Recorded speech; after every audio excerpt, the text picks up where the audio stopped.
Good morning, good evening, good afternoon, wherever you're watching around the world. Welcome back. It is time for the PUBG ESL Masters 2022 as we prepare to kick off the new season. My name's Toffees, but I will not be doing it alone. I'm going to be joined by the best and brightest the business has to offer, Cameron Davis and Hypoc. Now, before we get started, we want to acknowledge the current situation that is happening in Europe. Video games are meant as an outlet for fun and healthy competition, so let's try to come together and watch some of the best PUBG players in Americas kick off our 2022 season with a little bit of style. Let's do so by getting straight into the format and breaking down exactly what you can expect as well as the journey some of our players took to get here.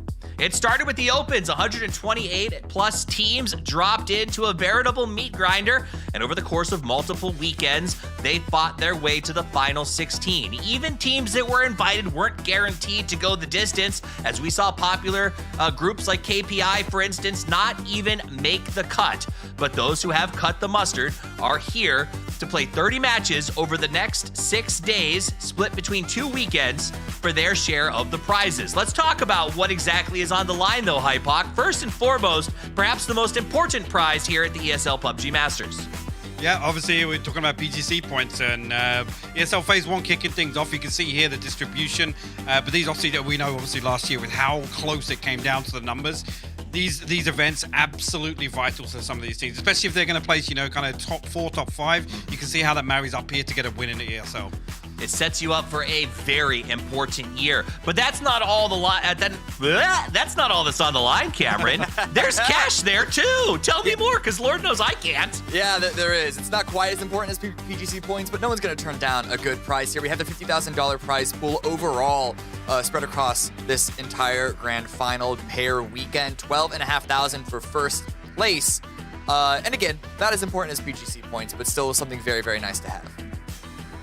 It is definitely going to be nice to have, and a lot of these teams are going to be happy to get their hands on both of those things. If they can do it, they've got to put the work in. Now, we've talked about what they're playing for. Let's take a quick look back at maybe the things that they did to get here. It's a recap of the Latin American process for qualification. No mangue, ele vai tentar trazer o companheiro, tá tomando bala agora ali, ó, o último jogador da Mutário. E será a hora? Tá bem tranquilo brilhar, no final se trisca, encontrado por ele, e vem! A Juiz cai na 10ª primeira colocação, agora o Romper, metendo aquele spray agora, Celso, para pra cima dele, ele não vai deitar, não quis pegar o cover, até porque o Celso estava low. O Angel vai morrer pro gás, vai tentar pegar ali alguém. Nossa! Ele ficou paradinho, o Andy ajuda ele ali, ele vai tentar aquele spray pra finalizar o jogador que ele não, que o Icans tem no servidor. Aí o mais 3 tomando bala, Jarita botou o cone no chão, ficou pelo caminho, só tem o frog no veículo, o Jarita deitou. Ele não perdoa, né? Muitas vezes você tem essa desvantagem. Olha só, a investida do Norg pra cima, tomou bala e perdeu o Uber. Perdeu, olha o Neco, já bota o BR. Se der aquela brecha, o Neco, ouro nem Vera, já pegou 2 jogadores, jogou aquela molotov. Que molotov maravilhoso. Que isso? Bem marcado, Selfie, abre a esquerda. Com o Pipa no chão, agora ele corta a rabiola, fecha o caixão dele, tá fora, vira pro Fischer, lindo spray, mais uma bala do Pipa pra cima do net, ele vai garantir a eliminação, pegou, agora deixou 2x2, é um jogador apenas de pé, o Icans pegou o KF9 pelo outro lado, o Pipa garantiu essa eliminação, o Pipa vira pro outro lado. Ned Gen, a Neide, Neide, nossa, bala na cara. Vai sofrendo, olha o draft avançando, de Cicarelli, de 3x. Nossa, fora, né, do top 6. Vamos aguardar aí, porque a Just Easy... Deflux no chão, tá tomando tiro pelo outro lado, aí com os Deflux de um canto. Agora pelo outro lado, o Roger pegou Young Kings passou. Agora sim, a Young Kings garante a classificação. A Young Kings garante a classificação. Underdogs fica em 6º lugar. A Mutarium já tá fora. A Young Kings já tá dentro. Agora é... a equipe da Free Agents que tenta. O Aga mais à frente. Rasga do business. O Andy consegue a bala. Só tem um jogador lá pelo outro canto. É só pegar o try. O Roger pelo lado de cá. O Andy ainda vivo. E também o Icans. Eles vão cercando bem para garantir a vitória na última queda. O Roger marca. Ele marca ali. O jogador saiu. Tá no meio da fumaça o try. A bala conecta e acabou. Well, there is no denying the amount of hype that those casters had about those teams. I want to know from you guys, are there teams in particular that maybe you're hyped about coming out of that region as we get to see them sort of take the field with the best of the best here? Cameron, anybody you've been watching? Yeah, I think Just Too Easy is the one that catches my eyes the most, but you also can't disregard Synergy Esports, who was able to take first in the qualification with, it looks like, a 27-point lead over second place, which is a really good lead to have, because when it got down to the actual, like, who was 6th versus who was 7th, that was down to 1 single point. So there are a couple of teams here that I do have my eyes on going forward in this tournament. Hypoc, anybody you're watching? Funnily enough, it's 22 Esports. That's the one I guess I've got my eyes on. Obviously, we had the opportunity to see them a couple of times last year throughout the Americas crossover, so to say. But just looking at it by the numbers, it looks like a much more consistent, promising performance coming out of them. So whether or not they can translate that across, because I think that's what was lacking last year, it's probably something I'm definitely looking out for. Nice. I do want to give a shout out to all the casters. You heard them over there on the replays. All of our talent in Latin America has been kicking butt and taking names. If you like the cast, they're going to be live on YouTube as well, so you can check out all of their stuff. And I'll probably give them even more shout outs throughout the rest of the show. Now, before we get into talking about team specifics, though, there they are. We got the guys on the screen because they deserve to get known. Raleen, Aphrodite, Avanzito, Agro, Mr. Neves, and Caneto. Honestly, I wish I could say your names better. I'm not great at it. I'm going to practice. But check them out. They mean the world. They've been doing a great job over there. That said, let's take a look at another group of guys who've been doing a great job over here, and I think we might hear some of your voices as well as we take a quick look at the journey the North American teams took to get here. God, I hope we hear Hypoc right away. That's what I really want out of this. Run it!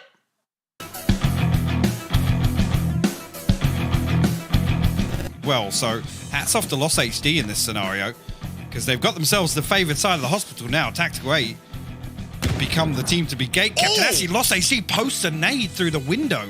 Just killing them right now. It is absolutely killing them. 9 kills now, I believe that is stolen away from them in total. E United will find. Oh my God, Flood, you're just disgusting. They're just rolling through this all over the place. They're just driving around, finding a ton of opportunities. Spicy Fish do find themselves with opportunity as well. Get the shot into it. Good shots coming out from Sizzlers. Wildcard's been knocked down to 14th, so Shoot to Kill in 11th, BSO in 13th. It is getting very competitive now for those teams that are trying to push their way into the top 10. Already collected 3 kills for themselves. They'd like to add a few more, and they will find Valley 8, and that will be their 4th one in the bag. So STK doing exactly what they need to do. It's not taken care of by the gas cans, and that gives the opportunity for the rest of Wildcard to push on in, but Greg shot with the shotgun, close range. Sonics definitely want to go down swinging, get these kill points for their demise. He's going to do the same thing again. He's going to do the same thing again. Oh, he ate that nade! What a timing! This is Hello Senpai will find Dash initially. Actually, okay, Lampalot finds a knock, and no, this is still going wrong. Jason's found a second one. Lampalot will fall. Where's the follow-up? No He way! gets it! Jason! He gets all 3! And what a rush. They actually left Yosnaya early.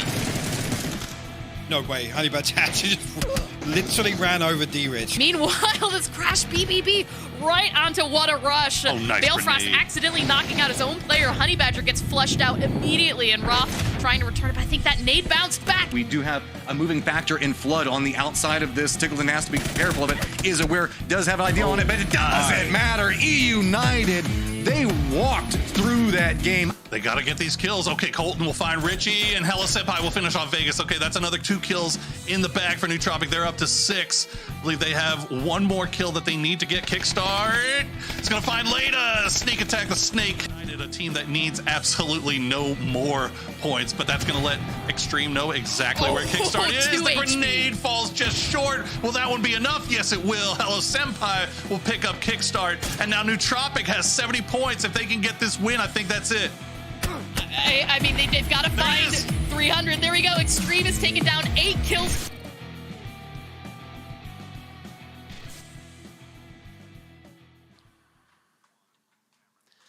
The wrap-up ended with the scoreboard, and I think that was the story. A little bit of those recaps was just some teams dominated. But everyone here deserved to be here. They all earned their spots, and a new day is a new play. We start from scratch. Let's look at those teams, Hypoc, pull them up on the board, and maybe break down a little more about any team. Okay, no, I got an idea. Let's do this. Let's talk about the good or the bad. You get to choose. What do you want to talk about? Which team? Well, I mean, for me, there's two teams I guess specifically I've got my eyes on. Obviously, BBG was probably the most promising iteration of any Vegas roster we've seen in recent times, right? This was the addition, I guess, of Honey Badger coming away from Dignitas, Belfast coming away from Oath, and obviously that backed up by Heikman. They looked pretty explosive, right? But as is the question, I think, as well, with the Honey Badger effect, it's the consistency that comes here. Format, definitely a discussion to bring into this as well, because I think that playstyle may be going to feel a little more comfortable, right? But yeah. The second team for me, Nootropic. I think we've seen a few glimmers of real magic from that team, and obviously getting through at the final hurdle, so to say, from the group stages. But that roster actually has a lot of promise. So I guess those are my two outsiders here, out of the big names, I guess, here that we have in Americas. I'm definitely looking out for, Steve. Nice. Cameron, I want you, I know that you've got some hot takes. And while I loved the peeps that we got from Hypoc, I want to know, good, bad, ugly, maybe? Give me something. Pick a team. Well, I'm actually going to follow up sort of the format that Hypoc is choosing to go with this, because we all know the teams that are the most likely to win this event. We talk about them all the time. We've been talking about these teams for years at this point. I want to bring more attention to some other teams like BBG, like Nootropic, that might have an outside chance. And I mentioned them earlier from Latin America. Just Too Easy is one of them. I know Synergy Esports won the qualifier. They got first place in that. But Just Too Easy, to me, in second place, stood out as a team that actually I think has a little bit better of a chance there. It looks like they can handle themselves in a fight. They actually have the highest grenade damage across the entire qualifier period.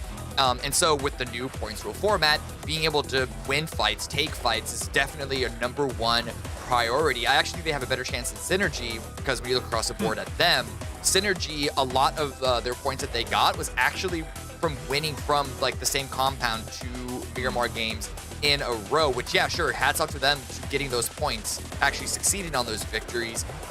But to me, there's a little question of like, can they do that every single time, right?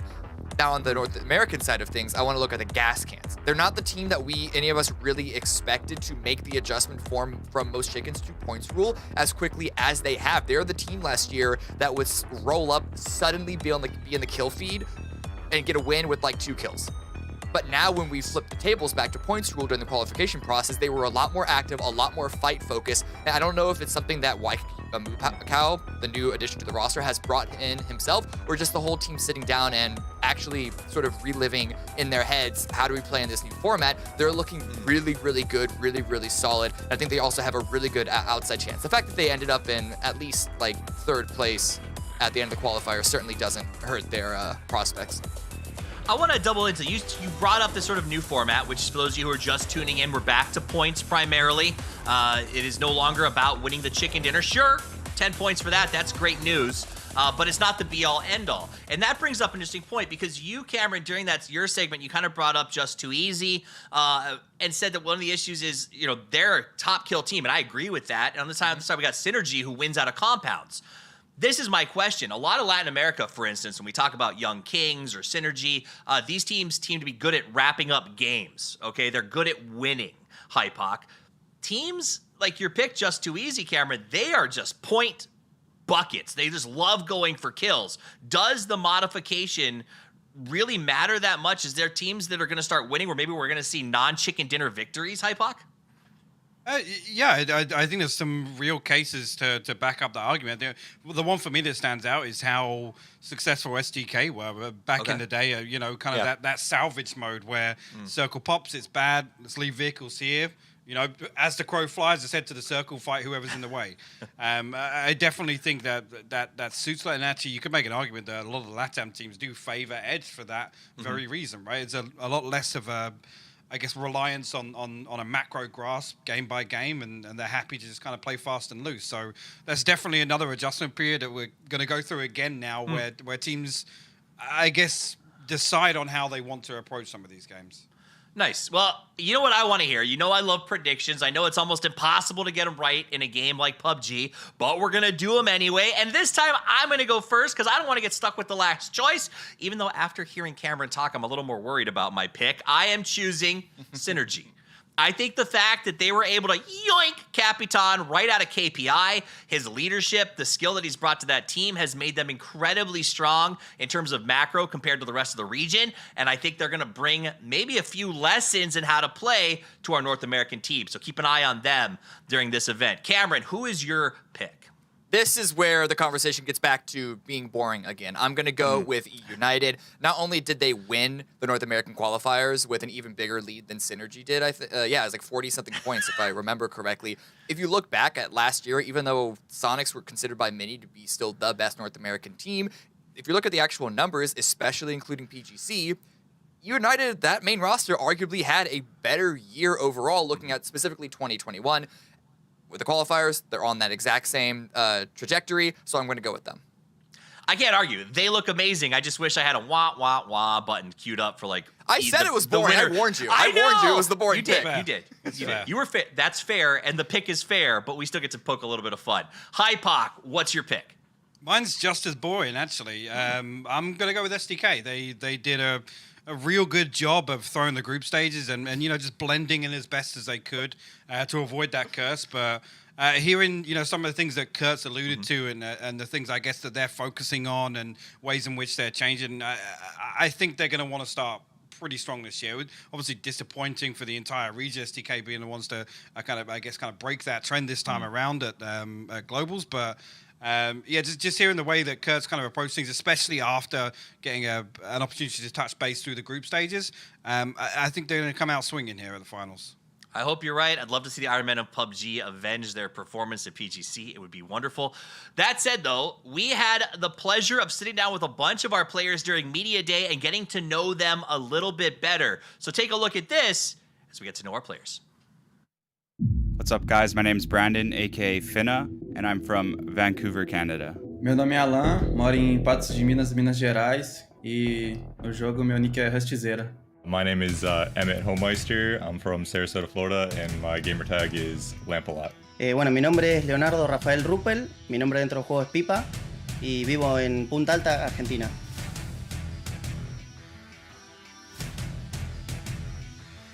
Eu jogo competitivo de PUBG mais ou menos há 3 anos e meio, e há 3 anos eu jogo que eu me dedico 100% do meu tempo a isso.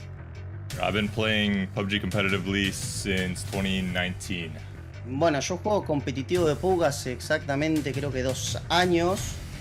Jugué hace más tiempo, pero bueno, por problemas que tuve en lo personal no pude competir profesionalmente Tier 1, pero sí en otros Tier. For around 3 to 3.5 years.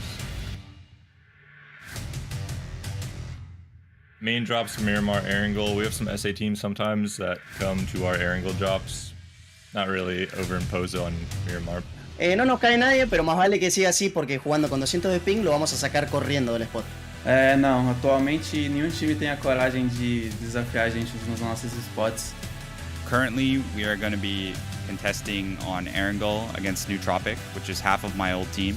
Actually, Finna kept the Dodge name and is playing under a whole new roster. So they might come contest us for Erangel drop spots. I guess they think they deserve the loot spot, but I've been looting there for the past 2.5 years, so I'm going to go take what's mine. Not too shabby. I think we had some good insights. Hypoc, anything in particular stand out to you from the attitudes of the players? No, I'm obviously people feeling optimistic. That's always nice to see, right? It's interesting to see about this overlap on Erangel. I've definitely got my eye on that as well. It's maybe a little side story we've got going on. See who's the victors of that scenario. You're going to get to see it sooner rather than later because we've got 5 maps to play tonight, and we are starting off on the most contested map, but the original Erangel to kick off. We'll run through all 5 and finish up in the desert. Let me ask you this question, Cameron. It's been 5 years that we've been playing these 2 maps, basically. Almost. Don't judge me necessarily on my months. We'll round that number, though, but yeah. Does map priority, do teams get any benefit from map rotation anymore? Does it even matter? Well, I was well prepared to say no to this, but while doing research on the Latin American teams, there are 2 teams in there, Underdogs and even our good friends of Just Too Easy, that for some reason, at least during the qualification process, really struggled on Miramar. And for Underdogs specifically, they got 2 12ths, 2 15ths, to 16th on all 6 of the Miramar games that they played. And for a team that is already like one of the more, if not the most outside chance of winning this entire tournament, the fact that they, from what we can tell, are very, very binary on the maps that they can get a good number of points on in general, they need to have a very good start here. I hope that they do, but I can tell you that even if the teams don't have a good start, maybe you know how to have one. Maybe you know better than everyone else who plays PUBG. And we told you that 2022 was going to be jam-packed with PUBG action. Well, while you're watching the ESL PUBG Masters go down, take some notes because your next chance to show off your skills is now. Registration is open for PCS 6 America's Open Qualifiers. Round 1 will start on March 9th, but the registration closes on March 7th. So get in, get signed up, and make sure you do it right now. More information at na.pubgesports.com. We want teams to start well. We want you to know how to start, but we know 2 guys who will start this event off with a bang. It is 2 beautiful voices and faces, Godspeed and Matchroom. Oh, toffees, making me feel good, feeding the ego a little bit, moving into everything. So thank you so much. And guys, thank you for tackling so much before we get into this first game. We've got just a couple of seconds before we jump into it. Godspeed, anything you want to add on to that? I mean, there was some phenomenal points. I definitely agree with some of the teams that they spoke about as far as the American region are maybe a little more on the outside to possibly win. But overall, this should be a very exciting, I think, start of the day. I'm looking forward to it. Oh, yeah. I mean, especially the potential of a contested drop. I mean, we're finally also getting the 2 sub-regions together to come back and bring America's whole yet again. And that always means the fact that we're going to get a little bit more action, a little bit more spice added into everything. But plane is up and in the air, so let's go ahead and start getting everything underway. So we get a little bit of a scenery looking through what's going on Erangel right now. Plane path is pretty far to the south, a little bit north of Novo, and then just going to be cutting due west across the rest of the map, up towards the north. Yeah, nothing too crazy as far as plane paths here, but I also want to talk about, like, yeah, that points... The switch to points rule on top of the fact that this lobby is actually quite strong overall. This is, I think, one of the stronger lobbies we've had in an ESL Masters, and that, for me, again, coupled with the fact that we're on a different format, really makes me intrigued for what we're going to see at the start of this game as well as the start of the next couple games just to kind of kick off this grand finals. Keep an eye on parachutes as we're coming in. Long droppers, no big surprise. Troglodytes and Shoot to Kill look like they're a little bit overhead of each other, but that shouldn't be too big of an issue just quite yet. But looks like Lata's got himself a little bit of a problem trying to juke out the vehicles as they're coming in. Dodge did get the inside track on the car. Trying to dodge it right now. Does manage to dodge off to one side, trying to make it to the tree of safety. But it looks like Finna already has something potentially prepped, providing a little bit of support. Shots now coming into Lata. Doesn't have anything really coming this direction. He's just trying to juke this one out. Hello Senpai's way off in the distance. I don't think finally has managed to get a gun, but it's going to be a Tommy gun coming in back behind it. See what he's going to do here. Ethan actually blocked the door so he couldn't get in. The nade! Lata got a nade! Bro. What is going on? Did it scare him off? I mean, still, 2 different assaults on one side of it. Oh, he's dead. Good job on Lata to survive for as long as he is. It's going to be some information fed over. Now it's going to be the guns coming in. Finna's coming in. He's got it. Nowhere to go. Lata is going to go down. He put up a valiant struggle to try to buy some time for the rest of his team, but in the end, do manage to pick it up. Remember, this is exactly what Finna and Lamplot were talking about in that video there in the pre-show. They were going to contest this. This was going to be heavily contested. It looks like First Blood has indeed went to Dodge. All right, Godspeed. We talked a lot about that river to the north whenever we were doing all the stage right before this.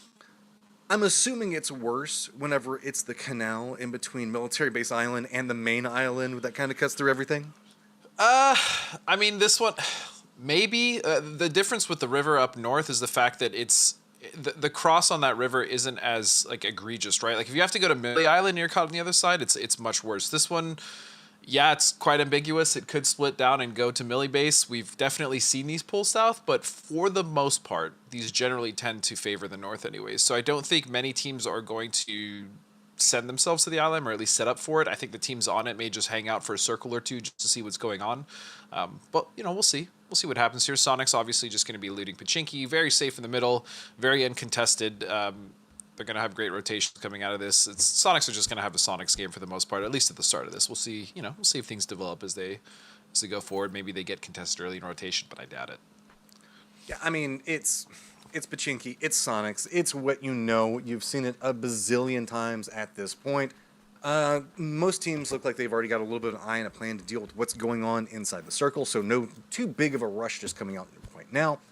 I mean, really, we're just seeing a couple of the earlier basic stages of everything all considered.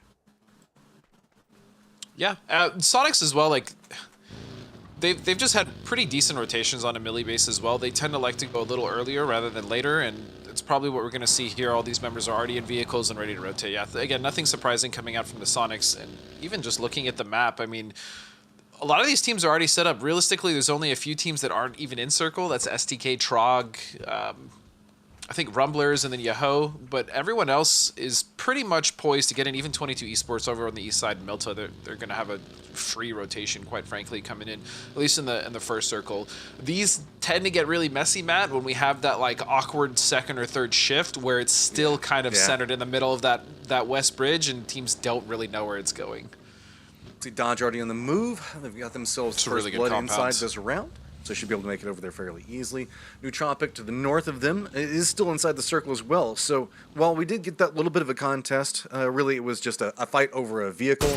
That's about the most that we've seen come out of that. Sonics has managed to spot out a couple of friends at range, but really just seeing who they can harass as the movements come into play. That was a double up. Looks like they're going to start seeing a little bit of a regroup on the other side of that one, as we now are seeing Shoot to Kill starting to make their way into the zone. Troglodytes as well. And, I mean, it's kind of centered, but it's kind of like what you were talking about whenever we're looking at what's going on with this circle, Godspeed.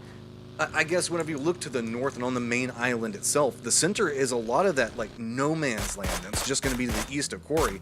So it's leading into, like, almost a circle of teams kind of spattering around and already getting in kind of skirmish range with each other. Yeah, we've seen what's happened with Corey. Actually, the last time we casted together, Matt, if you remember, Corey is... Oh, God, yeah. It becomes a mess, especially when a lot of teams are forced to rotate there rather than set up there. And overall, big bang, yeah. Boom. Moving into Pachinki after Sonics leaves. I mean, this is good knowledge knowing that Sonics probably isn't here, right? Like, again, Sonics likes to rotate early. They tend to rotate early, and so teams like Big Bang Boom or teams that are intimately familiar with playing against them will know, especially scrimming against them, that, yeah, Sonics don't stick around. And so this is a good rotation choice, right? They come in, they backfill, they get a good position in Pachinki. They can pretty much go where they want from here, and they shouldn't be contested by anyone else. Gaskians do leave Military Base Island, are crossing over. They might bump into a little bit what's going on with Young Kings, but that I believe is holding down the little, like right around the gas station, but I don't think that's too big of a problem. Rumblers, United, Troglodytes still needing to make their way in, but I mean, it's really just everybody sending into that northern area while trying to avoid what positions they can. Waikakamukal, though, comes in with some gusto on this one. He says the fact that he wants to get control over this position, and it looks like Young Kings does not want to commit any resources in trying to defend it. At least not yet. They have this compound here just to the north. I mean, this Big Barn compound is really solid, especially in this circle. It's probably one of the more like priority areas because you can also walk up on this hill that we actually see Rogi Wow on right now. You can kind of flex if you want to, and so no surprise that, yeah, Young Kings has decided this gas station's not worth it. If they can split it, great, but even then, you can't really support the other half, so I like this decision. Awkward little skirmish starting to brew up here as Yahoo and Sonics have gotten very close to each other. You can see two members down for Yahoo already. It's going to be Sparking and Shinboy trying to get the reses. Sonics do have an advantage in angle onto this position, and that's going to make it fairly difficult. You can see Shrimsy getting a little bit more aggressive, but Punich going to show up back behind him. Now then, we're going to see Sparking go ahead and finally get finished off there as Sonics now getting more and more information about what's going on next to them. It's just a slow and steady chokehold around these different angles, using the hillside, but some pop-off back behind it. It is going to be Sonics taking the fight, but Shrimsy does go down, should be able to be rezzed. Yep, that was incredibly clean. You saw how absolutely constricted Yahoo was as well with those positions coming out from Sonics. You saw Shrimsy kind of gatekeeping there on the hill, and then Mime with that beautiful wrap around on the south side of that ridge. Just, I mean, that was going to be really difficult for Yahoo to win, so not surprising. At the very least, they could have taken one with them, but they didn't even get that. Sonics were just clean. I'm kind of... We're starting to see a lot more kills inside of this than we normally do, specifically in a Phase 1 rush reposition. Is it just due to the fact of how compressed it already is? I mean, we were talking about the fact that there's the flatlands, specifically around Gatka to the east of Quarry. We still have I would say like half of military base that people just don't even want to play, and then all of the water. So does that mean like that's just kind of led to this very awkward position where a lot of these teams are way closer than they want to be to each other? But that's the symptom of these kind of like weird scuffed Millie Island circles, right?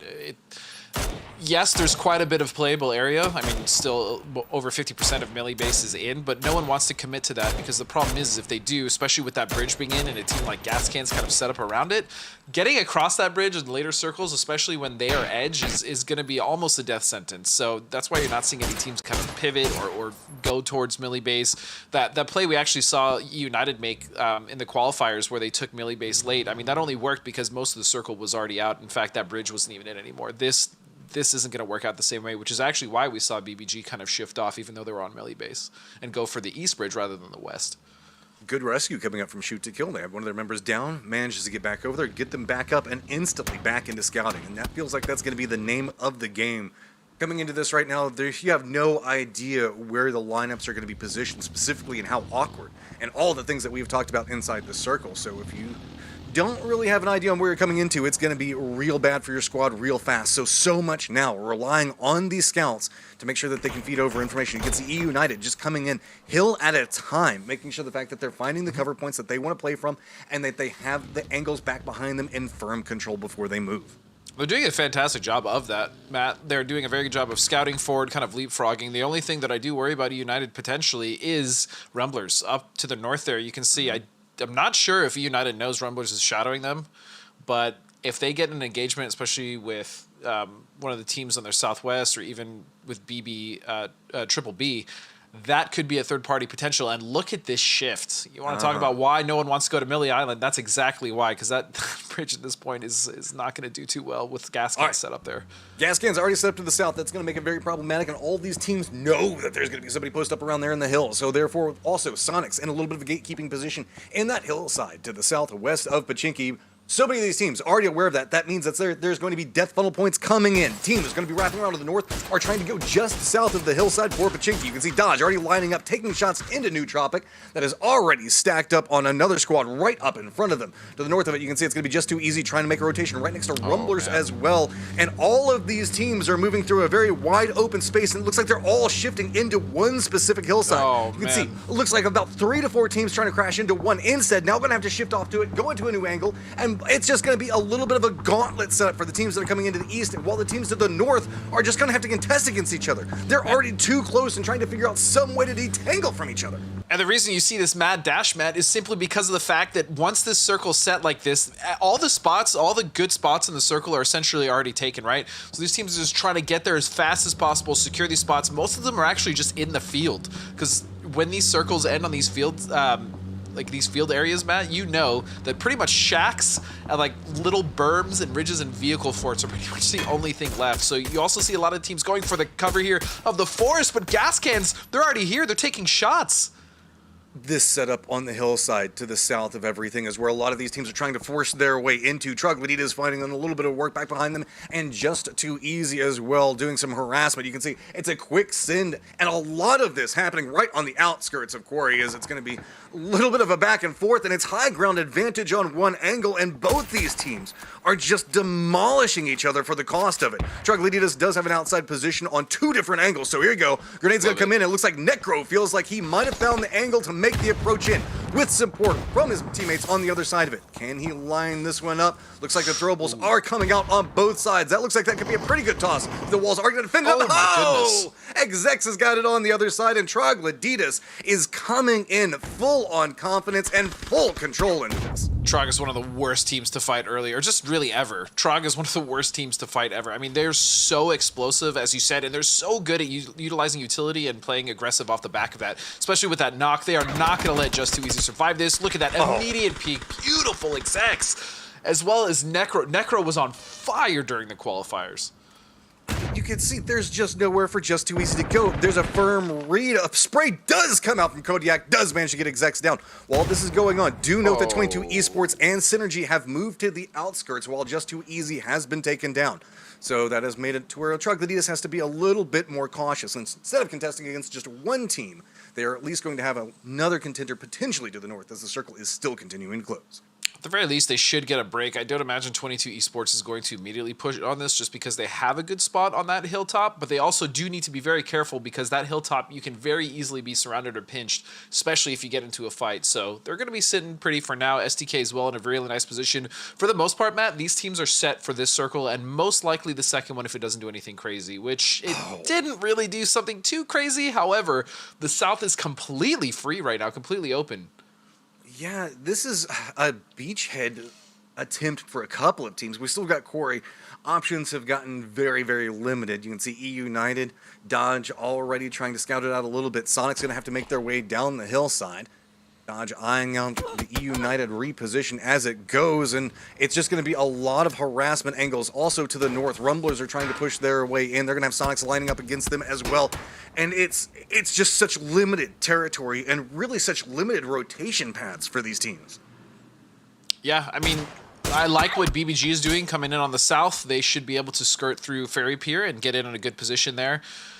As far as some of the other teams, like Dodge has a pretty significant rotation here to make, as well as United. I mean, it's not far, but they have to get in and find somewhere to play. And again, with the circle, with the way that the fields are set up, there's not a lot necessarily in front of them, but if they can make it through the gauntlet and rotate somewhere around towards like the southwest, they might be able to find a decent spot. But Sonics is actually already heading there now, as we see Balkan gonna find a knock and get traded out. Good exchange leading into what you were talking about just a second ago, that little dip that 22 Esports can be assaulted. So a quick run in, just grab the teammate and try to haul, get away from anything that could potentially be happening over there, and that's a nice response. Don't commit into the hold, instead move into a much more covered position. Shift your pieces around to see if you can get an idea on what's going on, but Troglodytes here's this, and they're starting to make their way up the hillside as well. Trog, yep. Trog, they have a good position, right? But they're still not content. They heard this fight. This is exactly what I was worried about earlier as far as the third-party situation, and that's exactly what Trog is doing. They're going to find knocks. They are just walking into this one. You said Troglodytes was really rough to deal with early. Well, we're still in phase 3, and these guys have found themselves a nice angle to work with. Stepping back away from it, realize the fact the fight is calming down just a little bit. Keep in mind, Rumblers is also back behind Underdogs right now. They do hear what's happening, but there might be another wrap coming into this position as E United is in vehicles and coming up right back behind Rumbler's spot. So it's going to be a full-on stack, depending on if E United gets a read on what's going on. Right now, Rumblers have their eyes set into what's going on with Underdogs. Do they hear the cars coming up behind them? I think that they do. You can see the repositions coming in now. I don't know if E United has any idea that they're walking into a massive team fight. And keep in mind, while this is going on, Shoots and Kill still has vision on what's happening over here as well. Oh yeah, this is absolutely wild. I mean, this is... This is really crazy. This fight that's happening, E United getting involved, Rumblers obviously on the other side. We have Trog that actually went back to their compound a little bit. They retreated, but I mean, yeah, this northwest side in general just has been a mess. STK, as you said, getting involved, and that's it. Rumblers actually going out. They're just gone. That was a quick, clean, easy pickup. E United also doing a pickup of their own, following in right back behind what we saw 22 Esports try to accomplish a second ago. Troglodytes already still lined up, trying to hold out what's going on with Underdogs. E United still having to make their steps into it. Do get some shots out of the other side, but it is just run and gun every step of the way for E United. They're going to have to fight multiple squads to find the angles of approach into this, and it looks like they have at least a weakened Underdogs in front of them. Never mind, it is an eliminated Underdogs in front of them. Now just Troglodytes holding them up. On the opposite hillside, we can see a little bit of movement coming into play, as well as Shoot to Kill is starting to get a little bit more active and now can't quite focus as much attention on United's hillside as before. And Big Bang Boom trying to make this position here on probably the most favorable position in the circle. I would think Synergy's been sitting here for quite a while. They're pretty centered. They don't have to rotate even after this fight. The rest of Triple B is just getting destroyed. It's just Kaden left in this bathroom. The side room, and that is it. Wow, what a hold from Synergy. Beautiful stuff. That was a quick recollapse, but I mean, we've got Penta with an angle into Fisher. Shoot to Kill still has a fairly high ground advantage vision position going on right now with the firefights as they've been breaking out. We do see the fact that there is a little bit going on back in the Manor location, as Gascans are going to be able to defend it up. Do spot out Hikerman, are going to be able to take him down. And this is one of the newer named squads coming into play right now, and that's going to be Built by Gamers on the other side of this one. You should be familiar with a lot of the players, though, if you've been watching North American esports for quite a while. They have a hard task in front of them, but looks like they're starting to manage to group up a little bit. Vegas is going to be the guy on the outside of this trying to provide a little bit of support, while Gascans are the firm defenders of the position. Yeah, and if you want to talk about positions, I mean, things have kind of changed slightly, but in the unfavorable side, especially on the East, it's going to be kind of Young Kings. They have to deal with Dodge, and they have to deal with the last remainder of Newt, which is Hello Senpai, but it's going to be kind of a really wild fight on the East side. And then the wild card for me, if I had to choose one, maybe, BBG down in the South, if they can somehow deal with Gascans. I mean, yeah, this one's kind of all over the place. And that's going to be Newt, actually. Hello Senpai is just going to go out. Dodge is actually rotating around Young Kings. That could pose some real issues. Yeah, taking the opposite side of the hill from them. Gascan's very aware that they have threats right at their doorstep.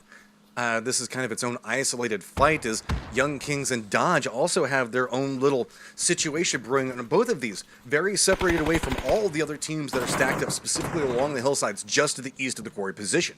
So now they have a little bit of a chance to get this fight, and if they manage to win this fight cleanly, and both of these fights, they can move into the circle all fairly healthy and fairly uncontested after what's going on here. Shoots a kill, though, does a beautiful flank right back behind E United, gets some damage into it, but Luke has to run away. Gonna go ahead and toss out a couple of throwables. They were going for a play into it, but that was a very heads-up reaction coming out from E United. Now trying to respond on the other side, if you can see Pinta coming in, trying to provide some support as the circle has popped and gone down to Synergy's compound. Yeah, but Synergy, again, is just going to sit there pretty. They just defended quite flawlessly against Triple B, and now all they have to do is really just kind of feast on the rest of the teams trying to come in.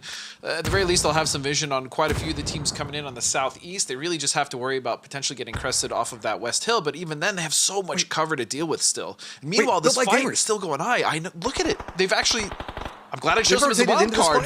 Yeah. They've come up right back behind Dodge, and now this has become a three-way fight down into the southeast of it. Gascan's now going to come up and try to get a little bit of a flanked position on Built by Gamers. This is going to provide enough of a reprieve for Young Kings to try to reestablish themselves now, doing the assault back behind Dodge, who is firmly sandwiched between what's going on. Sonic's now getting a little bit of movement of their own into shoot to kill. There's just multiple fights breaking out, and so many of these are absolutely important and critical for what's going to be coming in just a moment. I really love the foresight there to go forward, but the problem is now that they were the first team to kind of get sandwiched fighting here on this edge. I mean, this is absolutely wild. Sonics as well, just fighting up on the northwest against SDK. I mean, this map is chaos. This circle has really put a spin on things just because it's cut out so many teams. Oh, Gascans still creeping back up behind Built by Gamers. Dodge got the press onto this one. Sonics in the north still on the hunt for shoot to kill. It's going to be a couple of teammates hiding in the dip in the hills, just a little bit ahead of them. Purdy Curdy trying to defend it up. Spray between them. That is going to be Mime going down. Good angle coming up from Purdy as well. A solid aim, but has to dodge the throwables as they come in right up in front of him. He's going to retreat back. Just two members, and both weakened from shoot to kill. Realize the fact that this is not the fight that they want to take. Pinta goes down, and now it is all on to Purdy Curdy, as there are going to be Sonics swarming down that hillside at any given second. I mean, the problem with this is even if they do take out Kurt without really losing anyone else, they've already lost two. I mean, coming off of this hill is going to be hell in itself. I don't know how they're going to get off, though. Purdy, wait a second. They might not even be able to get the opportunity, and that's going to be Quinn finding it. Does a great job on trying to establish update on the fight that was going on to the southeast. Gascans come up on top of it as there are just bodies galore. That firefight between so many teams for this hillside is going to give them a huge amount of strength. So when we're looking at this, it's Gascans to the south, Synergy, both strong squads right now, and then a spattering of teams just trying to survive in the northwest. I mean, Sonics have something to play here slightly, but they're actually lucky that EU and Trog are both a one-man right now, right? They're just solo, so they're not really going to be able to focus that too much. In fact, depending on how this fight goes, they might be able to clean it up and take over the west side of the circle. Meanwhile, Gascans with such a good spread on the south. I mean, they actually had a really early split, and I really love this new Gascans. I have to tell you, Matt, I really, really, really mess with this team quite a bit. It's still the aggressive nature that we saw from Gascans, but it feels at the right time. Instead of being a little bit more headstrong and just believing that they could take every firefight that came after them, now they're waiting for the moment to strike. And by God, every single time they strike, it feels like they managed to just destroy the team next to them. With the way the circle has popped, we do see that gas cans are going to be rewarded. Flood's just trying to survive, trying to juke the bullets that are coming down from Sonics, but does manage to get to a covered position. Do note, Sonics and poor old Flood are not inside the safe zone right now, and it looks like Sonics are making a push down into his position, want to go ahead and try to eliminate him. Flood has had himself some star performance moments in the qualifiers leading into this, so it's just 2 Sonics members in front of him. Let's see if maybe he can try to defend this one up. He moves back out, realize the fact that they could be coming up back behind him. Trying to play this when they know exactly where he's at. Gonna go ahead and cook the nade, toss it over, see if maybe it is cooked well enough. Looks in, goes for the spray, has to dodge out, gets one of them down, looks around the other angle for it. That is a very weakened Tickleton on the other side of it. Throwables now coming out on both sides. Quick tosses as they're trying to juke between it. Now, both down to near on no life, but it's gonna be Tig that comes up, taking down Flood. That was a hell of a try there coming out from Flood. But the throwables were just too much. The angles were good as well. And again, this is really just going to come down to this next shift. You're going to have Sonics. Yeah, they might recover here. I don't really think they have much to play, if anything at all, especially with gas cans set up the way that they are to kind of watch that fight. They definitely heard it, so they'll be able to kind of just pick apart the Sonics. And this is probably just going to come down to a 4v4. Yeah, there's maybe some weird angle that Sonics can try to find. But I think Synergy already sees them. They're going to harass them. You can see Sonics can't even make a clean entrance into the circle from that point. They just have to go for a crash. Are they just going to try to send it in, see if they can find a weak point, and they cannot That's kind of their only play. find it there. Yeah, I'm not really going to fault them. They were kind of out of options. Yes, the good thing, though, is that they cleared out. That was the correct play. They cleared out United. They got Flood. They got the point and the placement points for it. And then they just went for a play after that because there's no way that we're going to be able to play anywhere on the west side with gas there. And then obviously, Synergy had the compound. So at least decent from points. that angle, only one team could see them, and they had a little bit of cover to come into it instead of just driving into the open and maybe a tree eating a bullet or two. So sometimes you just got to do what you got to do, and PUBG be like that. And it do. So it now really down to a straight up 4v4 Godspeed. Yep. And it's kind of hard to give an advantage to any team. I would still say maybe, excuse me, Synergy, just because they have a good spread and a little more control of the middle. But this is basically a 50-50, especially because this circle shift is, I think, really going to decide what's going to happen with this end game here. Yeah, you can see Fisher's trying to creep his way over here. I like this. Just you've got some time right now. Just see if you can crawl in a little bit, get a little bit more information about what's going on. That's going to be the name of the game into it, and he is all about sneaking into this one. Circle does favor Synergy, so that position Fisher's in right now could be big for them. Gas cans, this is going to be harsh. There's a crate and some trees for cover, and that's about it. I don't want to count gas cans out yet. Just yes, that shift definitely helped out Synergy more than it did gas cans, but if they can just kind of weather the storm and potentially wait for a shift to happen, maybe use some vehicles as we see Greg Shot going for one for a fort, gas cans could still win this game. I mean, it's by no means over, but yes, it's just become a little more difficult for them to do so. Synergy just has to make sure they don't get anyone knocked. If Fisher goes down, that could potentially be huge. I'm not sure if he's in the position to be able to get picked up or really supported. So yeah, this is a waiting game. He's on his own island right now. This is just a waiting game right now. It's a waiting game for Synergy, and gas cans have to find at the very least some positions here on the edge of that circle just to be able to survive the next shift to potentially have a fight. I like this. You can see the fact that these little tight peaks. Synergy knows the fact that they don't want to risk anybody going down, but instead feed the information over, wait for the blue zone to force a couple of plays, make them leave the cover that they've got right now. Pippa relaying that over. Capitan looks like he's going to get a little bit of vision, take some shots into it, and Pippa still being able to be defended because right now, Synergy has control over the circle. They do not want to risk being knocked. Instead, trying to control it through information and feeding over secondary protected angles from this high ground position. I love it. Yep, and these angles are exactly what's important that you're just talking about. I mean, Pippa, this is gross. This is really gross, that angle that he has. I don't think I would ever find him if I was in the angle that Greg Shot is in. But yeah, they just have to harass and make sure that they don't give gas cans too much room. They're inevitably going to find somewhere in the circle to play, but Synergy just has to make sure that those spots that they're finding to play aren't great at all. And right now, they're really not. Fisher is killing me right now. He is being so stealthy with everything going on. It's working. Look how much ground he covered. Yeah, gas cans have made a little bit of a play into the crate here. He's now slowly creeping up. Nobody's going to expect him behind that rock. Let's be real. If that rock becomes an important part of what's happening, he's going to be massive where he's at. Gas cans have managed to make it inside the safe zone, but you can see it's not feeling too safe right now. They do have their vehicles in. I like this. Go ahead and use the crate as a center point. Now they've got their vehicles lined up. The problem comes into play. They are very close to the edge of the zone. Is the circle going to favor them? And narrowly, they stay in it. Just narrowly, but still, yeah, this is still better for Synergy than it is for the cans. And they just have to survive again. I mean, they're all huddled behind a single crate in a vehicle. And fortunately, Synergy isn't close enough, Matt, for any throwables yet. But I imagine with the creeping forward to Fisher, as well as the fact that gas cans are just stuck, they might start to get a throwable range, which is really going to cause a lot of problems for the gas cans. I mean, everybody else is playing a battle royale, and Fisher is presently playing a stealth game. He is slow creeping up on this one. I mean, I kind of want to know what's going through. You know he's got to have some adrenaline starting to mount up, and gas cans. See a headshot popping off on them from Synergy's side. Every little bit of damage that they take is just going to be less meds, less armor, less helmets. And you said it, they've got to weather the storm. We're still in phase 8, still another circle afterwards, and Fisher! Patience pays off finally, and Waikikimukau goes down. Numbers advantage, position advantage, still favoring Synergy. Gas cans are in some trouble.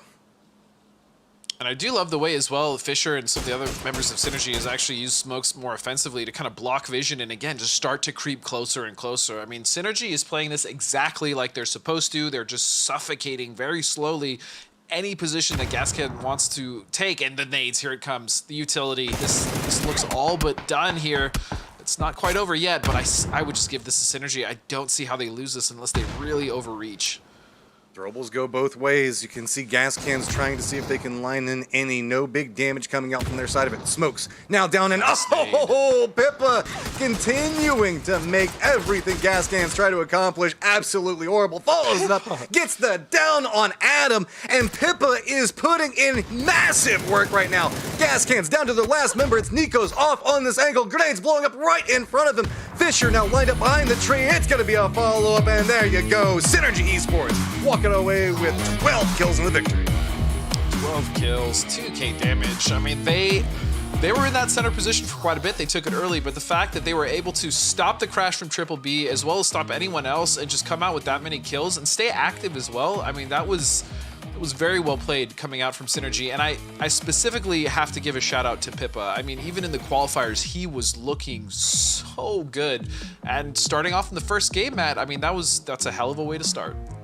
Oh, well, you also have to give it to gas cans. That was a hard situation to try to live through, and you can see that massive amount of heart constantly trying to work their way through, see if they can get the angle, but it was just so intelligently played. That angle that Pippa had inside the building and was feeding that information and relaying that over, my God, you said it yourself, Godspeed. I would never have seen that in a million years. I mean, between that, like those really sharp, hard to see angles, and just the fact that they were using their utility well, using smokes offensively, which I really loved, and then Fisher, you know, playing MGS while everyone else was playing PUBG. He got to that rock, you know, and he got the position, and he was able to get a beautiful knock. So again, hats off. And then Sonics, yes, they went out in a blaze of glory, but the fact that they had the foresight to take that kill onto United, get the points and the placement, and then just try to get as many points after that as possible as well was good. And then we even saw SDK with a crazy fight up on that North Hill. That was a wild game. I mean, that was a rough circle to play for sure.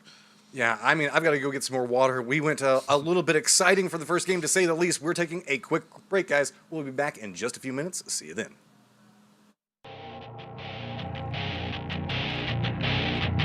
20 segura esse bebê. Lá vem o Vini. Linda granada, cozinhou no tempo certo. Jogou pra lá 40 de dano. Spray do Radetem. Eu falei que era safado, era jovem. A mira tá linda. Que é isso, Radetem? É muita testosterona. Gets the knock and is even able to get multiple kills onto Water Rush. Now Finna are now involved in this. So that is going to be 303 fully confirmed. And that's going to dodge with blue. Need a correct shot too. Oh, no, they're not leaving him. They're going in for the fight. Yeah, well, actually, at a weird time as well. Zeddy actually going to open things up. We'll find both actually, Retro and Adam will fall. response comes through though. Pipa inteligentemente se queda dentro del humo. KF que sigue avanzando y el Pipa que se queda con la de Leti. Sube una más para el cuaderno. Atento porque lo quieren salir a correr, no baja y pues el Pipa se la va a cobrar. Y sí, señores, se la cobra. It's a long ways out. Like I said, we don't have a Higos team. Nobody banked on it initially going this way. I mean, this is just going to be everybody peppering each other in rotation. Expect the kill feed to get out of. You gotta have them favored. Just get no way close. He gets an angle through the window. He's coming down very, very low.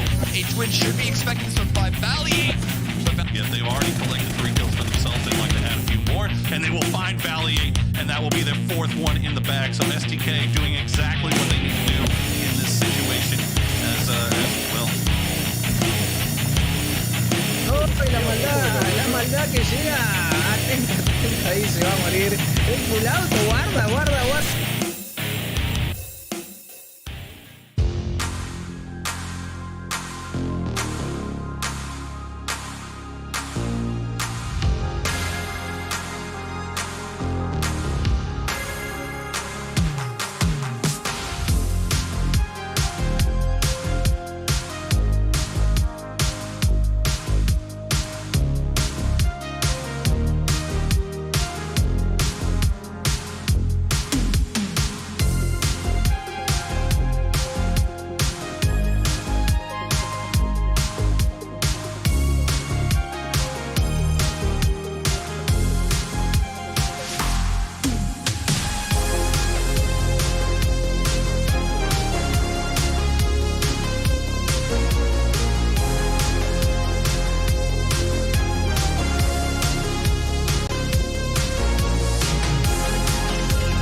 welcome back. Game 1 is done, and before 2 gets underway, we want to have a chance to talk a little more about the victors, a team that managed to put it all together. They found a way to work in unison, Cameron. In fact, it's almost like they had perfect.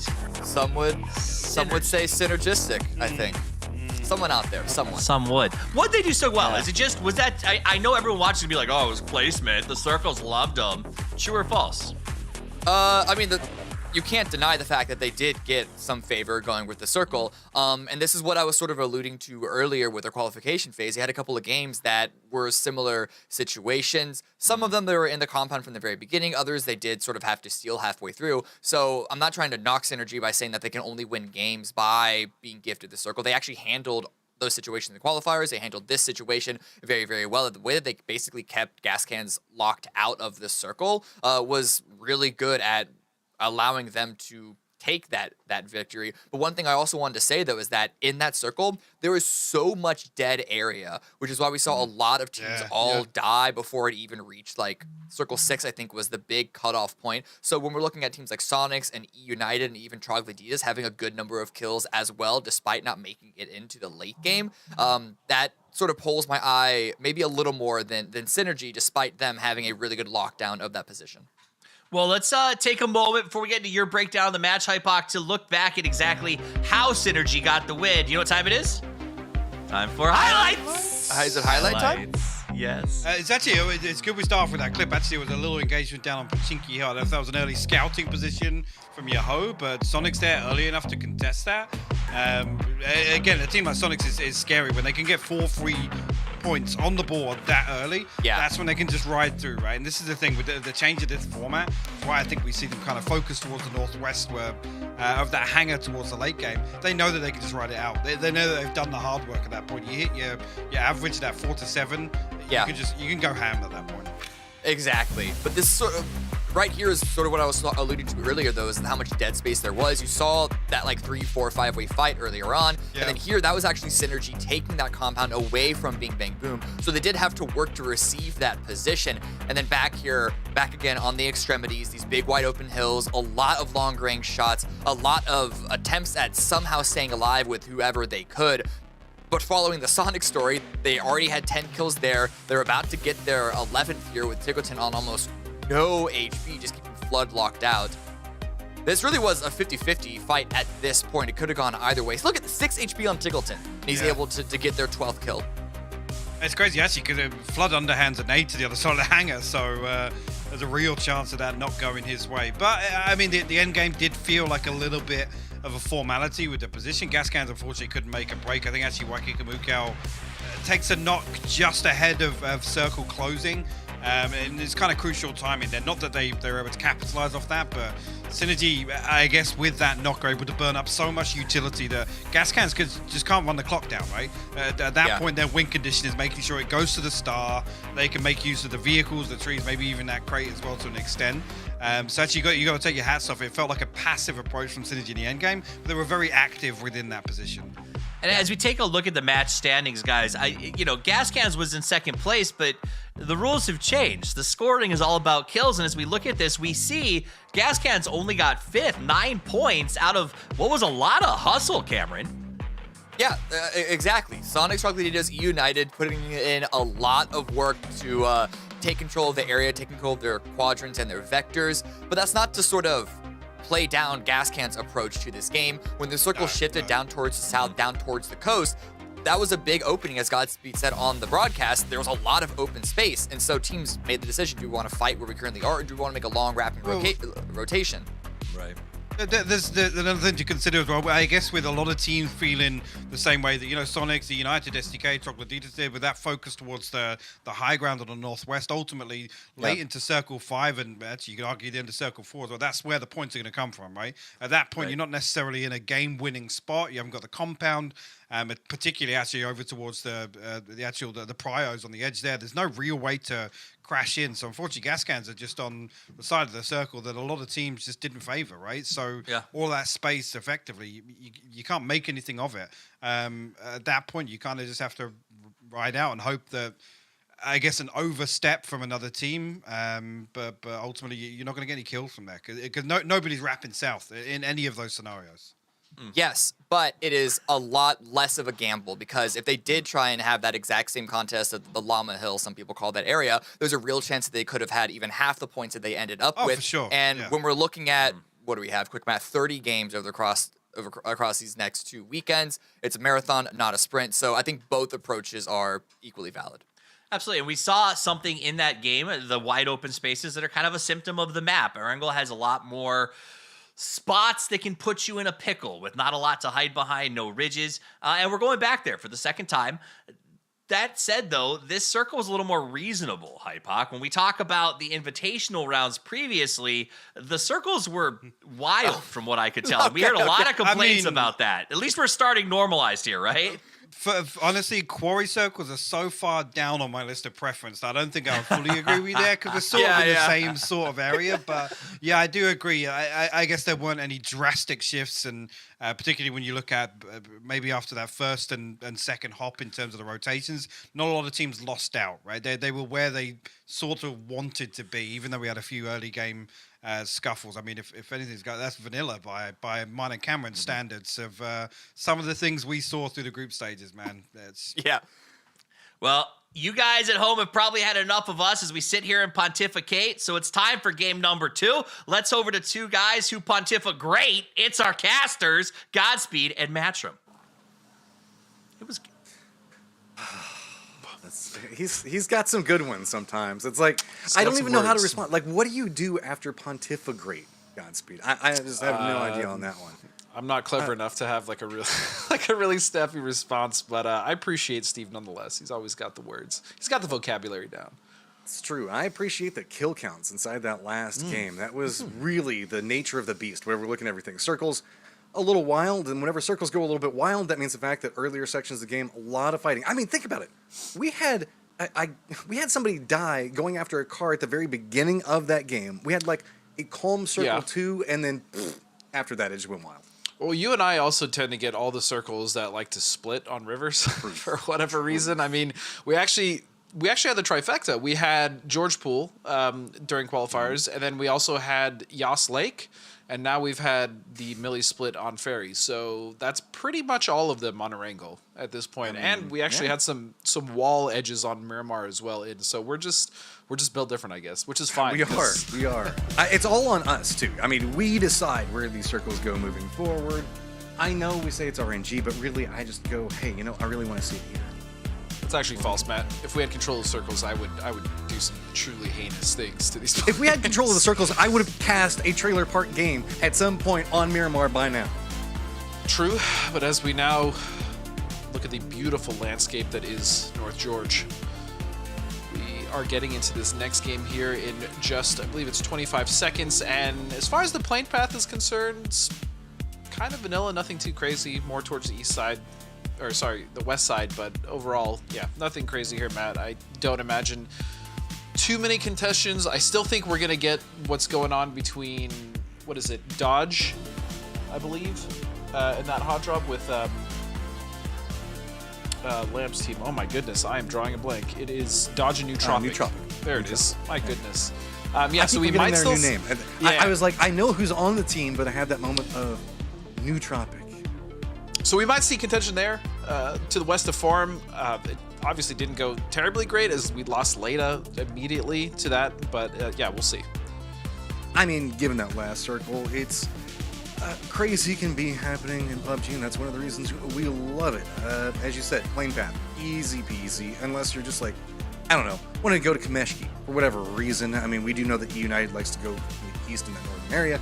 That's not that big a deal. So everybody should be pretty fine. Gascan's doing a secondary drop, making a play for Zarky, maybe? I like this a lot. This was actually kind of a strat that a lot of teams would use back, kind of when PUBG first started, as far as the competitive scene. A lot of teams opt to drop early. Rusty, you don't want to go there.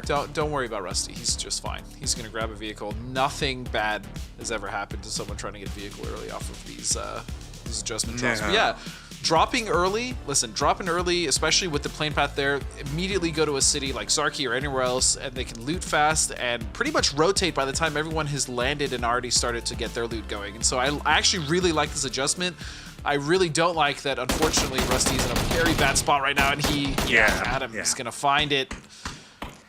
Well, there's a easy kill point already going over to gas cans. They wanted more of those in the last game, so hey, feels good. And 50-50 again-ish, right? This is really, way more it's 50-50 than last time. It's more military. Yeah,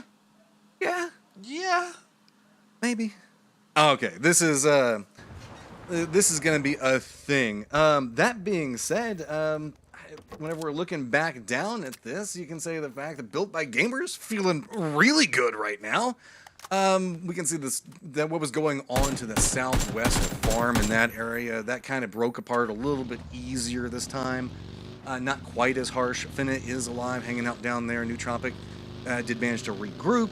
So it's just 22 Esports stretching a little bit further into the Milta proper area. So all considered, I do feel a little bit bad for gas cans, though, going to Zarki on this circle.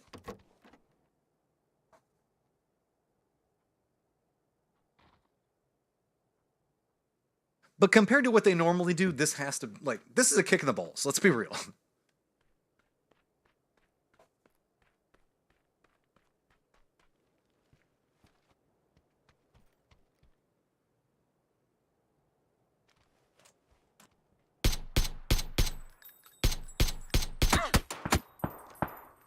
Oh, Leda getting a good shot on the Finna there, and I guess it continues. Godspeed. So, right now it looks like the fact that we've got a quick push in. Oh, is he going to do it to him with the shotgun to finish it too? I like this. Come in, slow and steady. They don't know how many people are there. No, instead, take him down easy peasy, and this feels like this is going to be a reoccurring theme. These guys had separation away from each other and then ended up in a position where they had to regroup just a little bit more and just decided the fact that they were going to pinch down into this spot. I mean, with the way that the circle is lined up, there is some strength to get control over this territory. That's no surprise at all. And don't worry, guys, we're going to get Godspeed back in just 1 second. It's vengeance for what happened whenever I went down inside of the qualifier, so it'll be just one moment as he's popping back in. But really, we're just looking at a commitment in decision. It's a military-based team and Built by Gamers hanging out. And then in the north, it's teams that are trying to hold down different points. Young Kings eyeing around this bridge area. I don't know. Doesn't look like they're setting up for a bridge camp just quite yet, but instead just trying to get a little bit more of a positional around here. 22 Esports looks like they're already deciding to make the gamble a little bit to the east, going to the other bridge, sending it down just a little bit more. And nope, looks like Young Kings has decided, hey, there is an opportunity to be had here, and are going to stop for it. Indubitably. I appreciate you, Matt. You know, I just had to pay you back from last I already said that. Coming in, already missing the jokes I made. Yeah, I'm really glad. But what I was trying to say is, like, yeah, even for a team like BBG who's sitting down there on the south of Millie Island, I mean, they're not necessarily safe. We see a few teams, 22 being one of those, trying to make their way over just in case it shifts. But, I mean, yeah, this is pretty much a 50-50. This could also just do a really, really rude shift and just kind of center up and then still leave these teams guessing as far as which island they want to be on. And yeah, that's why I just really hate these specific types of circles where it's too ambiguous. And there's no way Vegas hits this shot because he's not going to take it because he's very smart. Very smart. Yeah, there's no reason to shoot. Or is there? Who knows? Well, Nootropic has a new contender that's deciding to hang out around their position. And Lampalot, don't worry, you scared him away at least. That's really what's important, right? That being said, this is a problem. Colton goes down, and that is just a quick roll in from Roth, who says, hey, no, we want Death Road, and now Nootropic are going to have to retreat down the hillside. Don't worry, guys. It's going to be a little bit spicy along Death Road. As a little bit further to the west, Sonics and Pachinki look like they might be getting some company in just a second. Lampalot wants to get out of this area, but you can see contested locations are about to become a thing very quickly. That vehicle faceplant there was almost not great for Roth. He does find the knock. Lampalot trying to get away, and he's not going to. Triple B continues to bing, bang, boom themselves with some kills here. As Keenan is bolting, okay. It's been a while since I've seen a bolt on Keenan, I think. But yeah, looking at the circle, again, a lot of these teams are just kind of setting up to figure out, or they're setting up to rotate if they need to figure out how to get on the other island, depending on where they are. So, yeah, this is rough. Are we still going to see more gas cans action with Troglodytas up to the north? What is going on with Waikikimukau? On the north side. I don't actually know. Yeah, Trog has really committed to this. Obviously, they lost someone just off the drop there. They are a 3-man, and so Kill Demo, maybe he was flexing out to get some loot, and now they're trapped. I don't know what's going on there. We have to actually go there. And it's being sent and potentially a full-on firefight there.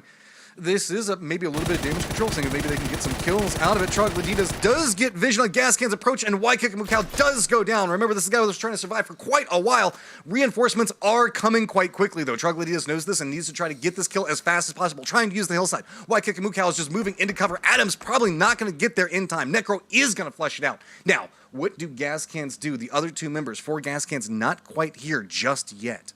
Adam has himself a big boy gun and can put in some serious work. Yeah, I mean, they hit him with the payback from way back. The problem is this fight benefits nobody. I mean, the circle is the blue is already coming in.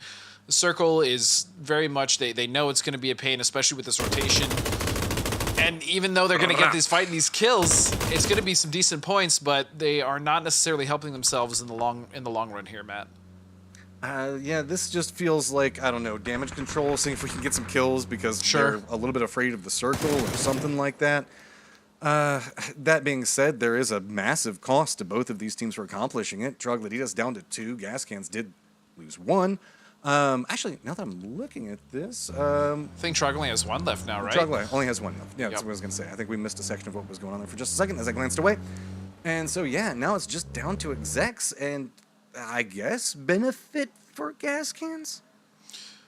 I mean, yeah, they're still going to be rotating in late. It's not the end of the world, but it's not great, especially if this does decide to shift hard south down to Millie base. As we can see, we already have... I actually really love what Built by Gamers is doing there on the east side there, on the bridge south. It's a really nice bridge camp. I mean, even if they decide not to get aggressive, I'm pretty sure they have completely locked that down or dissuaded any other team from rotating over, because I'm pretty sure they got a few picks off that anyways. That is the tried and true East Bridge gauntlet if it goes that direction, and they have multiple ways to get so much. I mean, Vegas with the high ground, just feeding it into the 3 members that are lower, so that way they know exactly where to be whenever somebody's coming in. And you can see it's awkward, but not violent yet with this. There is still enough places that teams can hunker down. See, Sonic's not leaving Pachinki early, and that's just kind of due to what's going on with the circle, and just too easy did come in over into the west of this. Rumblers are kind of eyeing a position fairly close. That might just be doing a little bit more of a wrap. It's really just Rumblers, execs, and gas cans, the moving factors in what's going on the circle at the time. And this rotation for Rumblers isn't at all out of the ordinary. I mean, this is where they were last game as well. This is generally where they like to rotate as far as when they come in from the north and come down south. They like to wrap around Pachinki because they know for the most part, again, Sonics aren't going to be there. Most of the other teams probably aren't going to be taking Pachinki, and they have actually used this rotation to success in previous games. So yeah, this is kind of like a set plate for them. They're going to scout here. Yeah, this is very normal stuff, and I like this. Rumblers obviously are a team that have really good macro. The problem is sometimes when it comes down to team fights or just fights in general, they get picked apart, which to me is really wild considering the fragging potential on that team, and that still sucks. Yeah, that's a south shift, but kind of. That's a lot of the canal still in play. And so, Godspeed, these bridge camps we were talking about a second ago. Now we've got Young Kings on 1, and we still have Built by Gamers on the east. Looks like the first contender coming over on this is going to be E United, sending it in. Honey Badger prepped and waiting. Balefrost position on the high. This is... You can see E United, they're sniffing. They know something's going on. They know that it could be a ride, trying to creep in. They're going to have to hit the gas in just 1 second, but look at this, cooks it up, gonna be able to toss it in. I think that they have a read on what's going on, tries to stop out of it, but it's gonna be Hikerman with a good angle. And look at this, there's nowhere to hide. These angles just reveal themselves to have so much vision. They have to send it off to the other side of this one. Kickstart's already gonna go down as well. And look at this, Balefrost even has a reposition angle that he is working from. EU United caught, but guess what? It's not quite over yet. 2 other teams are gonna be coming down the bridge any given second. EU United about to find themselves massively pinched. Oh, United hates everything about what's going on right now. It's going to be Kickstart going down and Flush as well. Relo is not going to be revived. It's just 2 members of United on this bridge. And as you said, yes, there's actually a backup. There's a queue to get on this bridge. There's a line. Yoho is behind them, and then back behind them, if I am to quote you, sir, is a Triple B. Oh my God. Okay, at least enough for these 2 teams to have bumped into each other. It's now its own 2 contained fights. So, Ruzen looking into what's going on with BBB coming around from over here, has to dodge the nade, but the longer this fight stalls out, that means that more problems are going to be coming because Sonics do hear what's happening, and I don't think they're going to rotate firmly into it, but at least could get an angle where they can take some shots at what's going on right now. Ruzen is down, does get flushed, so this is getting a little bit more contained off of this. You can see Yoho only have 2 members left and are playing the opposite side, but aren't inside the safe zone just quite yet. Bing Bang Boom have to figure out how they're going to want to assault this with United still clinging to life on the bridge itself, but it's going to be a little bit more problematic as with that separation, Yoho could have an angle on them any given second. And the way this scenario has played out as well, I'm really impressed by BBG. And then the other thing on the other side of the bridge is Yahoo, unfortunately, they had like this weird split where they had Punaj and Shinboy on the right side of the berm there off the bridge road, and that actually cost them 2 members. They pretty much lost them for free. And so, especially with BBG still holding down this bridge, I don't see them leaving anytime soon because they still have edge. I mean, you can see Millie Island is completely clean on this side except for BBG, so they're pretty much going to control this. And look at this on the West Bridge! More teams and more chaos. Just too easy made it by the first part of it, but guess what? Still harassment coming in. Young Kings is going to be on the other side of it, repositioning. They've got a lineup coming in as well. Spree's coming out. And that's going to be Ragnar going down and getting flushed. While this is going on, by Gamers also gets a vision on what's going on with Sonics on the other end of this fight. We can see a big firefight happening on both sections of this bridge. Back behind this, Rumblers also trying to figure out if they're going to make a play for it. Gas Cans also going to try to follow into the west. Meanwhile, into the east, you can see it is just a bloodbath. Nobody can get to a bridge, and if you can get to a bridge, you're going to die for it. This is going to be a massive reward for these teams that came in and opted into a bridge camp so early.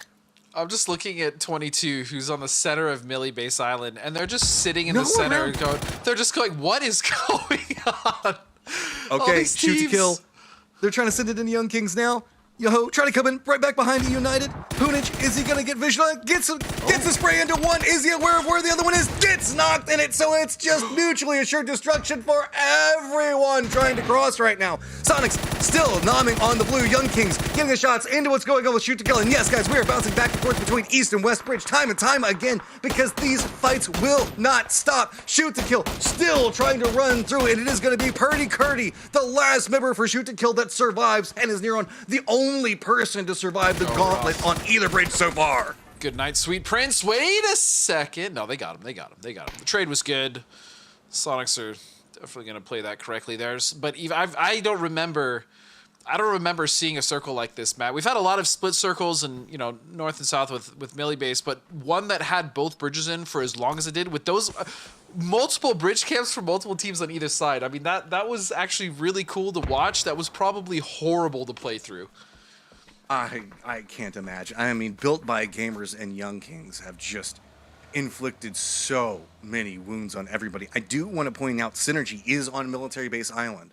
Presently just lined up good, feeling comfortable, still have their members up as well.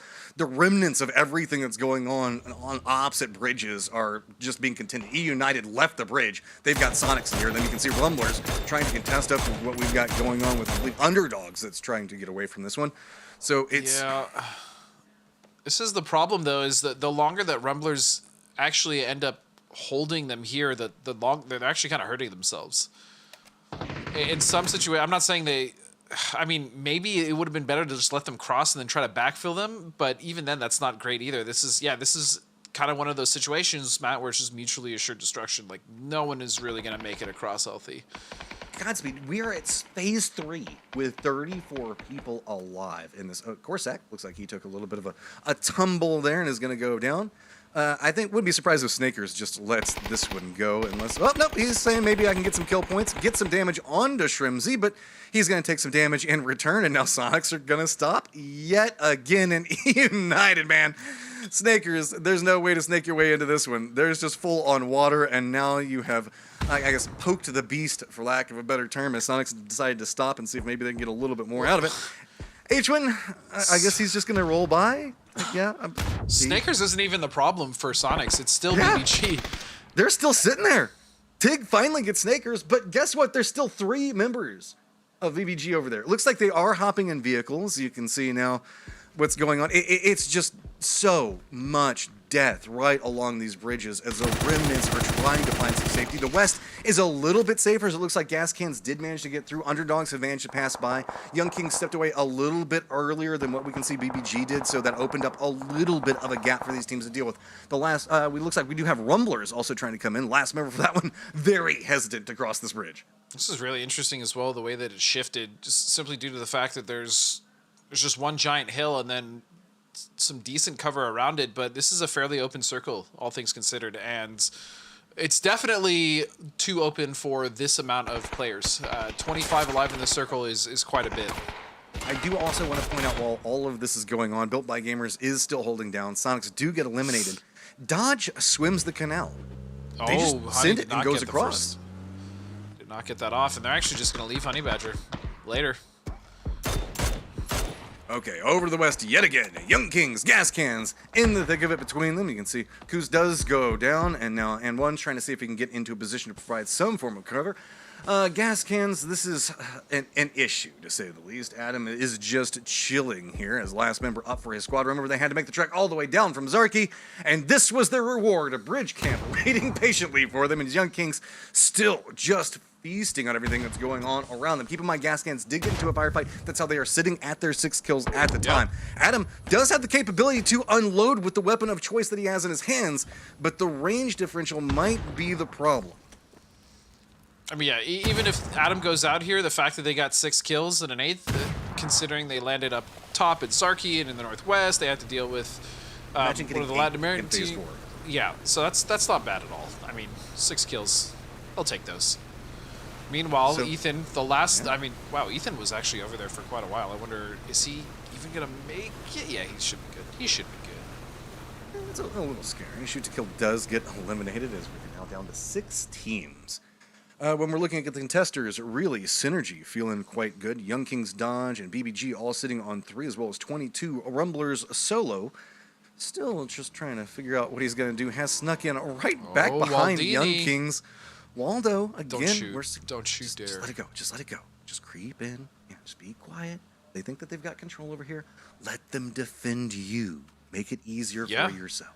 Especially again in points. I mean, he can easily soak up 2 or 3 depending if there's knocks in front of him. If he can survive, you know, Waldini can be a little sneaky. He could definitely salvage some points here because the Rumblers, at the very least so far, have first couple games and not been the strongest, but they are a team that can get stronger over time. So we'll see how that goes. And again, Waldo can get a good amount of points there for them as long as he isn't spotted.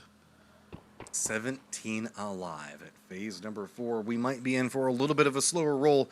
This started off action-packed, so giving everybody a second to maybe reset. While I say that, Synergy Fisher is going to spot out BBG's Balefrost, and he's going to get down and flushed. BBG has now been spotted out, and Capitan Zero Fear is going to be sending it right into their direction. Looks like not going to have a lot of time to deal with this one. Throwables might be coming out, but BBG is just going to step away from it. With the way the circle is now set, this is heavily favored for 22, as well as Dodge in their positions. Synergy could have themselves a good spot on the bottom, and hey, Waldini himself picks up another point. He's going to find one, and very possible, I mean, if he's given 2 1v1s, that he could actually just wipe out Young Kings. The problem for any one of these 2 teams, whether it's the duo or the solo, crossing this into 22, that kind of valley is going to be almost death. As we see 22 taking shots already. With Young Kings for forever, and a solo that limps in is what ends up destroying you. That would hurt. That's a moral victory for Rumblers if I ever saw one. Young Kings sitting at 8 kills, though. They're going to feel good no matter what. They're reviving 6 teams still alive. 22 Esports sights do seem to be set a little bit more to the south in Synergy's position, where they did hear the fight with BBG just a moment ago. Young Kings, you said it yourself, this is going to be very difficult for them to move in, and Waldo is actually already inside the circle. Oh yeah, Waldo's, he should at the very least be, chilling in the shade there in that valley. I think Young Kings might have something very slight to play on the very edge of their plateau. I'm not sure, but regardless, yeah, 22 is very much going to be eyeing that position, and Waldo is just going to hope that he is not seen by anyone at all. Everyone is set in the circle. I mean, there's no mystery about it anymore. All the teams pretty much know where everyone is accounted for as far as the cardinal direction, sort of southeast west, and then you have, yes, 22 in the middle. So this is just a waiting game now for the shift. Mm-hmm. Young Kings, I think, is leaning into this just a touch of the hillside for cover. BBG did a wrap around to the north. There are a couple of buildings that are in play over there, and they're going to hunker down. It's cardinal directions everywhere. North, south, east, west. That's the lay of the land with the teams, and then Waldo himself just kind of hiding in between to the southwest of what's going on. So Dodge, well, they're coming into this with not a lot of information because, again, they made the jump, they made the swim over.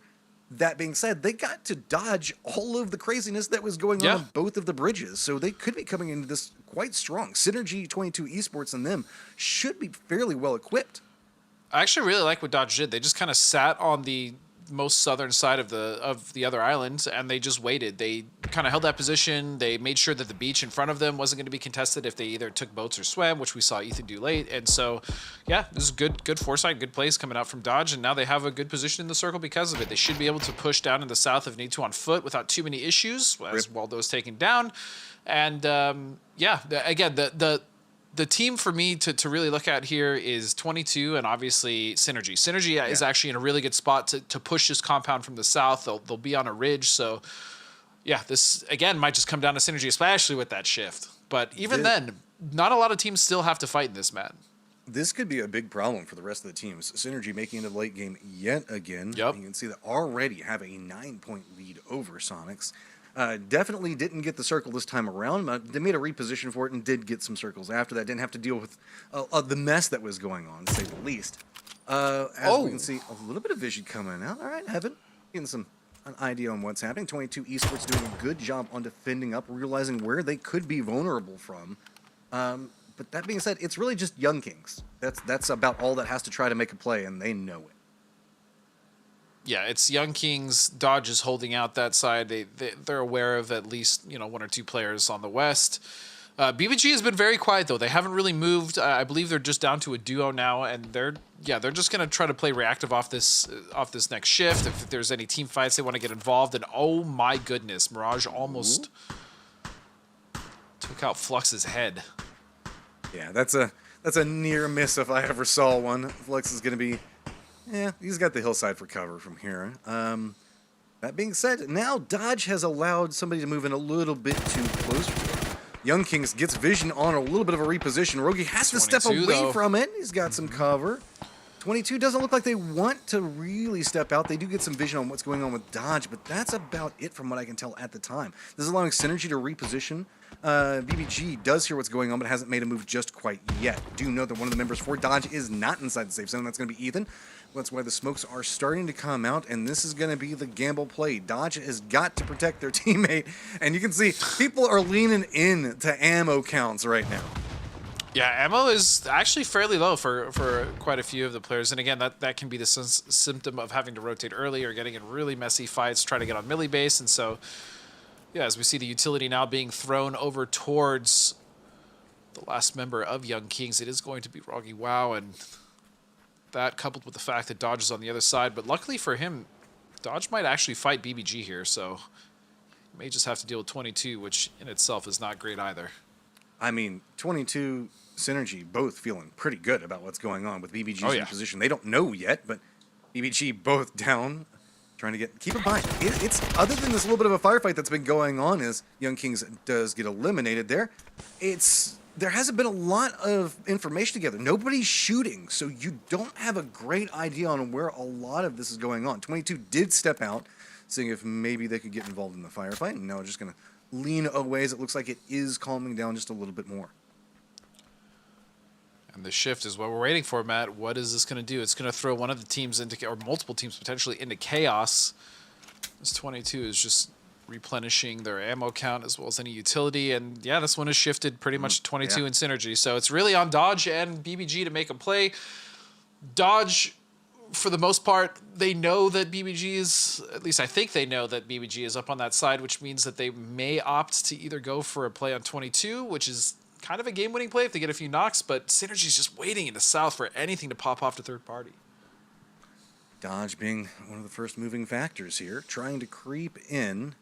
Vinny did surrender that position a little bit closer to the circle. Maybe they don't know about BBG, Matt.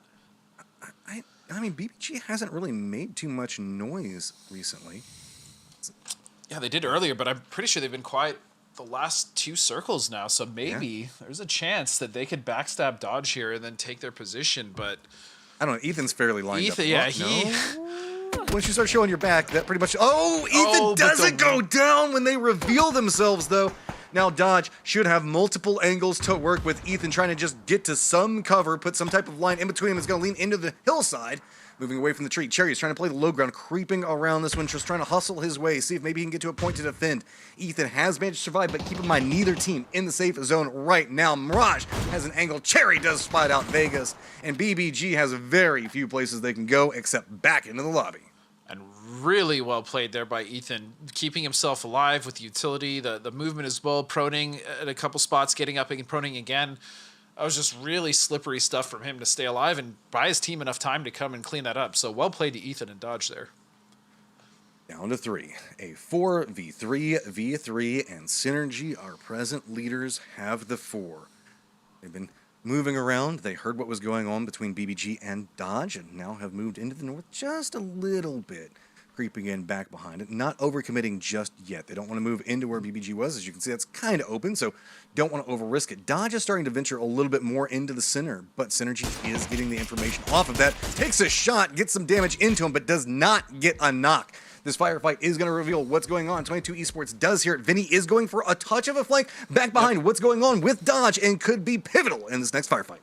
And that was really good for Vinny to realize, look, that's the last 2 teams fighting, but I also really love how Synergy is left Capitan kind of off angle down in the south. If you look at the mini-map there, and he's kind of anchoring just to make sure that 22 doesn't wrap that direction. And even with that shift, there's no reason for them to, but I still really like, again, the foresight, that proactivity coming out from Synergy has been really great. And 22, they don't have to do anything. It's really on the onus is on Dodge. Dodge has to make the play here. And they're trying to. Raj is creeping in very, very close. Hasn't gotten enough information nor seen any heads just quite yet. A little bit of vision. Ethan, though, coming up big for his squad yet again. Last time it was about survival. This time it's about getting the shots in whenever it matters. Synergy now having to figure out how they're going to commit into this. Pippa taking a lot of damage. Going to have to drop down. Dodge does have one of their members go down and get flushed. So now moving into a new position. Keep in mind the circle has popped, heavily favoring 22 Esports. So now just living the life, hearing this firefight, and has vision up on top of this. They just get a police anything that's going on. Yeah, this is going to be tough. I mean, this is going to be tough regardless of what happens here with Synergy and Dodge. It's going to be difficult for either team to kind of get a foothold on that compound that 22 is now holding. Most of the ridges that were surrounding it that were maybe usable have pretty much been cut out. And so, yeah, this is just a shooting gallery for them at this point. Vinny going to retreat back. He's got the cover. Dodge is so close to Synergy, and Synergy knows it. Looks like Synergy is eyeing maybe retreating, wrapping back down, but I think already has an idea on that, is moving into the crate, so might be able to do something. Cherry was going for a play into this one. He's going to go down and get flushed. So that gives us a little bit closer of a lineup of Synergy versus 22 Esports. What, oh what, Synergy, are you going to do? Looks like they were trying to at least use a vehicle for cover, but Capitan goes down. Haston has a beautiful angle into what's going on. Smokes be damned. He can just lay waste into what's happening there, and that's going to allow him to get a new angle back behind him, getting in throwable range. If he can line up nade and get it close, that's pretty close to pocket. Oh, Capitan goes down. It's going to be Fisher taking a lot of damage, but does not get knocked. All this is going on, Ethan does get spotted out, and now we are in a 1v3. Just one member up for Synergy, sitting at 9 kills. Gonna feel good no matter how it goes, and running out into the blue. Wants to sacrifice this one over, not gonna give it to 22 Esports, who does end up being our winner. Every point matters. He knew at that point there was probably no chance of him really getting any impact, maybe even a frag. So he just went to deny the point. Not bad at all. And again, 22 played that perfectly. I mean, there was no reason for them to get crazy, but even then they were playing a little proactive. They had someone go out to the north and stretch that way, and then they had someone go to the south to make sure that they had anchors. And so, yeah, it was just really well played. And then Synergy as well got 8 kills, another top 3 finish. Well played to them. And then Dodge. Shout out to Dodge as well. They got a good amount of kills, and they came on that island and secured a good amount of placement and points. I mean, Haven, I like seeing Haven and Vinny and the way that they handled it. Shifting every single time there was a firefight, not just living inside the compound. And in fairness, yes, 22 Esports only got 4 kills. But what happened inside that circle? That's not their fault. Everybody died at the bridge. They weren't at the bridges. That's where everybody was massacred there. Half of the lobby died just trying to make it across a bridge and failed. It was a glorious thing to behold, though. You got to say that. Yeah, and at the end of the day, look, someone has to get circled. Just happened to be 22, and they played it correctly. You know, we always say that you got to win the games that are given to you, and that one was definitely, for the most part, fed to them, but they played it correctly as well. And the fact that they stayed proactive, which is, I think, something I've criticized 22 Esports in the past, is just kind of sitting in a compound, not really, you know, getting an anchor out or just someone to scout. That's not what they did here, and so they definitely earned that win. So kudos to 22 Esports. BBG as well as Young Kings. Big shout out for their bridge defenses against everything in the world that was trying to cross it. I think everybody needs a mental reset after that one, so we're going to run to a quick break, and we will be back in just a few moments.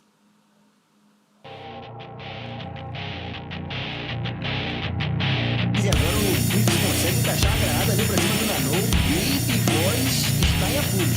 Dificuldade total aqui. Vai pra cima. Vai pra cima deles o Blitz. Achou, encontrou. Bala lateral.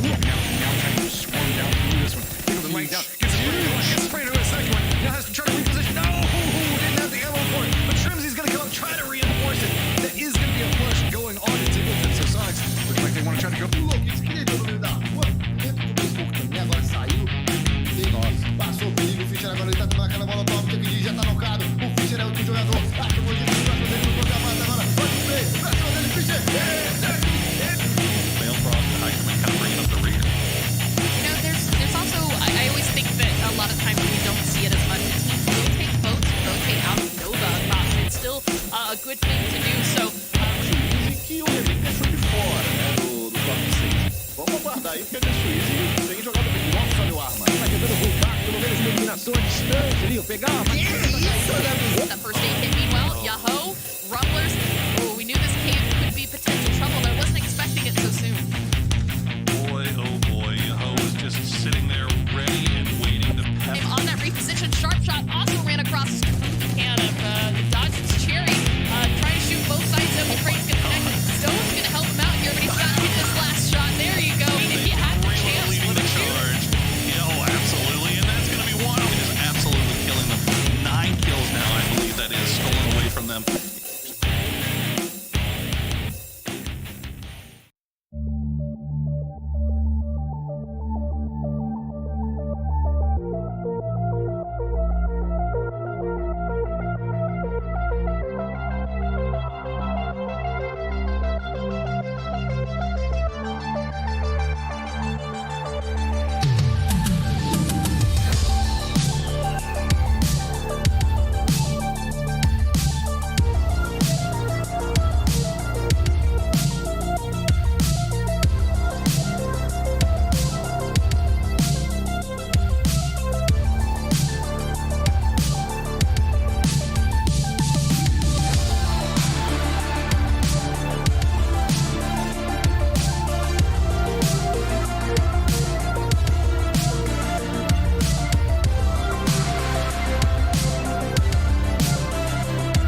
Welcome back. Game 2 has come and gone, and with Game 3 looming on the horizon, I think it's fair to say that so far, Latin America has stepped up, put up, and shown up for this event. With our first 2 wins going to Latin American teams, it has been a very impressive start for them, Hypok.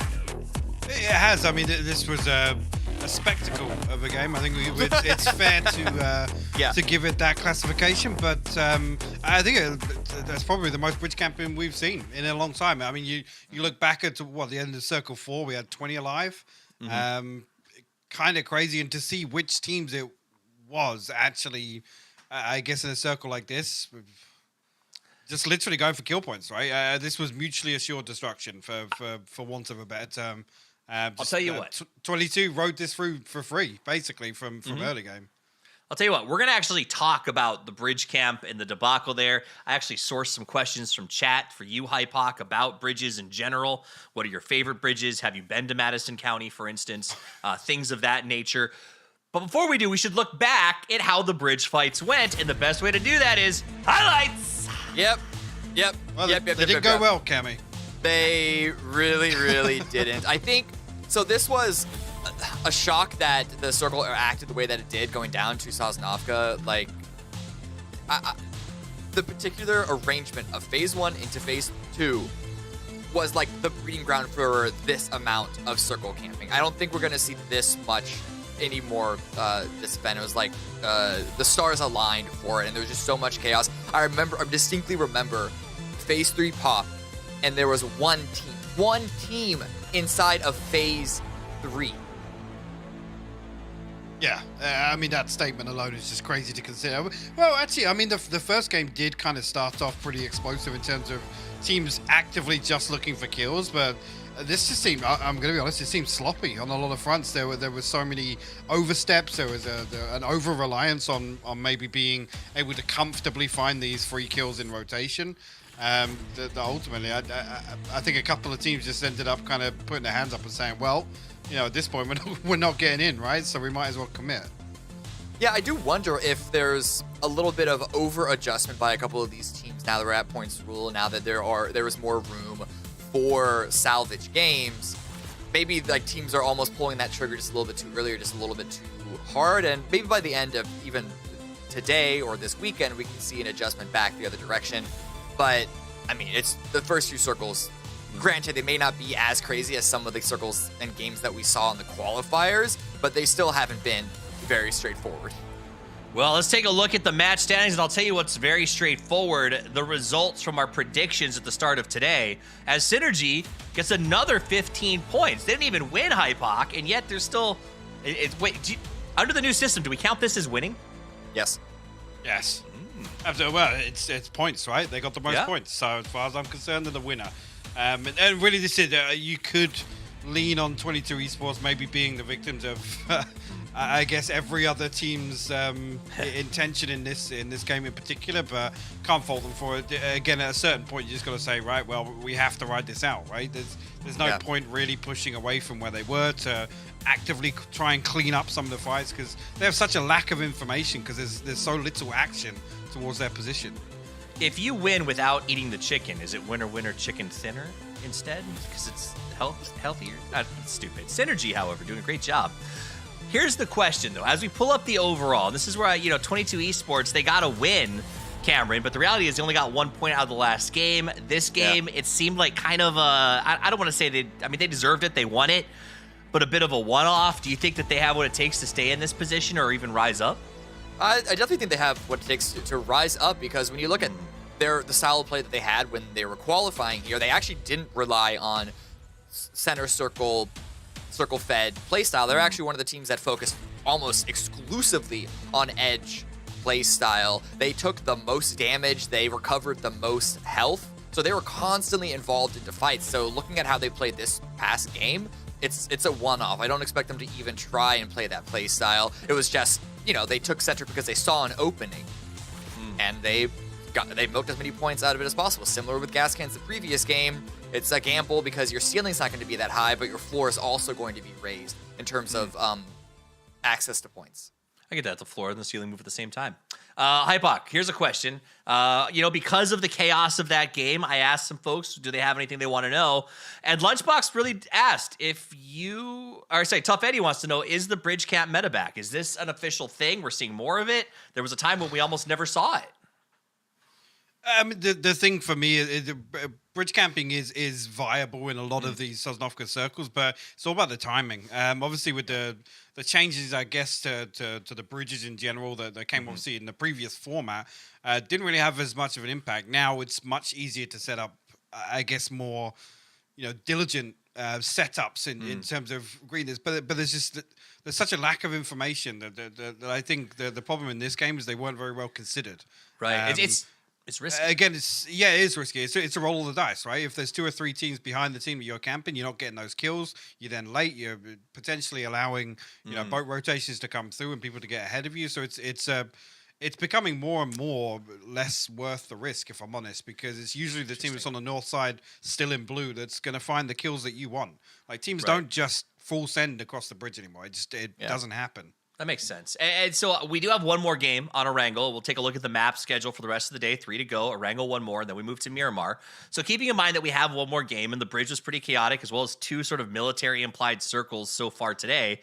Cameron, Lunchbox wants to know, do you think that the scoring change has made more risk-tolerant plays, such as, say, camping the bridge, functional for teams? Has it changed the meta because you can make up for those risky things? 100%.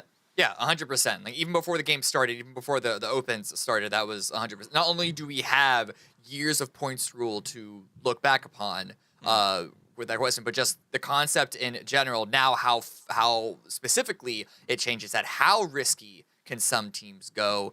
That is something that's going to be developed, and even that meta changes over the course of the year. Could even change from event to event depending on like you exchange 1 or 2 teams in the lobby, and it could sort of fluctuate that just a little bit. But just the general concept of you can make a riskier play because you can make up in salvage games, 100%.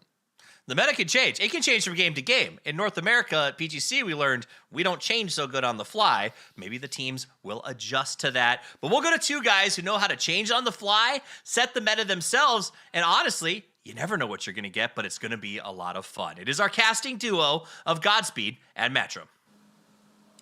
Never know what we're going to get indeed. And apparently we're going to go back to the old PUBG Online awesome meta of all things. Hopefully we don't get like a mermaid puddle again where a whole bunch of people are swimming inside of it. But guys, that is a perfect example. And a reminder of the fact that don't forget that we have an entire map feed that is keeping up with the broadcast in time with what's going on over here. So that way, whenever there's multiple bridge camps going on and you got to bounce back between everything and the chaos that's ensuing, remember to head over to twitch.tv/PUBG Esports map, all one word, compressed, to have all the rotation of fun because, my God, I don't know if I could live without it, and I don't know how you do if you're watching at home. Yeah, it'll help follow along, as well as, we were just talking about the fact that we really haven't seen bridge camps, all too often. Generally, it's just, I think Pac was saying, it's just like kind of the symptoms of the circle, but overall, that was really wild because the symptom was that both bridges were not only able to be camped, but they were heavily camped, right? Like there was BBG on the East Bridge who just completely got locked down. I mean, the way that they had positions set up, like with Bale up on top of the bridge, just kind of being Batman up there was really ridiculous. And then on the West Bridge, Matt, you had multiple teams actually in queue to camp the bridge on top of multiple teams in the queue trying to get across. I mean, that was kind of a very unique game. I don't really think we'll see that type of bridge play in a while. I hope but not. it was really, really neat to see that return to, the 2017 meta of camping the bridges. That was, especially with the way that it was camped. Like, you can see that these guys have, like, evolved it. And whenever they wanted to bring it, you can bring it. The setup that we saw by both squads was just so efficient. It was just like 2 different chokeholds on the entirety of the map that nobody could get through.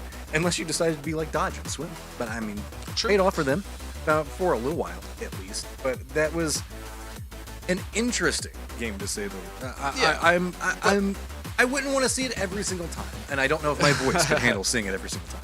Definitely not. But yeah, to Dodge's credit again, I think they played that very well. They stayed up on the tip of the island on the north until they basically had to move, and they made sure that everything ahead of them was at the very least clear for them to make that approach. And so you have to really like. I'm a big stickler. I mean, you know what I mean. Chat probably knows by now about proactive plays. I really love proactive plays. That's a little weird.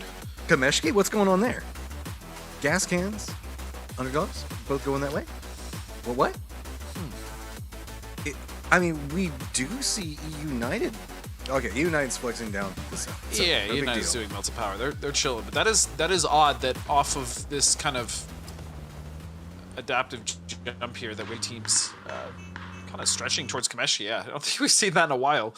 And here we go, though. Kameshki fight. Are we getting a double bridge camp into a Kameshki fight? What is going on? I remember Taryn used to tell me that always called this place kamikaze because if you came here, you knew that you were just going to go to die. You just wanted a firefight, and that was going to be about it. Well, gas cans are surrounded in a firefight position. Waikiki at least has himself some toys to play with, but there is a downside to surrounding gas cans right now, and that means the fact that this is going to be underdogs fairly separated.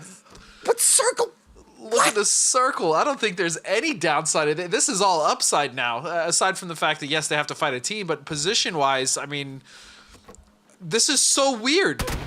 We're seeing Gregshot going for the push, 30 bullets, but...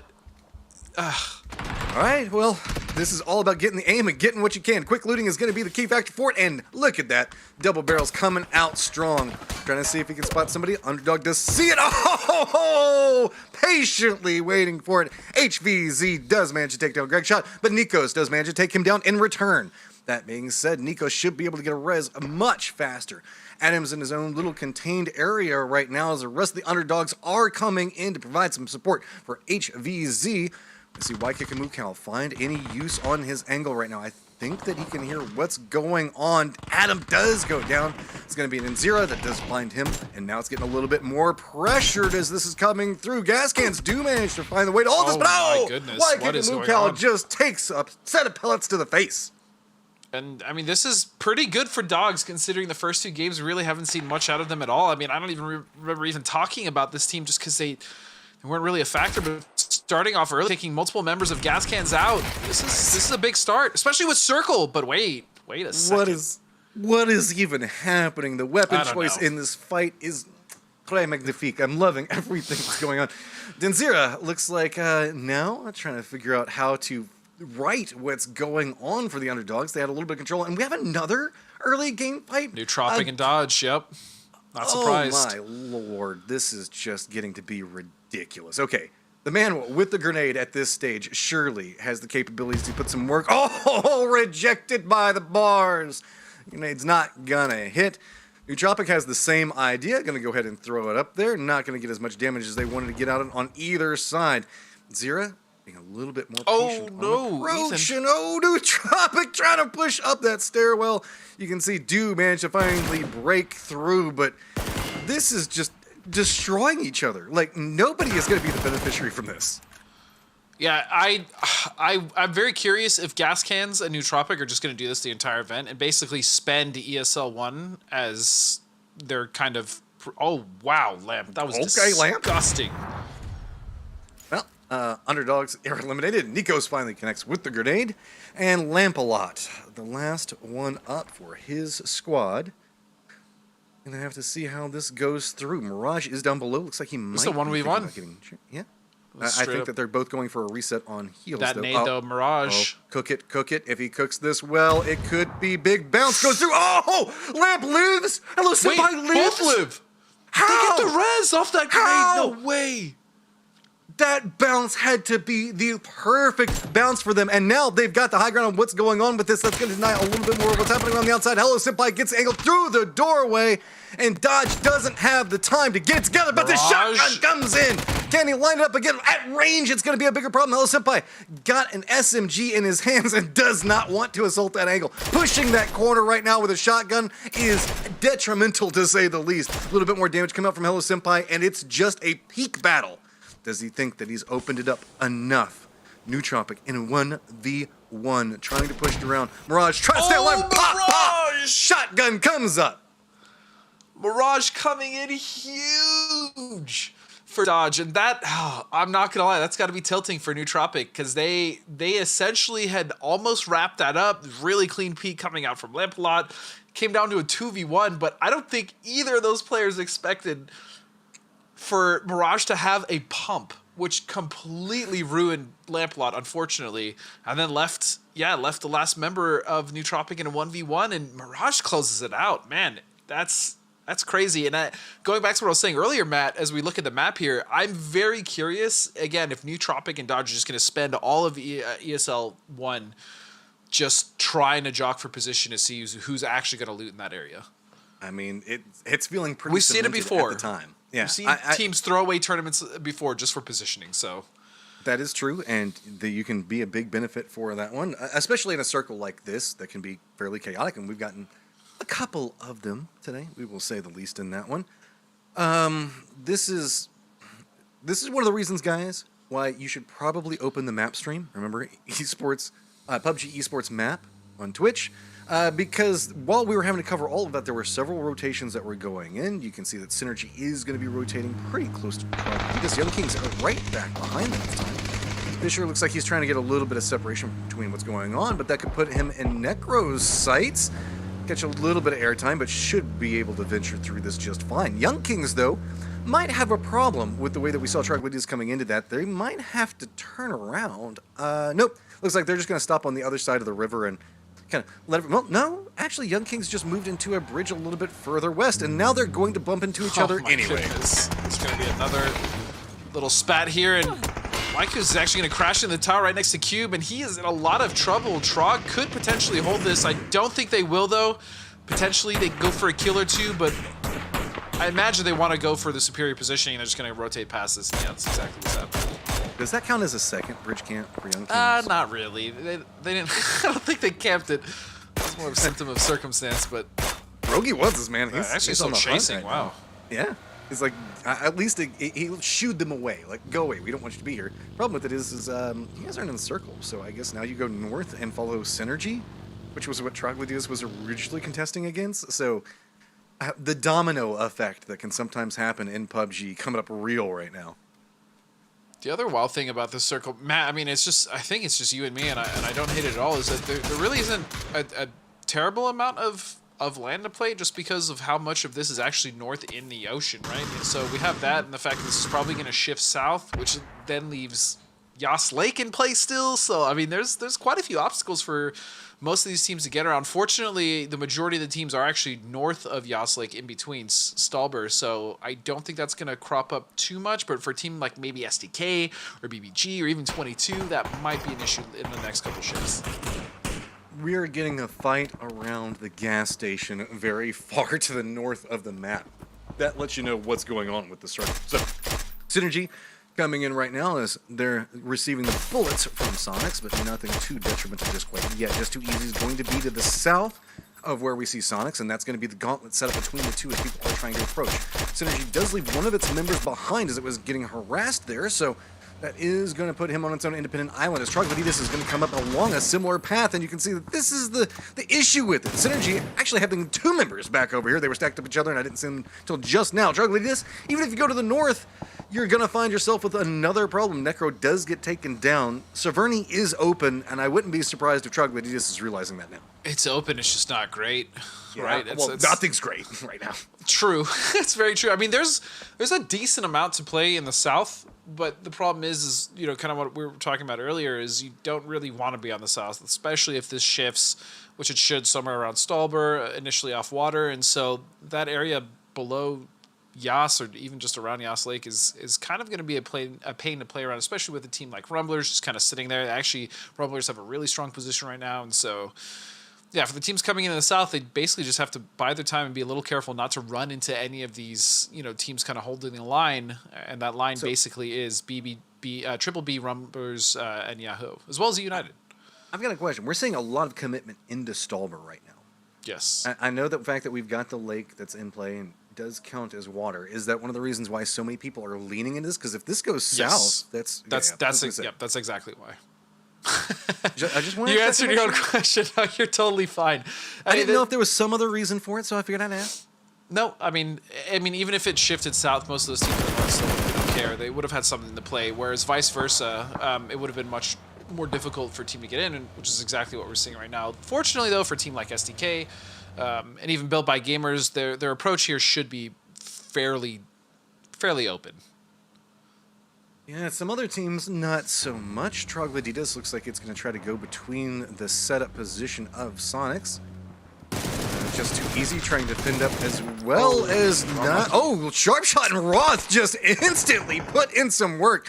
They land guns blazing, already got a lineup into it. Low Kick's trying to get something out, and he's going to go down. Nutjim's the last one up, no more up, and Bing Bang Boom comes in with some gusto and takes that one. Bing Bang Boo, that was just too easy for I mean, that was wild. That was actually wild. I am very surprised that Triple B, yeah, that was crazy that they won that fight, especially with that crash. Just kind of went sideways. So I do want to point out we do have BBG and Dodge doing very long rotations to the east. Looks like they could be coming into the north, where we saw Synergy kind of set up camp after they made it by the Sonics. Sonics kind of refereeing what's going on the hillside with Trogloditas. Young Kings did leave Severny whenever they heard what was going on in this new circle. Shoot to kill, just moseying their way into the zone. No inherent rush right now. Nope, and they've gotten themselves a nice little position there. At the very least, they should be able to get quite a bit of information on where they want to go forward. I really like the wrap that we were kind of seeing there from BBG a little bit. Kind of wish they would have went a little more north, as the northeast of the circle is pretty much free and quite priority positioning, if I do say so myself. And so, curious the team's going to flex over, but Snakers and E United. But Gascans are at the top. They're already waiting. With these shots coming up, these vehicles going so slow, taking that damage, Gascans can look down and see this. E United, though, has to look down, as it's going to be BBG that's just below them. Dodge coming in right back behind them. 22 Esports, you can see, getting harassed, just trying to muscle their way up that hillside with so many teams getting long-range shots into them, as it's starting to get more and more chaotic. I think the BBG says, no, we don't want to have anything to do with this. They're just going to continue north. Honey Badger hopping in the vehicle said, nope. Pushing this hillside is just a death trap. And this is exactly what I was talking about. I wanted to see BBG wrap further north, and they've realized that's actually the better play. And that's also because of the fact that E United's kind of spread here on the east side. It's so good. It's so good for zone control. They're easily able to cover themselves. I mean, it's just, yeah, that's going to be a very dangerous and quite honestly not great option for any of the teams coming in. And so I like the play from BBG. Meanwhile, though, Young Kings, they did find themselves a decent little spot here in the southwest. They are right under STK, so they're going to have to wait at the very least until they decide to move, if they decide to move. But at this point, Matt, everyone is in the circle. It's just the shift that's really going to dictate, you know, who's going to live or die. I mean, everybody is clinging to Stolber Hillside, or Stolber itself is denying sight lines between these teams. That's why it's kind of slowed down. It's going to be a rough shift. No matter where it goes, it's going to be rough.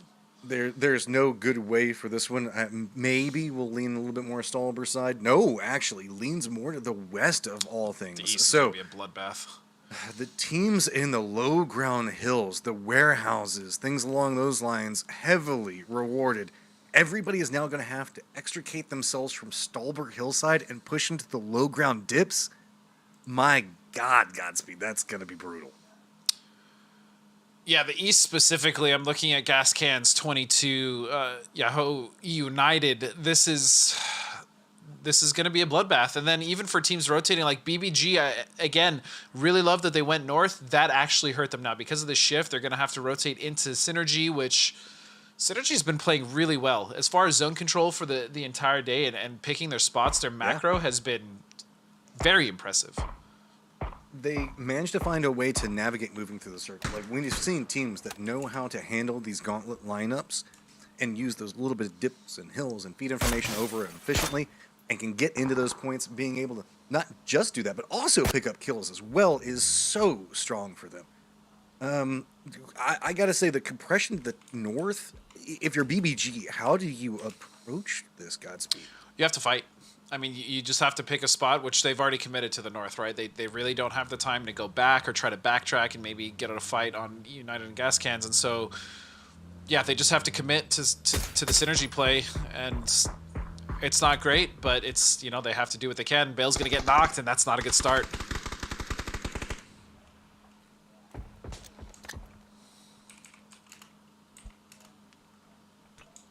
It seems as though I may have lost Matthew, so it's just me again. You know, we're just trading it off. Both sides there. Oh, well, there we are. See? And Pippa's trying to survive through it, but now we're starting to get the skirmish going on between E United as well. Both pushes happening at the exact same moment as everything has been wont to do today. So Pippa trying to survive through this one. He's the key point going on right now for Synergy, trying to deny anything from BBG to make their approach into this one. On the opposite side of it, Gascan is trying to defend right along the line as E United is coming up right across Stolber. Vegas trying to see if maybe that low ground angle is going to be enough.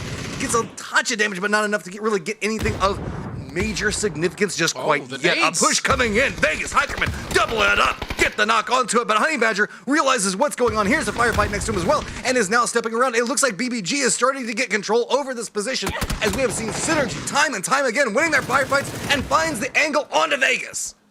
This is down to 2. This is such a crazy fight between these two teams and trading back and forth.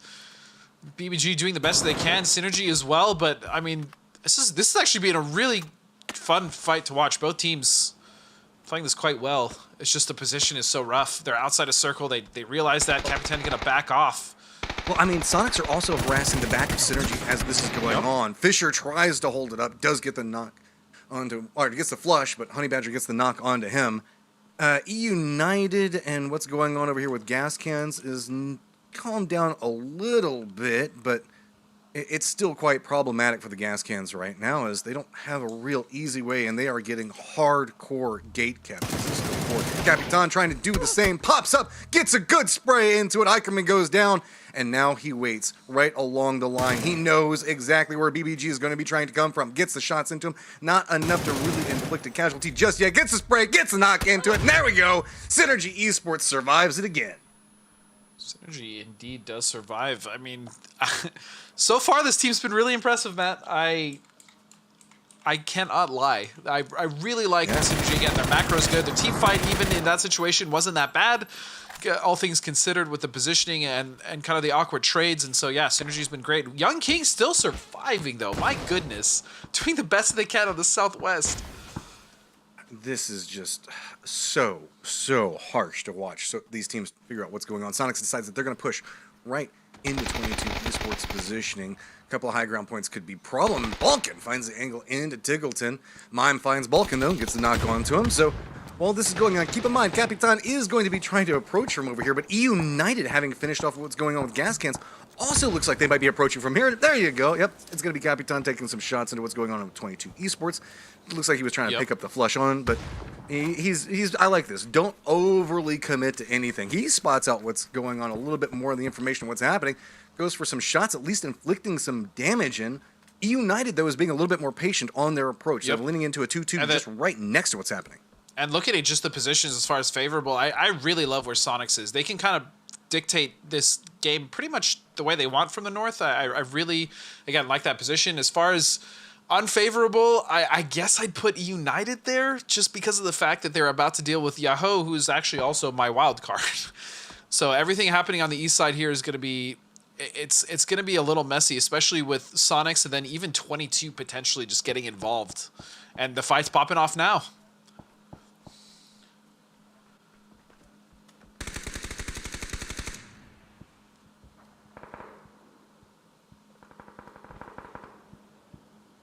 So I may have lost Matt again. All right, so it's just me again, chat. Sorry about that. Little issues. I had mine earlier. Matt's having his now. But yeah, this east side is about to pop off. We see the two box here, E United and Yahoo. Sonics potentially going to be third partying this, but actually the issue for Sonics is 22. 22 is kind of split in between them. This high ground area he has to be so careful with, as you can see that. I mean, this is a big area to try to hold down. E United looks like they're trying to push onto this. Flood doesn't have a real supportive angle, and it's just going to be a slow roll of what's happening. Synergy surrendering into the blue yet again. Do not want to give up any kill points at any stage of it. With the way the circle has lined up, this fight between E United and Yahoo has to end fairly quickly, as a lot of these teams are already positioned and waiting. Gatekeeping is going to be very strong in the circle. Well, I'll tell you right now, my opinion on most favorable is definitely not Sonics anymore. I would easily shift to STK, as with the shift it's made it more difficult. Even still though, Sonics have a good position. As long as they just get rid of the last member of Trog and then kind of sweep up the north, they still very much could win from there. But yeah, this east side is just, it's not letting up. It's still Yahoo and it's still United. Boy, trying to get some speed going with it. Has to be very, very careful. Rumblers are just a little bit further down this hillside right now. trying to navigate it, and you don't have a lot of options in this approach coming down the Stalwart hillside, at least trying to see if they can get away from what's happening. But, I mean, it's already Rumblers. They're waiting. They're just patient on this. Los knows it's coming. Look at him creeping up. This angle is beautiful. So Gets the close. spray to one. Just rotates it over, looks through it. He's got so many targets around him. He does go down, but he has done a massive amount of work into what anything Yoho was trying to bring there. That was really unfortunate there. Los potentially had 3 knocks. He had one. I think he stopped shooting at the second one because he thought he had got the knock, and he went to transfer the third, and he will fall. Rumblers still making this push, and that's going to be a knock up from top. He actually going to find Haruzen, and this should be a cleanup here for Rumblers if they can just get up this hill. Oh, Valiant, please. I mean, what do? Rumblers are still harassing Yoho. Yoho still has BBB up at the top of it. They're just caught. They're pinched, and they don't have any good option to work with right now. Sharpshot has moved down into this position and is now much stronger spot and can really harass anybody that's trying to come up, specifically Yoho. So they're locked out. They have no options, and they know that it's just going to be bullets raining down on them. Shinboy already goes down. Punaj saying if maybe he can get a knock, get a flush. That's your options that you're trying to work with. He doesn't have too much. Maybe he can get this res. I mean, but even if you get the res, where do you go? Rumbler's already positioned up too. He did have the option to potentially carry him up and get the res, but yeah, like you said, timing is everything here. Potentially with the knock. That's 2 members knock of Triple B. Still a chance for him to, at the very least, survive. He's going to get a point here, and yeah, Yoho has just been, I mean, they've been scrapping and fighting and trying to make something work for the last, I don't know, 5 minutes of this game. Just nonstop. I mean, that's a good read on the smokes. Maybe that knock gives him a little bit of space to work with. Blue zone is going to be coming in right next to him. EBB has stepped away from this, so... Oh no, Matt, and that's it, actually. Sonics is out. I didn't even see how many kills they got.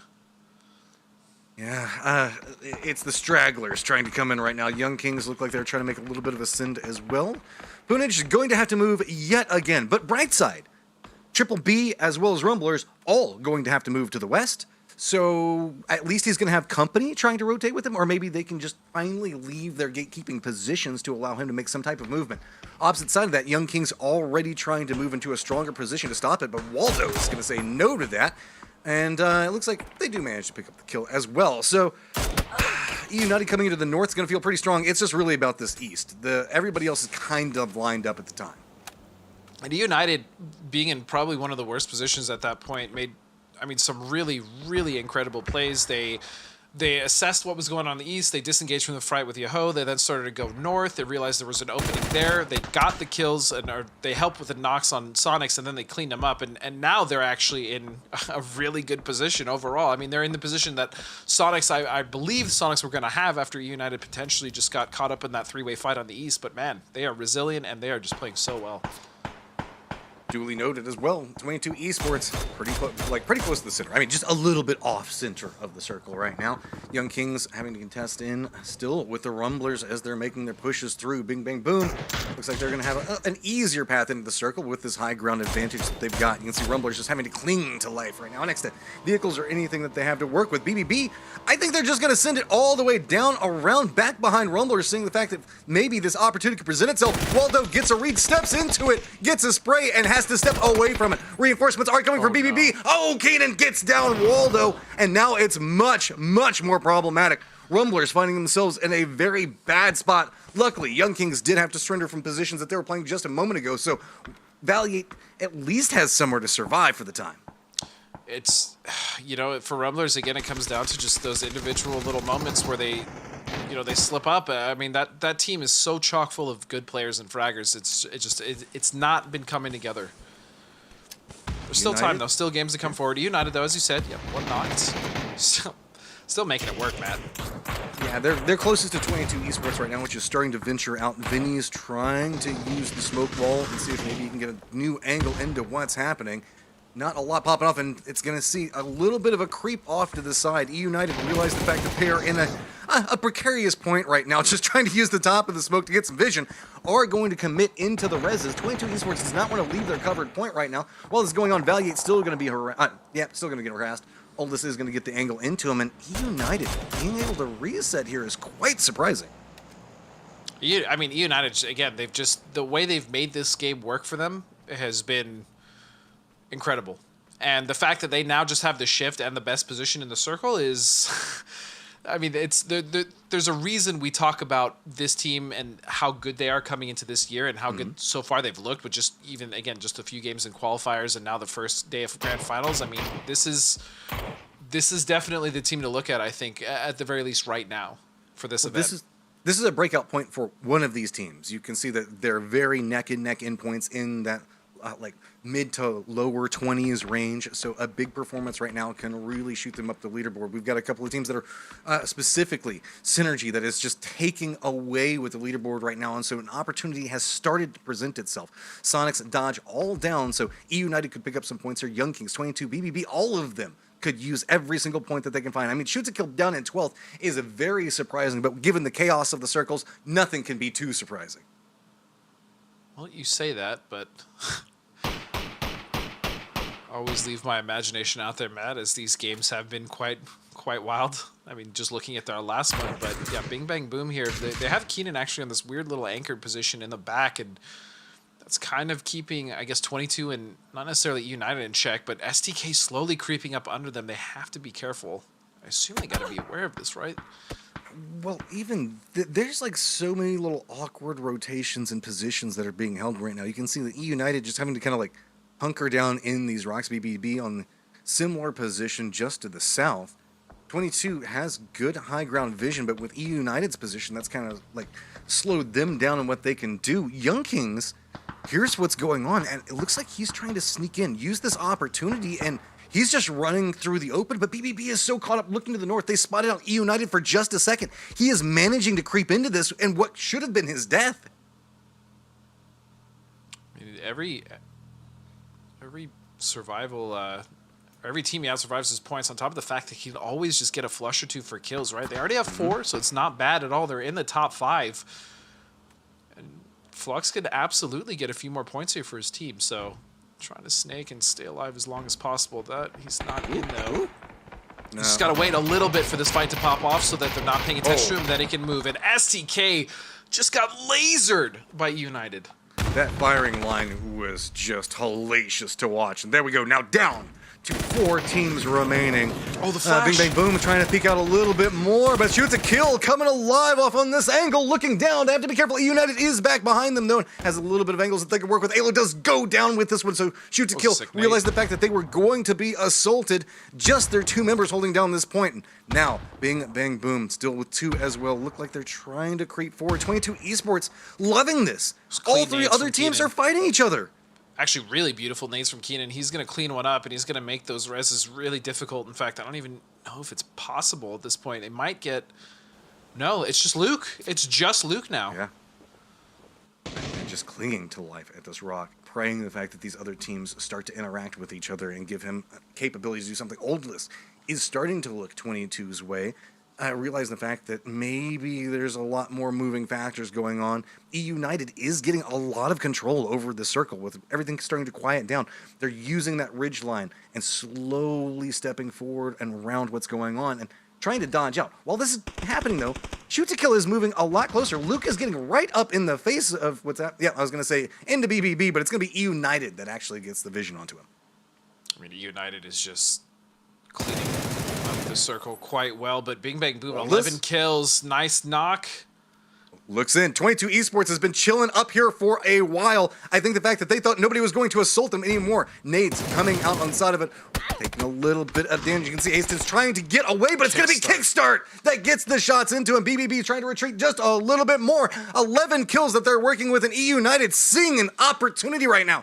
They've got the lineup, they've got the position, retreating back into a fire line. 3 strong along this hillside. Rillo playing the lower area for it. Roth trying to provide some type of support, and here we go. BBB trying to just get their res back into it, retreating just a little bit more to get the cover. Vinny also crawling over to Hastings to see if they can get the res, and now we are moving into the last circle. Everything's going to be moving down to that center point, and E United are very close to it. Yeah, I mean, this was just a full-on reset for basically every team except for EU, who was just kind of dictating everything, and BBB are going to get the res off, that they still have to move up, and this position does not favor them at all. United has this entire ridge line to work with, on top of the fact that they have center circle.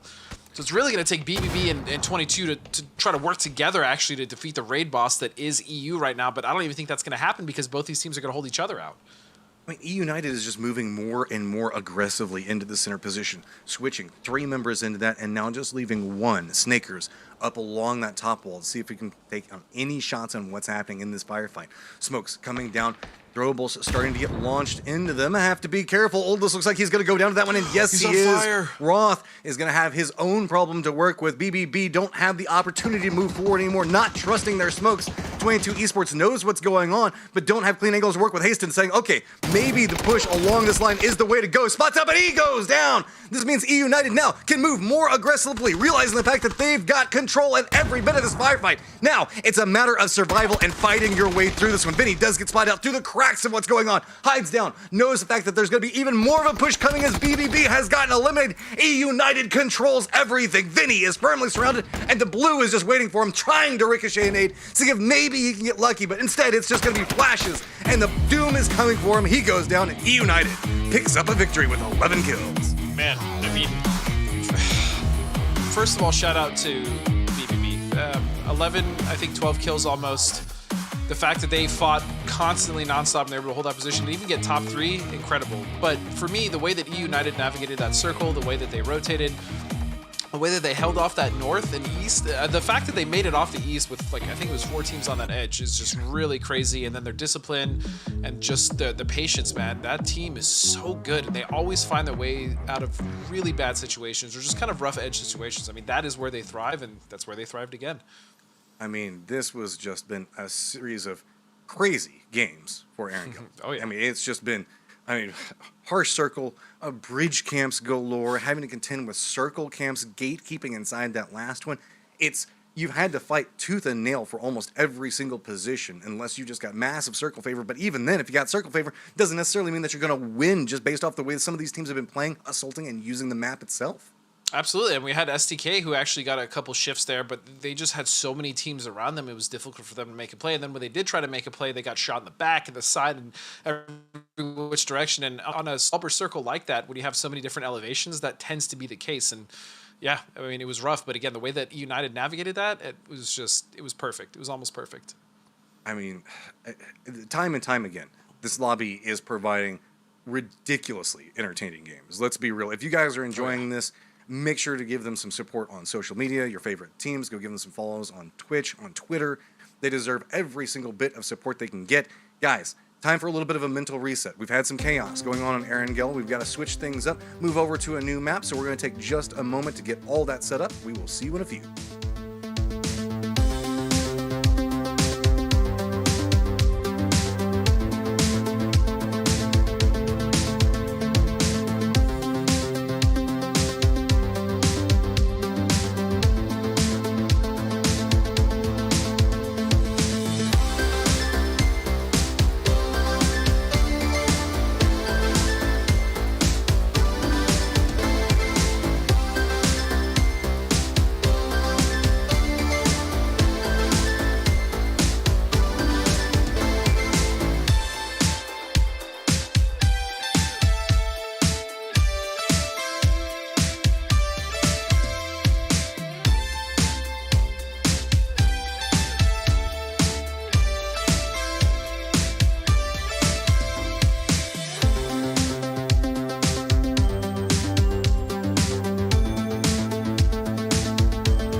Game 3 has finished, but Game 4 is coming if you're hungry for more. We're gonna make 2 more matches today, and for the first time, we saw a North American team take the victory. It was a good win for E United, a team, Cameron, that you picked to win the whole thing. Yes. So it's gotta feel good to be reunited with these boys. Yeah, I think they played this very, very well. The fact that they're able to keep 4 alive in a circle like this, and the part of Erangel that is, Lord, it's not the most open because it's not a field, but it's really close second, I think just speaks to how well they're able to actually handle their engagements when we're not dealing with weird coastal shifts or bridge camps. Well, before we talk about what we're dealing with, because it was a fun circle, Stallber's always entertaining, we want to take a look back at the way things were. It's highlight time. Well, this is, I guess we haven't really touched on this just yet, but again, Dodge and Nuke getting into it down. This is interesting. I guess with a longer series than traditionally we're used to in ESL Masters, how long that actually goes on for, because people have already alluded to they're going to fight to the death for it. I'm curious to see how often this is going to come up. Yeah, there's more value, not to beat a dead horse with talking about the format, but I think there's like a little more value in contesting it for longer now than most chickens, but still, yeah, at some point, someone's got to pull the plug on it. It's just a game of chicken at this point. If you see gas cans go out all the way up Stallber, a lot of difficult movement that I was talking about. Just the major sightlines that you have. This part of the map, it's better than the original Erangel because we're playing on the remaster, but there's still so much wide open space, so much wide open area. Top to high ground to low ground as well relationship has had a big impact on a number of these fights as well. Just look how far away Waldo's able to shoot and get shot back in return. It's ridiculous. You got to constantly be aware of your angles. I guess we're coming in towards like phase 5 as well. This is a circle that it's that third party factor is so prominent. Because like you said, these wide open sight lines, this sweeping hillside of Stallber, and only really, these doghouses are probably the only thing to call home within this. It's a rock, a tree, or just anything you can hold on to. But United weather the storm. They're rewarded for it. Again, a decent kill count in a circle like this as well. To remain active and keep bodies up, it's a really impressive game for them. Let's take a look. Oh, go ahead, Cameron. I don't want to hear it. Let's do it. I was going to say, 22 Esports, they played a very similar game that they did previously. They just hung out. They stayed safe. They only got 1 kill. And so even though I said that their qualification process, their playstyle was looking very different, I don't know. I'm starting to think that they might be committing to this more safer, just, shall we say, M19 playstyle. I get it, but I'm not sure Christmas ornament PUBG is the way to dominate a tournament, right? You spend your whole day just dangling there. It's not going to bring you a victory. Teams like United that seem to be getting active, maybe they get rewarded. 21 points, that's a big get. Hypocket, it's their first win. It's their first big, I think, top 4. That said, though, when your first showing is 21 points, that sets you up with a pretty good run.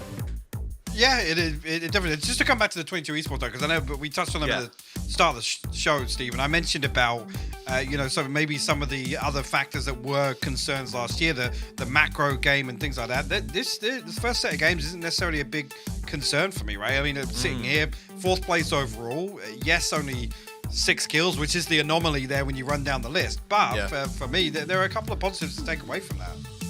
It definitely, I 100% cannot disagree with that. I mean, they are performing incredibly well in the top 5. That said, Cameron, let's look at the top 3. The first one is Synergy, who dominated Latin America coming out of their qualifiers. E United, who dominated. Both teams had, I think, almost 30 points in padding coming into this event. And then Sonics in third, who, let's be honest, they have been, how do I put this gently? Like really frustrating to watch, okay? At PGC, they seem to struggle a little bit in the last round. But this is a team that, as far as I'm concerned, they're still legendary players that just haven't turned it on yet this year.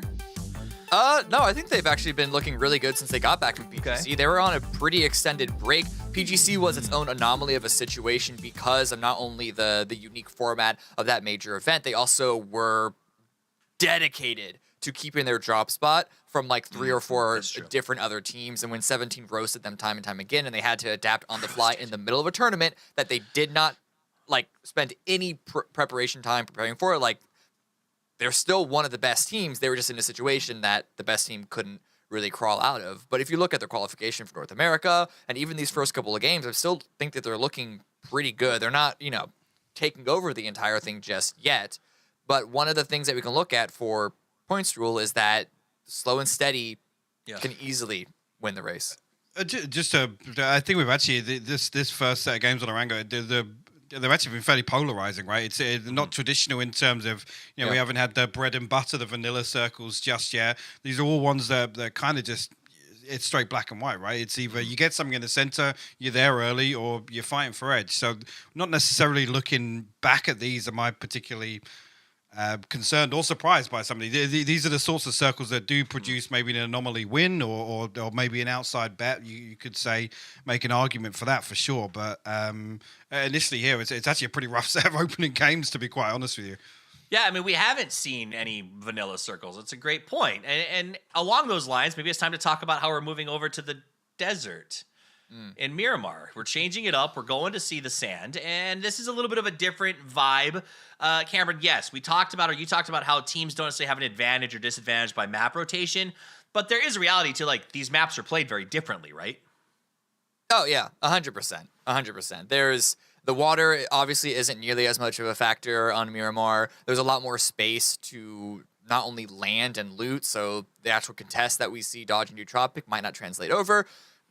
Dodge, unfortunately, do translate over to a contest from what I can gather. We'll see how that plays out. But really, you could argue they have a better opportunity to find a secondary drop if they do want to leave that. But also, the size also allows for different approaches of rotation. So as far as bread and butter, it's a lot more difficult to not have a bread and butter game plan on Miramar, unless we're talking like far edges. Well, we're going to see how it goes. Our segment is toast, but for now, we're going to head over to our casters while I take the time to try to convince Hypoc to give us one more button on Cat's behalf to the casters, who are the kings of giving us exactly what we need at the right time. It's Godspeed and Matra. Come on. Oh, no! He went, oh. Speaking of giving at the right time, Cam's saying the fact that water is not a big factor on Miramar. Remember our games while we were moving into the stage through this? We tended to have a lot of water in our Miramar games. Yeah. Don't challenge us. We'll do it again.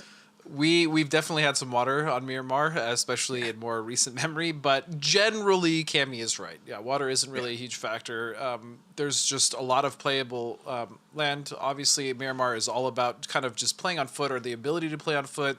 Vehicles kind of lose their effectiveness pretty much like after a certain circle. I'd say after around circle 5 or 6 in Miramar, most teams tend to play on foot or in a position to play on foot, especially if it's like in ridges. Obviously, if it's a city ending like Pozo or Leonis, it's kind of different. But overall, yeah, I mean, there's a lot more land to be played on Miramar than there is Erangel, just because of, again, the amount of water.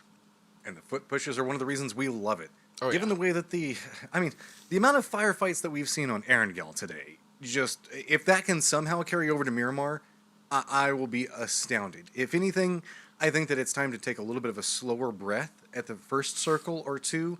Maybe not have so many contested hot drops all over the place. I mean, a Kameshki hot drop contestant?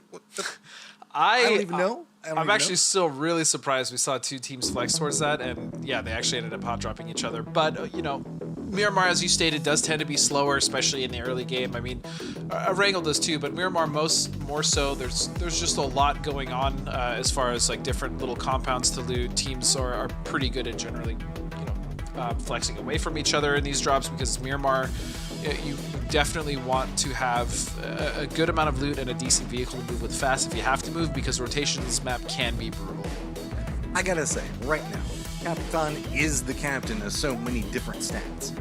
He is the current damage leader with 1,304. Next closest is going to be Flood right back behind him at 1,258. He's also the kill leader right now at 8, tied with Rillo. His teammate Fisher is tied for 3rd through 5th with 7 right now.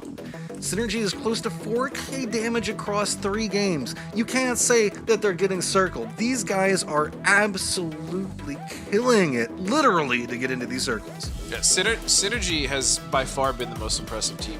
I don't know about you, Matt, but for me in the day, Synergy has been, they've just been playing clean game after game. Like even the games that they didn't win, they were still their macro. I keep talking about their macro and just their overall ability to get into the circle and kind of find a position and be able to stay there until the mid to late game has just been, it's been impressive. And I guarantee you Capitan has been a huge, as you said, a huge impact in that.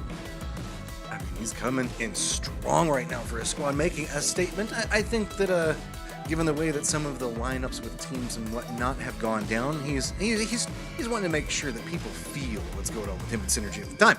So, getting an idea, looks like no hot drops. I mean, we can see that BBB is taking some shots at just too easy, but I mean, if we ever see somebody get shot out of a parachute, I promise you I will freak out and flip my mind, but not too prone to happen. Dodge has spotted. I told you, Cam! I told you can't count out water whenever we're casting. What the hell is this? What is actually that circle? My lord. That is what, a third of it land? Oh, that is so bad. Like, so bad. Los Leones almost isn't in the circle. Right, what but the actual... So this southeast section here near Porto is notorious for actually being quite playable by a decent amount of teams, even though it looks fairly open. That being said, it's generally not meant to be playable when most of the circle is in water, which causes a myriad of issues for pretty much any one of the teams that aren't in right now. Leonis is probably going to get packed. At the very least, it's going to get backfilled on SG from multiple teams coming in. I promise you, we're going to see at least 2 or 3 teams rotate in on the southwest. And that's just gonna, this is, I don't know, Matt. I think we should just cast together all the time, because every time we do, we just get these disgusting circles. We're enjoying the banger of games. The players may have different opinions on it, but this you gotta sucks admit, for the players. This they sucks. are ridiculously entertaining as they go through. Capitan himself showing up, and you can see that he's holding down Los Leones right now. Get ready, guys. I mean, those water sprinklers, the giant ones that have like the tires that get pulled by trucks and tractors, that's going to be about the only cover you're going to find in certain sections of the circle. There's a lot of dips, but there's not enough for 64 players. No, I mean, definitely the southwest of the circle is nice-ish. It's not bad. It's honestly not bad. Not for this amount of players, though. Yeah, and that's the thing. That's what I was trying to allude to earlier. Is there is a lot to play. Like on the land portion of the circle, the problem is I'd say 60% of it is water or just useless. And so because of that, that early condense that we're going to see by all the teams is going to make this really quite hell to play, where normally a lot of teams would find some pretty comfortable positions.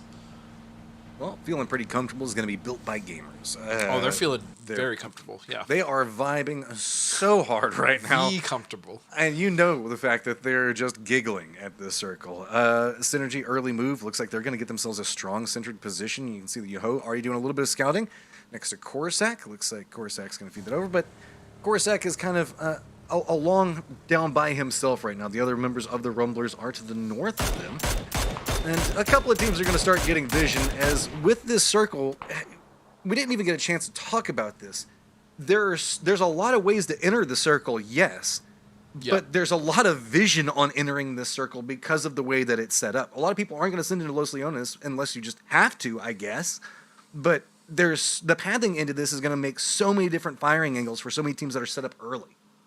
Yeah, and it's not surprising at all that Synergy would move out of Leones. As I said before, that they probably won't have to deal with anyone, but a lot of teams may just choose to backfill in Leones just as a last resort, because it's you're going to be out of options. Again, the Southwest, it looks like Sonics is going to take that rotation. I severely doubt that they're going to be the only ones to do that. They're just the first, which means they potentially could set up a camp if they want to.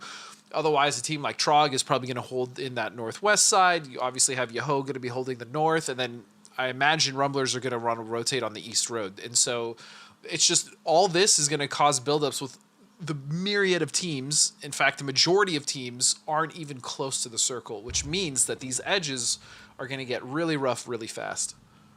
I mean, if you're Young Kings, Underdogs, 22 Esports, all those teams were in the northwest, around that Pozo area, even further north than that. And they're going to have to make their way into this circle with such little territory and teams that are already moving. And you can see just too easy is now coming in. Synergy has got themselves a very strong point to play from. Shoot to Kill has got Dodge that's kind of roaming along next to them. This is going to be a thing that's going to happen for a lot of these rotations. This is what we were talking about a second ago. You just kind of forced into taking similar paths just due to how limited the actual pathing into the circle is. A lot of the times rotations are pretty fluent, right? Like they flow well. There's most teams will have like a set rotation that they really like to take, or spots that they like to stop and scout out. But when you have, as you're saying, so much of that kind of cut out or irrelevant, teams kind of just have to get funneled into the same rotations, and that is where we see all the problems, the bunching up of teams, the crazy edges. And again, as far as players are concerned, the circle it's rough, and it's not something they generally want to see. As far as we're concerned, I mean, we love it because we're sadistic, horrible people.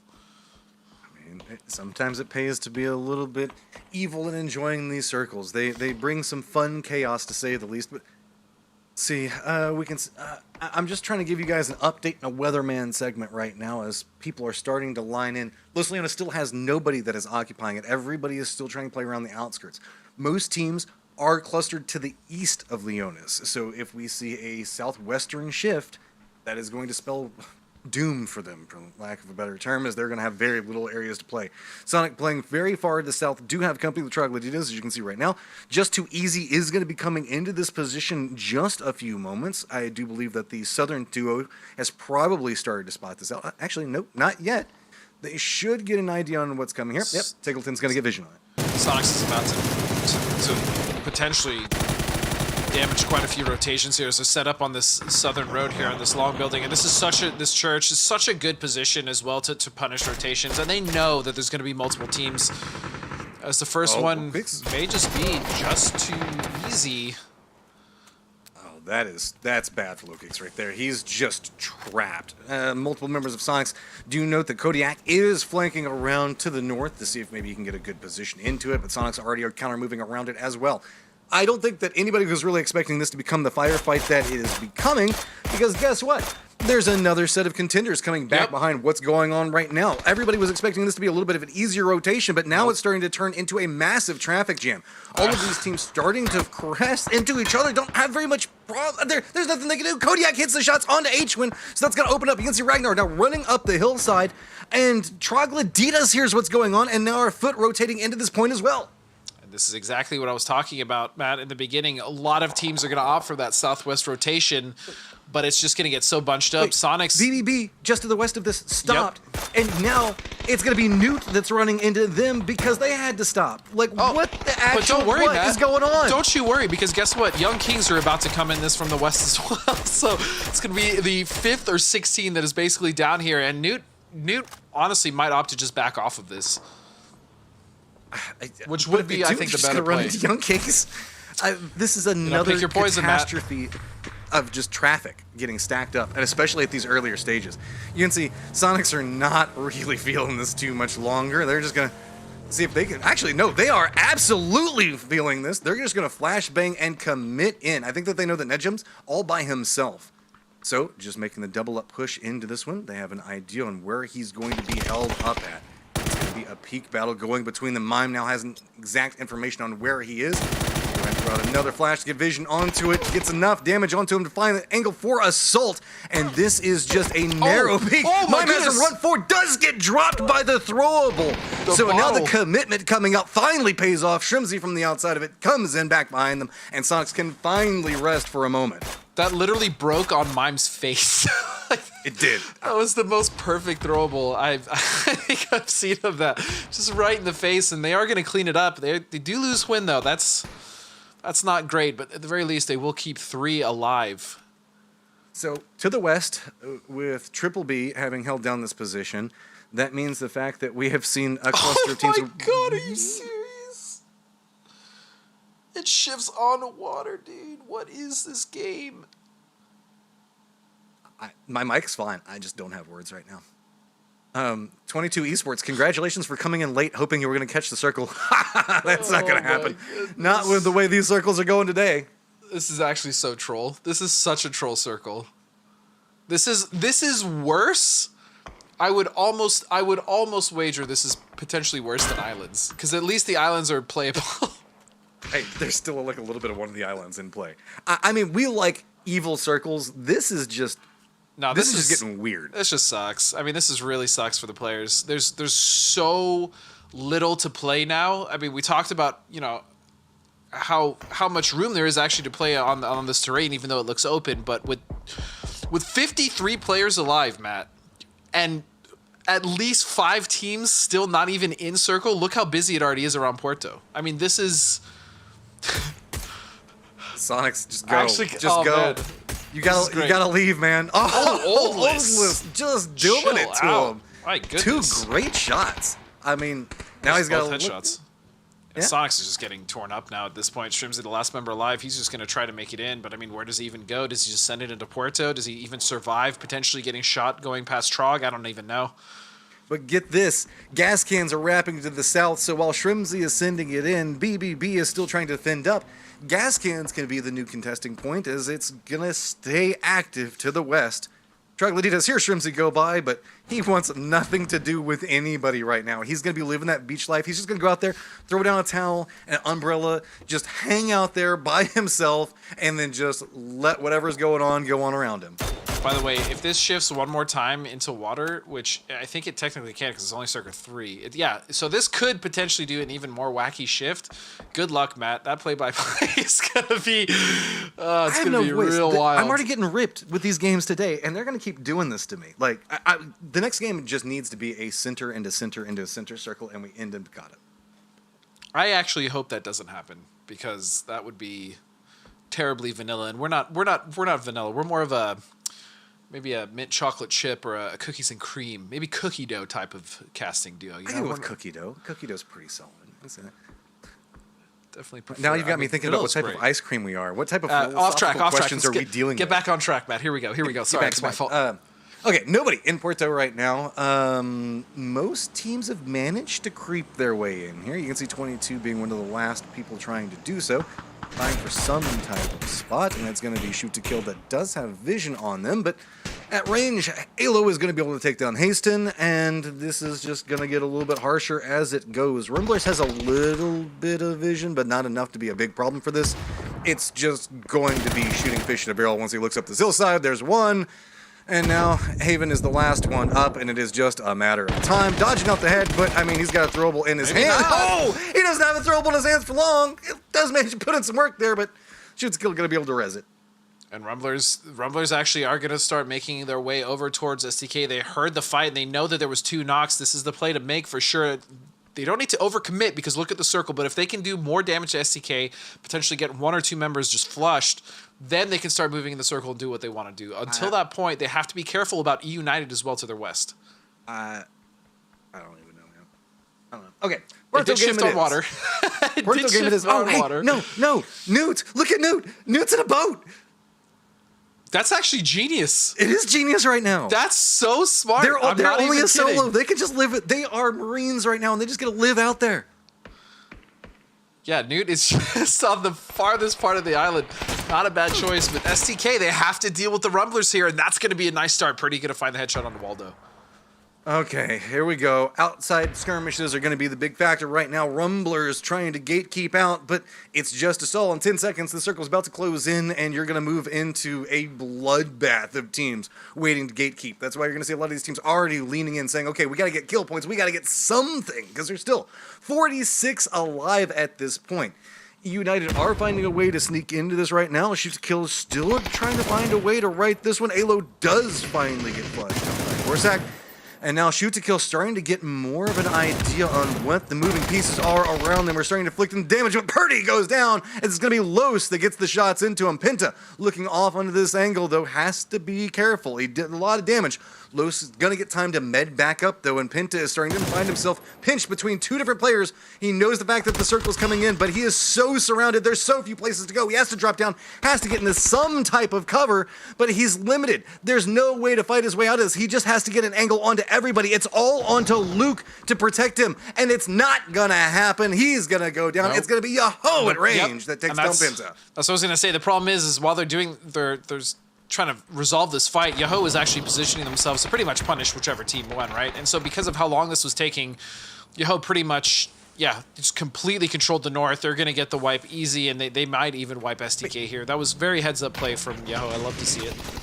Yeah, I mean, Shoot to Kill's still alive with this one, so Yoho's still holding down the gatekeep. We'll have to see how that moves forward. You can see gas cans have been the moving factor to the west. They can't move into the circle because you can't quite see it on the minimap. But to the east of them, there's Troglodytas, there's BBB, there's Synergy, there's BBG, and then to the north of them, they've got old underdogs, so send it. That's about all you can do at this point, and that's what gas cans are trying to do. But look at the amount of teams that are making a wall to stop any form of aggression. The wild thing as well is the center of circle. I mean, most of the circle is completely clean. It's it's all condensed into the southwest and the north. I mean, Hello Senpai in that boat has free reign on center circle right now, which is kind of crazy to think about. Circle finally shifting and keeping mostly landmass in play. Right? Gas cans just trying to creep. You can see blue damage is going to be putting in work. Don't be surprised if it's the circle is going to be the highest damage dealer inside of this game. So many teams just having to tank outside and through this one. Bing, bang, boom, having a member go down. It's going to be gas cans that does get the angle into them. While this is going on, keep in mind, Shrimzy is still alive and is back behind BBB, so could be a thing. Might be a factor, to say the least, is now it's just going to be exchanges everywhere. Bing, bang, boom. Now getting eliminated. Troglodytas still trying to hold up the line, but not inside the safe zone. Synergy counter-moving to make sure that they can gatekeep them out. Gas cans trying to press in onto this, but Troglodytas still holding onto this high ground as desperately as they can. It doesn't even matter who wins this fight, because guess what? Synergy, as you said, is just waiting. They're just waiting to see what happens between Trog and Gas. Whoever wins this fight is just going to be food for Synergy if they play this right. So you can see the fire there from the utility. It's just so devastating. It's so hard to get off this. And Synergy, again, playing this so well. This team is just... Honestly, the most impressive team for me so far in this event has been Synergy. They're just so clean. Look at the chaos and how the other teams are having to just move, trying to figure out what's going on all around them. And Synergy is just moving with confidence, authority, and information time and time again. Nikos coming back, seeing if maybe he can get his teammate up. This is going to be a hard push no matter what. Shrimzy also pushing along this line, might find himself a free present of points if he's not careful. Looks like he is going to lean into this direction. He might spot them out as he crests up. I don't think that he saw Nikos. Yep, there he is. He definitely saw him. And I'm sure Nikos actually heard the shots when Shrimzy got that flush, so... Or that kill, rather, and... Imagine they've got to be aware, but Synergy, again, is just set up so well to receive either this duo or the solo of Shrimzy. Gas cans, just like, where do you go, man? There's even if you hit a couple of shots, it's not like hitting a shot onto like Synergy is gonna open the gates because there's another team just chilling there, waiting, and Adam realizes the fact that he's now got a threat next to him and Shrimzy. Shrimzy's wishing that this firefight didn't happen because he wanted to sneak in just a little bit more. The nade's going to come out, and Adam's trying to hold this together, but no, it's going to be Shrimzy that takes him down, and Shrimzy, your reward is now you get to fight Synergy all by yourself. At the very least, it's got himself another point in the bag, right? That's all you can really do at this point as a solo, especially in this situation with the circle map, but Synergy still's holding on strong in the southwest as we move over to Dodge, who's been... actually pretty comfortable, all things considered, in the circle. They've been in the northwest, or excuse me, the northeast. They really haven't had to deal with anything. I mean, no kills. They've just been chilling, and that's not a bad thing. In this circle, if I'm Dodge, I'm pretty happy, all things considered. Sure, you want some more kills, but yeah, you got 4 up your life. If Shrimzy actually goes to the east, it's open right now. He is pushing into where Synergy is lined up and is now taking some shots, and I think that he might be regretting this a little bit as he's realizing there's a lot of threats. But hey, he's got a vehicle. Maybe he can make something work with this.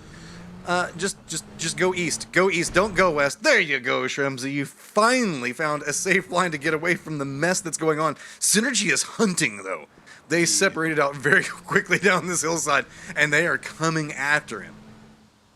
Yeah, Shrimzy is in survival mode, but survive he has, and again, he's managed to squeeze a couple extra points in for Sonics, who are currently sitting in third as it is, so not the worst game just off the back of Shrimzy, but again, from Sonics, we just expect more. It was just a rough fight on the south, and now moving over, as you said, with Dodge and Yoho up on the northeast. Dodge are coming into this a little bit cooler, finding themselves an easier path in. Yoho is going to be able to collapse in pretty quickly here. Haruzen better be careful. He almost runs into that nade, but sparking is going to be one of the big factors. Spot out. He does get spotted. It's a big problem for him. He has to drop down. He's already down. So now the moving factors for Yoho have very little to work with. It's just going to be Punaj now having to fight his way up this hillside. And you can see he's got the nades prepped, but it's going to be the wrong angle. Cherry, though, looks like he's prepping up a nade of his own, also on a different angle. And now Punaj, does he get the vision that he's so desperately needs to work with right now? I think he's spotted out. Looks in, goes for the spray, does manage to see them, but has to dodge out the nades as they're coming to him. He's got the blue zone right back behind him, and he knows if he presses up over this, he's going to be walking right into a hail of bullets. Instead, feeds it over to the blue zone, and now finally starting to calm down. But guess what, Dodge? Now you get to contend against United. I thought for sure he was actually going to get both, but he ended up only getting one. Either way, it's still a point for them, but Dodge is going to survive, as you said. 3 members alive. Could be a lot worse, but United just... I mean, are we really surprised at this point, Matt? This is what they do. They avoid the early game. I don't even know how they avoided the early game shenanigans, but the fact that they are here again, I mean, this is exactly what United loves to do. They come in late with pretty much all their gear, all their utility, and then they just dominate the rest of the game. So, look, I know there's a lot of cool things happening, Godspeed, but I'm very caught up in Shrimzy and that's fair. The He's last living. member of Newt being alive. Hello Senpai did manage to make landfall with his boat, where he was been chilling for a while, and he's going to be coming up right back behind Shrimzy, so there's a chance we can have a 1v1 fight to see who manages to survive. Yeah, that's, I mean, the fact, I really, really love that play. He's like, I'm a solo, no one is going to look in the ocean, right? This isn't Erangel where, like, we have to go over to Millie and there might be a boat somewhere randomly. No, I mean, that was a good play, and he's still alive. He's managed to keep Newt in the game, so at the very least, shout out to him. Oh, Miramar, giving us Miramar things. Dodge is continuing to push to the south right now, and looks like they're trying to press into where Young King's position is at. Circle going to the west, no big surprise there, and that is a heavy favor for BBG. Yes. Honey Badger's position is going to be quite strong, and you can see with the separation out, they're going to have a lot of vision on what's going on in this circle. A lot of vision indeed, and they are split quite aggressively as well. As you see Honey Badger in the north. I mean, he's going to be able to basically keep a United in check, or at the very least keep them monitored to make sure that they don't surprise the rest of his team. And Dodge Cherry here is going to find and one. And this is happening on outside the circle, very outside. I mean, far outside the circle on the east. So this needs to happen fast. We have like 4 teams all right here. Technically 2 solos. It doesn't matter. Dodge trying to hold this, not finding what they really want. Young Kings, though, you got to make some type of play. So what are they going to commit into? Shrimzy and I think that Hello Senpai are both just kind of waiting to see if maybe they can net something out of this. They hear what's going on, and yep, it's going to be moving into Shrimzy's direction. Oh, and it's a quick exchange. Hello Senpai, still on the outside of this, could look up and find 3 presents. Does see it, goes for the spray in, picks up 1, picks up 2, and now is going to go ahead and feed 1 over to the blue. And that's fine. I mean, he died, but that was the play to make right there. He got 2 kills on top of eliminating a team and getting more points for placement. Well done. Well done, Hello Senpai. All things considered, that was exactly what he should have done. Okay, Dodge, hearing that firefight, feels like they've got the opportunity to move in, and they do. Synergy still alive and strong to the south.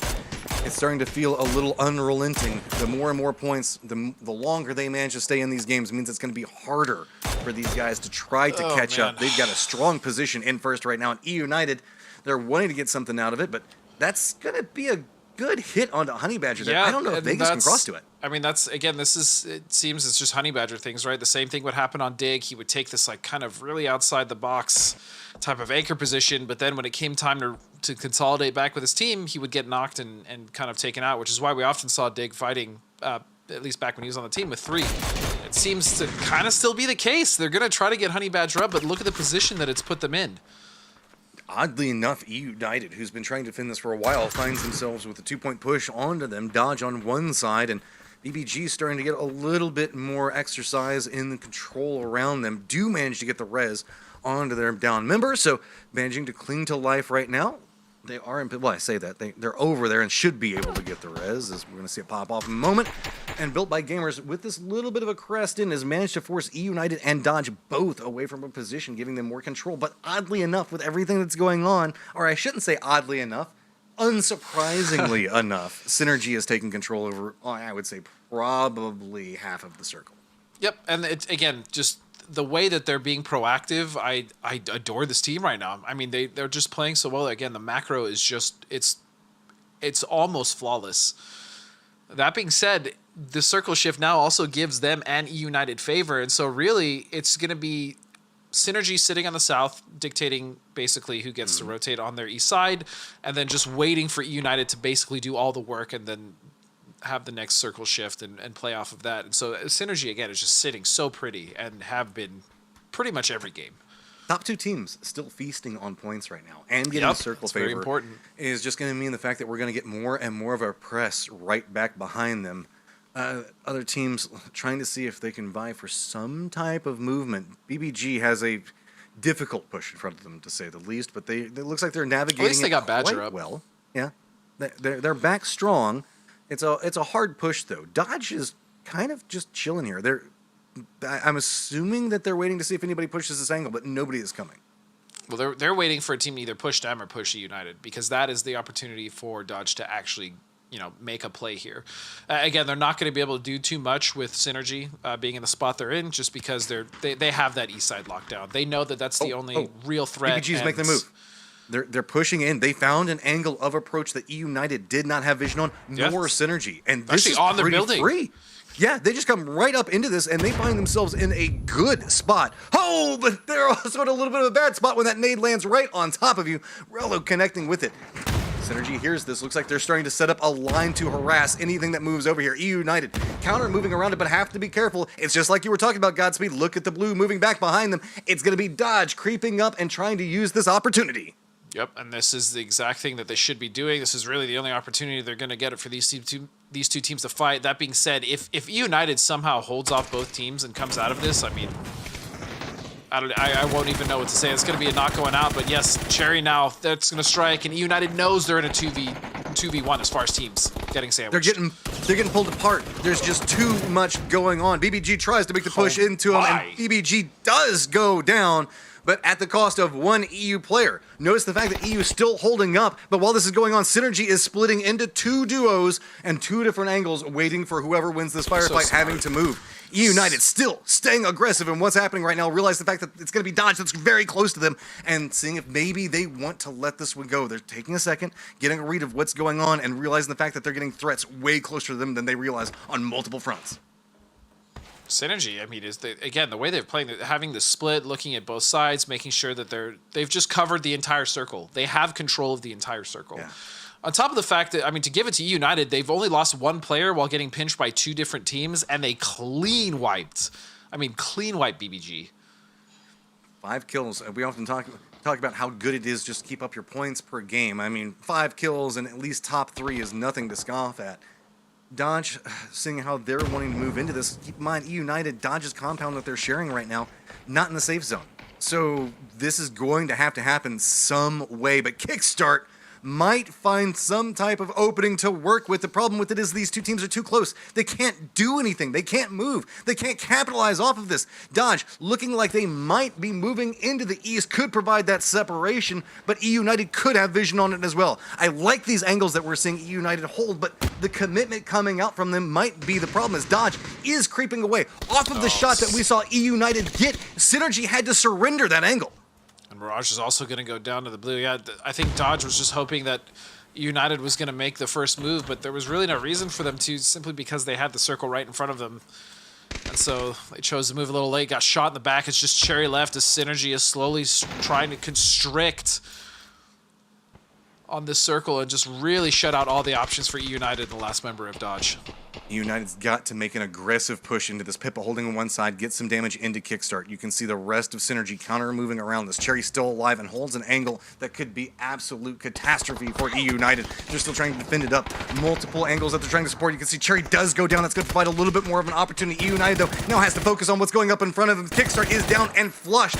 definitely a numbers favor in Synergy right now. But you can see Rello is trying to fight his way through it. Lots of shots coming up. Pick up a double into it. So now moving in, it is a 2v2. And E United is trying to make the press into this. Pippa was on a very far outside angle, so there's really just one clustered next to these two down members, trying to use him for potential of a shield or feeding over any information. While E United is counter moving around this, Flood's trying to find some opening to work with, see if they can pick up any flushes out of it and do manage to get Capitan. But are we going to see Pippa get the time and the reposition for it, as now we are moving into the final circle where everything's going to condense down and Synergy is holding so much of it.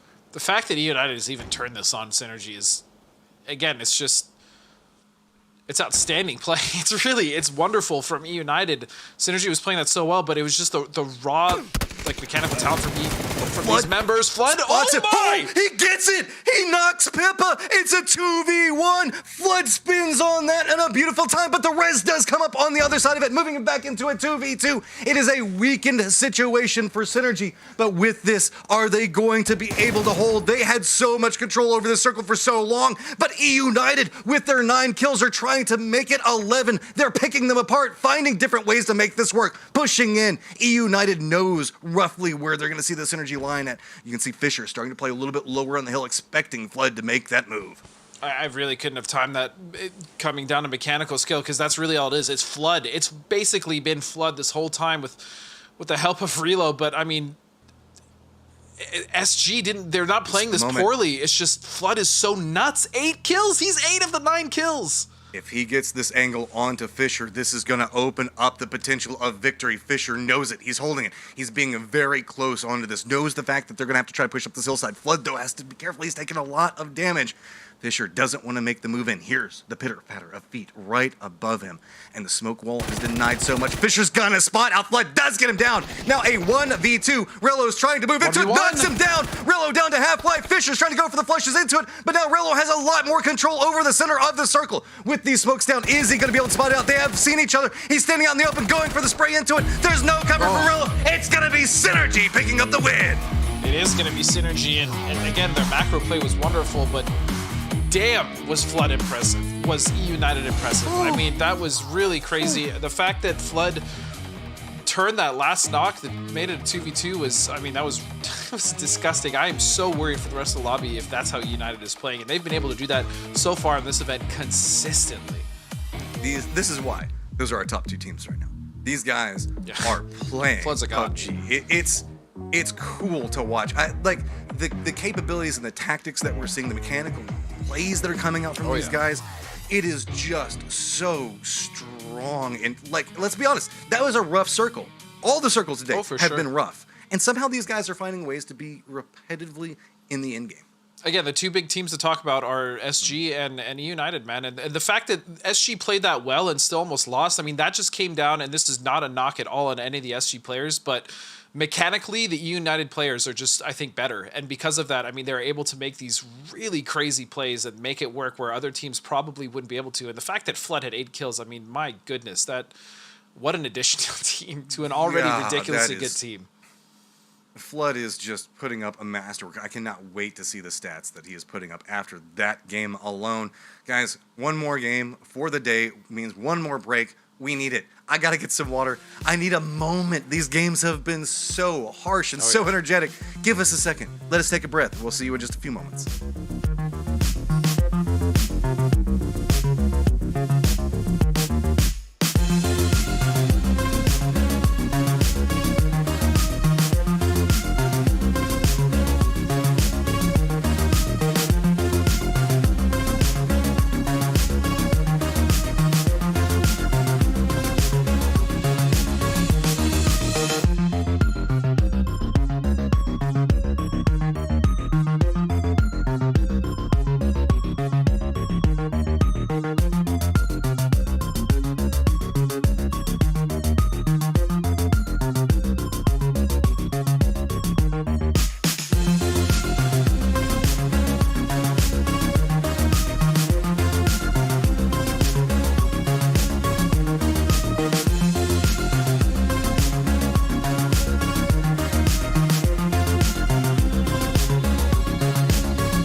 knew Synergy and E United were juggernauts coming out of group play on day 1.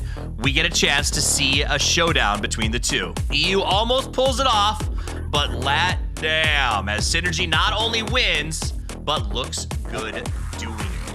This is exactly what we're waiting for, Cameron. These two teams both dominated their lobbies. We've been talking about them all day and sort of waiting for which will be the best. We got to see it. Yeah, it was looking like Synergy was in position to really just take control of this entire series so early on. Fortunately, we do see them being contested by EU United, but honestly, we're going to look at the leaderboard later, but there's already a gap developing between those two teams and everyone else. We're going to look at the leaderboards. We're going to look at the crazy circles. But first, we're going to look at the highlights. That was good. Thank you. That was a good one, actually. Yeah. Well timed. Well, just to start, I mean, a wise man once said that water isn't as much of a factor on Miramar. Okay. All right. So this was the prime example, right? I mean, the saving grace is by some divine miracle, it actually ends up in a pretty reasonable ending spot, to be fair. Yeah. Eventually. That same wise man also said that Just Too Easy would be doing good and they're sitting in last place. Yeah. So I will say today has not been my best day. But really, looking at the very least in this circle, the way that the terrain has working out, it's given teams some good opportunities to try and play on that edge play style.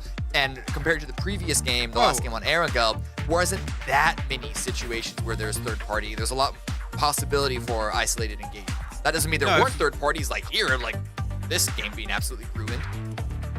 I mean, if anything, even though the Circle 1 was a little funky, this is actually more of a bread and butter Miramar game, right? It's Circle 2 beyond is kind of abandoned vehicles. It's hold on to what you've got, whether it be a ridge or even a shack or the edge of a compound somewhere. So this is something more, I guess, symptomatic of Miramar gameplay, right? And actually to finish with a Stauber Circle, it's almost like teams were warmed up for this sort of engagement.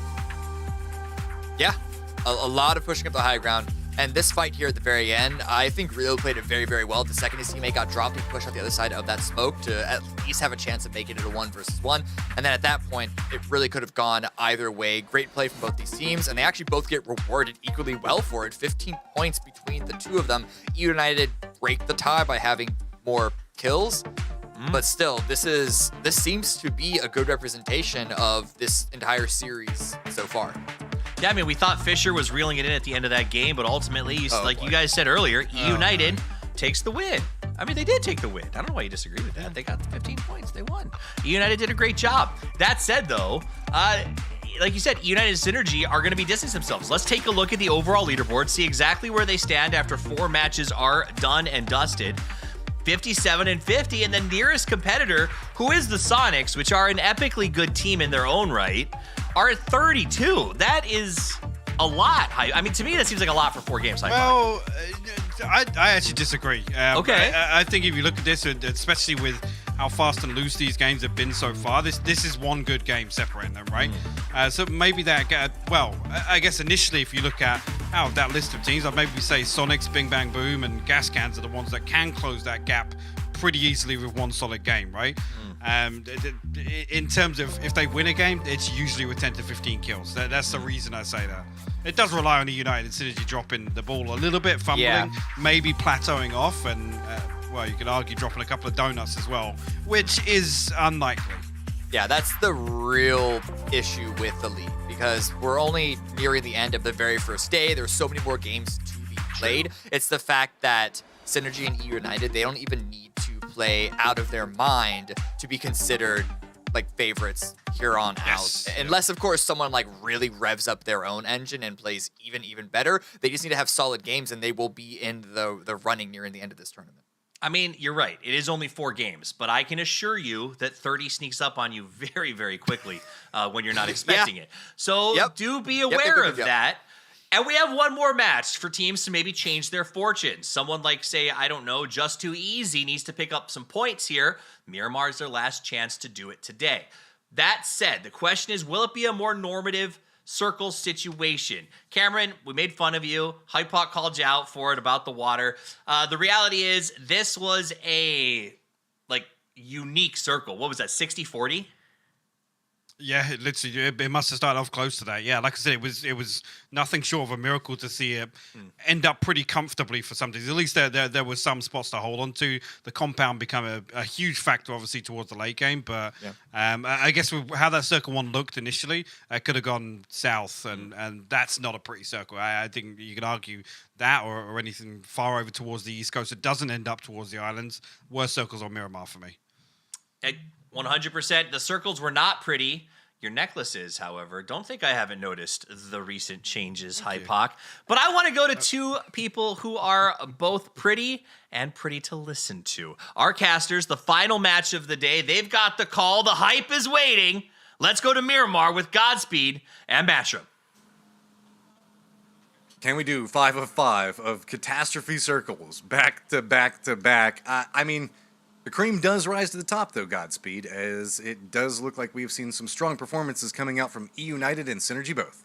Oh, it most certainly does rise to the top, Matt. And yeah, Synergy has just been super impressive all day, as I briefly froze there. And overall, I mean, that's 2 games. They're the only team that's won 2 games for the day, and they've won them both in quite impressive fashion as well. I mean, that last one did come down to the wire in a 1v1, but even then, they still were able to get that down against Relo, no less. So Synergy just has... Again, their macro, their decision-making, their rotations, everything has just been so on point with them today. This has been very interesting to go back. Like, specifically watching, if you guys want to get better at playing PUBG, go back and watch how these 2 teams on the map feed, you know, the twitch.tv/PUBG Esports map, watch how they move and navigated some crazy, ridiculous circles and how they managed to get into the positions to win them or be successful in them. And I promise you that will carry over to successes in your games. And as far as, I mean, the circles in the games we've had today, Matt, they've been nothing short of ridiculous. And looking at this plane, which I'm sure we'll show the rest of the viewers right now, we're 30 seconds out from the game starting, and it's right down the middle. I mean, this is probably... I haven't trusted the planes. Planes to circles? I haven't either. Doesn't count. But this has easily been the most even plane that we have seen all day. I mean, it literally cuts Miramar in half. There's nothing that's, you know, out of reach. And as my producer just told me, I did spoil it for you a little bit. But as far as the planes go, Matt is right. We have not... I mean...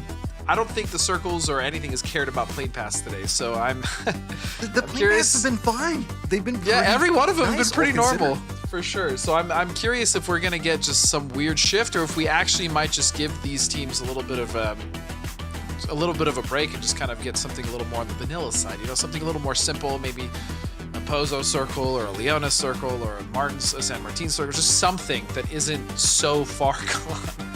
Let's be real, we have had some very weird shifts today as far as going down with the circles. And yes, I put the pause on that intentionally because it has been the other type of weird for a lot of these circles so far. All right, BBG dropping Puerto. No surprise, rewarded pretty heavily last time. Yeah, you could say that. As far as if they think the same thing is going to happen, probably not. But again, I'm not sure we're going to see a lot of early contention here. I know, obviously, Erangel was a big point of contention, specifically between Dodge and Newt, but I'm not quite sure they're going to share the same issues here on Miramar. So, I mean, it's like you were talking about. It's open. Everybody should be able to drop wherever they want. Yeah. I mean, I'm just at this point thinking, we haven't seen an Oasis game in a long time, Godspeed. Maybe we're due for one of the, like, where on earth are these circles going to take us? Oasis is actually really fun. Not only as a player, it's not really that bad. It's not great, but there's enough to play there, and as a spectator, it's actually really cool. So I actually don't mind playing. I didn't mind playing Oasis circles. Not that I really played in many. I think in my career I'm playing like 4, maybe even 3, probably less, but it's not bad. And this is about as, I think, vanilla as we've had all day. This is the most normal circle we've had all day, and a lot of these players are probably a little happy with that. Some of the teams maybe on the west side towards Pozo are a little annoyed, but overall this is much better. I think everybody right now would be happy. They're like, oh look, it's mostly land. Victory. We can at least find some way to make it into the circle. I mean, we've got the Azahar Death Star Trench all the way down to the Impala Fields in this one. Impala Fields indeed. And even just looking there, Rumblers... Oh, Rumblers. I want them to do so well, but it just seems like every time we see a fight with Rumblers, it just seems disjointed. It seems like they're not on the same page, which, again, is sad because that team, Corsac, Valiant, Los, Waldo. I mean, those are incredibly talented players, mechanically talented players, frag-heavy players, but we're just not seeing it come together. And it's kind of the same thing that we saw last year with them as well. So I'm hoping that, you know, this is just kind of the first day. They adjust after this, and then they come in tomorrow even stronger. I'm getting a little bit of information fed over to us with Flood and how he's been performing. There are 9 players with 0 kills right now, and Flood is presently at 13 with 2,015 damage. He's also the knock leader at 13. E United as a team has dealt 5,852 damage, and that is 1,200 more than Synergy. And almost half of that is just from Flood. I mean, we saw the 8 kills alone in the last game. Again, like a stellar performance from a new player that they've brought into this roster. And he was replacing someone that was also very talented. I mean, Bale was no joke. I mean, he's no slouch either. And it's just, Flood is crazy good. And that addition so far has just been paying dividends. I mean, there is no way to describe the firefighting capabilities when we saw. I mean, just look at that last game. That should have been a much easier victory for Synergy, and it was not it should have been easy in the slightest for them. Now, let's. And that's not a knock on Synergy either.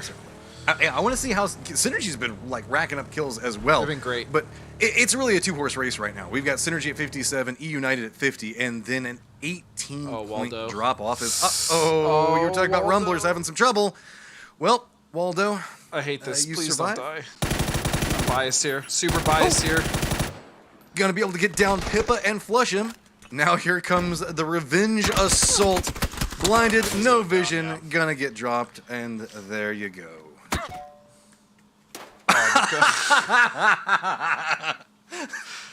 I mean, he kind of deserved that for the flush, right? I mean, he kind of. Which was the correct play. You have a team crashing you. If you get a knock and you can get the flush, you might as well. But yeah, that's. I live for another that sound, another I game. live for that sound. I know, but that's another game. Rumblers are down 1 already, and it's just something's got to give, because I know that team is good. I played on it. I know that team is good. It's just it needs to come together.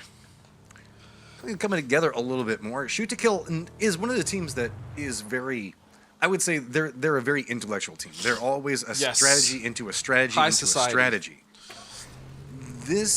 This type of game series that we've been having, where it's just chaos and having to deal with just hardships everywhere, is not where they thrive. A circle like this should give them a much higher opportunity of success. Well, I say that, Luke 12 is going to bump into Shrimsy, and he's going to go down. And Is this Game 6 scrims? What's it feels like Game 6 scrims right now.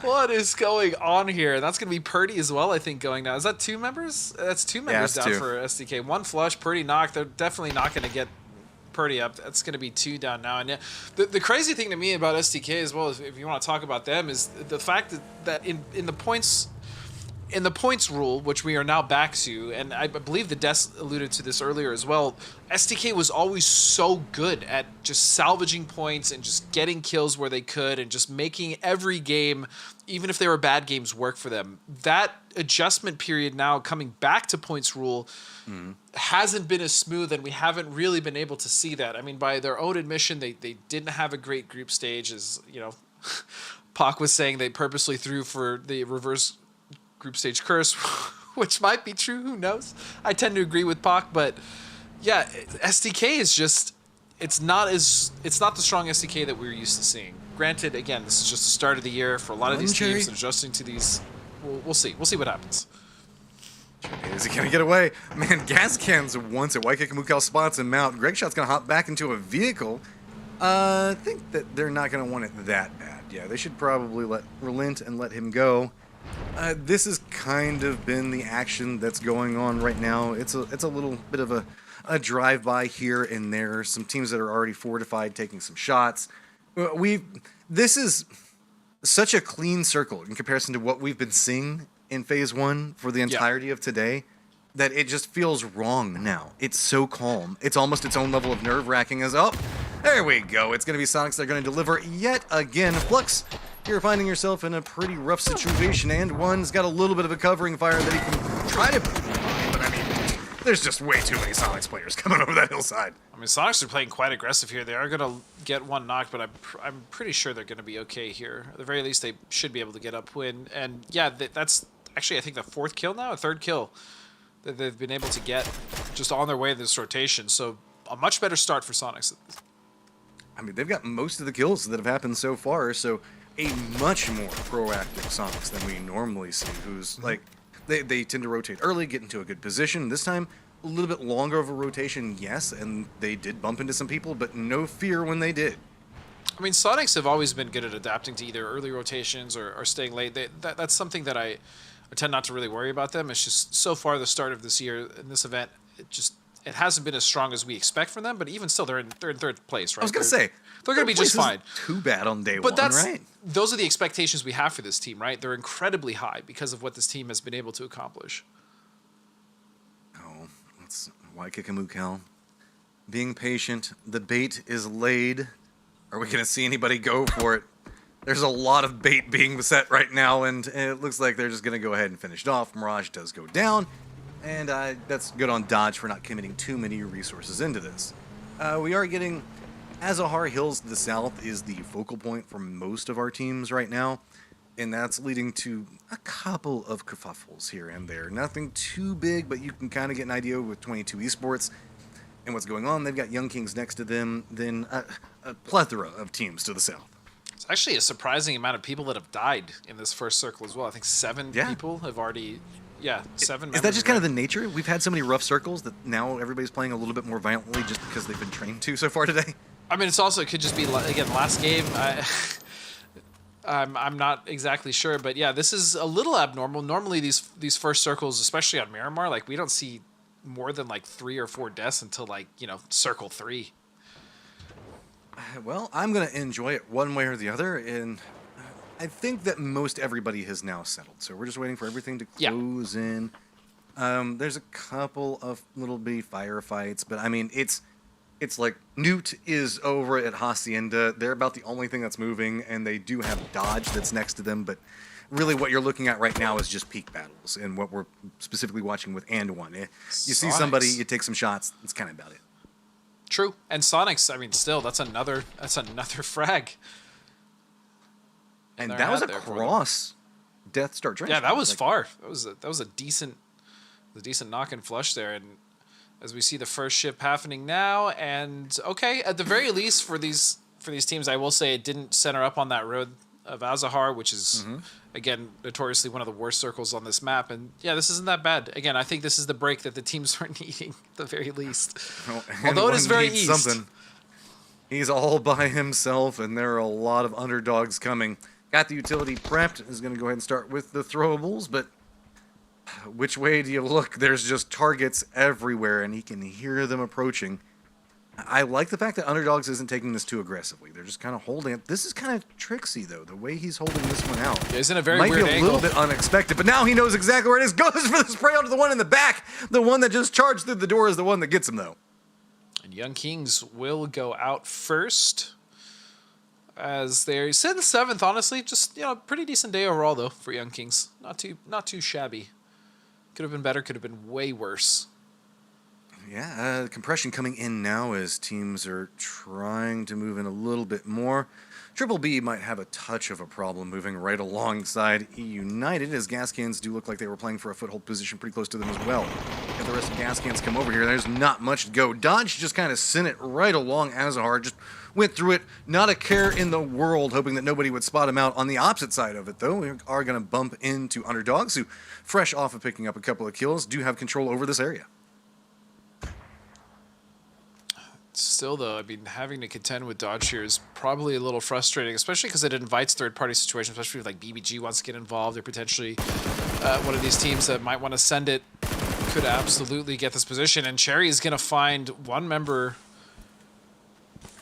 That's a peculiar thing to have happened there. Yeah. I guess that he posted up along the vehicle, and I mean, it's good on. I think that Cherry spotted out this is where the vehicles were at, because remember the push that came in from this position a little while ago from them. And so just waiting to see if somebody comes back and get the vehicles. Now he's going to have to run up a hillside under fire, though, And Sonics are going to go do a good job of protecting him. Zera goes down, and underdogs, they should be able to get that res, but it's not going to be comfy. No, and Sonics have such a good position, honestly, here. This is so strong. They have the entire top of this hillside. They can see everything across them. They know that they can't get run up on because they have Hwin in the backline covering that. And so, yeah, Sonics is just big chilling right now. Love this positioning from them. The split's good. Everything's good. With the way that the circles have been going and the, I guess, peculiarity of the fights, we are seeing a lot of carry coming into play today. Trying to get teammates out of such a good feature, bad positions, and I love seeing it used in competitive because there was nothing worse than seeing like a firefight go down right along the edge and just having to watch somebody die after they won a firefight. You know, just pick up your teammate, it was awful. Run in. At least it's not as punishing as it used to be. Now you still could get gate kept, but hey, you can at least try to keep your guy alive. Just saying, if that feature was in while I was playing, I'd be world champion. You know. That's all I got to say. Trying to say subtly that you are the carry? No, I'm just kidding. That was terrible. Anyways, moving Makes you on. feel any better. I would be the carried. True. You actually would be the carried. Big true. I just let it go. Go forth, Godspeed. Win the game for me. That's the way it's got to go right now. Circle's going to pop and still keeps a little bit of That's kind of a yikes shift, though. Yeah. Kind of a yikes shift. Is this going to strand basically every team on the west side? I'm looking at this synergy in another gatekeeping position. Going to have a lot of targets coming in. The first one's going to be coming through. It looks like they're going to be Rumblers. United do spot out some of these wider rotations. They're a team that's also going to have to move. BBB looks like they're just going to make a run for that road. But this is kind of what we were keeping an eye on. It's just synergy. They've got so many firing lines to work with right now. Rumblers try to push in through it, but they're taking a massive amount of casualties. Valiant tries to step into it. He's going to go down. Fisher's going to spot him out. And Los just sends it for the hillside right next to a weakened shoot to kill. Yep, Los is just going to be the solo survivor now for Rumblers, and that's even if he does survive. A lot of teams shooting at his vehicle right now. As we see Trog now starting to slowly encroach on the position here of SG, which again, I really love SG's position. Synergy are in the southwest. They are somewhat edged, but they have a good amount of control and a good ridge to play ahead of them if they need to afterward. Again, the proactivity from this team and the positioning and the macro, I keep saying it because I can't stress it enough. Every decision that they make is just it's they're making plays and they're setting themselves up in positions that are good for the next circle, which a lot of teams struggle with. A lot of teams that have been together for a while struggle with, but they've been nailing it every single game. Assert influence on the teams around you, take them off of their game plan and make them play yours. It is such a tried and true strategy and has a high success rate for it, and Synergy are putting on a show regarding it. United are wanting to come into this position. Trogloditos already holding it down. Gascan's doing a little bit of harassing. He's making them counter. Think maybe, okay, we'll come into this a little bit more directly, but that is the exact same path that could lead them to Synergy.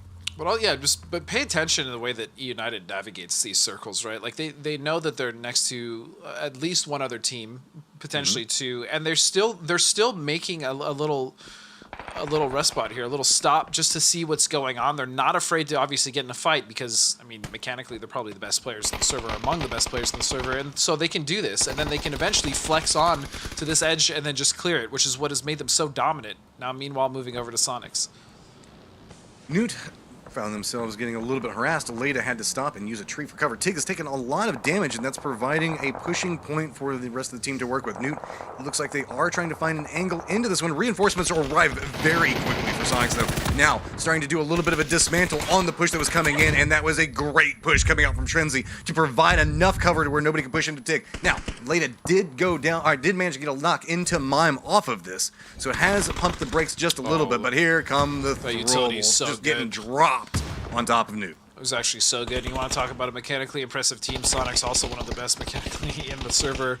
And they found pretty even knocks, though. Leda? But wait a second, as I speak. Leda trying to put in some work, gets two of them down and gets the flushes onto them. So there is a cost for the play. As I was just singing Sonic's praises, they got taken two down by a snake as we move over to gas cans now with United, and United in some trouble actually for the first time, really. Troglodytes doesn't want to move and really can't because they are being harassed by Triple B. So they're kind of forced to stay in this position. Gascans realize the fact that they can move in right now and they're going to have to try to pick up a couple of kill points to work with. And that, fortunately, means the fact that E United is going to be the point that is being pressed right now from multiple angles. Gascans starting to get more and more invested in what's happening, starting to get some harassment thrown their way by Troglodytes as well. So getting a little bit of a moment for E United, but keep in mind, Synergy is just to the east of this. So the longer this fight goes on, they're still going to have to contend with Synergy, who is mostly inside the circle. Synergy even, I mean, yeah, they don't really have to do anything here, really. It's just gas cans, but getting tied up in this fight against United is... it's just the last thing they want. They don't need this. They need to get in circle. Yeah, but it's hard. It's hard to, though. The problem is if they try to disengage, that's going to happen, right? They're going to get ripped up by Synergy, and so this is... Flood. He's trying to make a play into this when he found an angle that he can try to approach from. He should be able to pop up right next to him. We've seen this guy pop off today. Can he do it again? Spots it out. There you go. Just dismantling him on the angle. Can't quite get the last couple of taps. Spots it out. Switches over weapons. Finishes it off. Gas cans die for their harassment. Flood, again, just showing why he is just one of the best players. I mean, honestly. So impressive. He will probably go down. He was looking for first aids. I think he's going to get knocked here to the blue. Rusty just jumps in with some gusto into it, chases down Fisher, realizing the fact that he had the momentum in that fight. Synergy now having to deal with a lot of bullets coming their way. Troglodytes makes their way down the hillside, and they do get eliminated, but don't forget, E United needs to approach over here. BBB was harassing on a different angle, but looks like BBB is going to step away.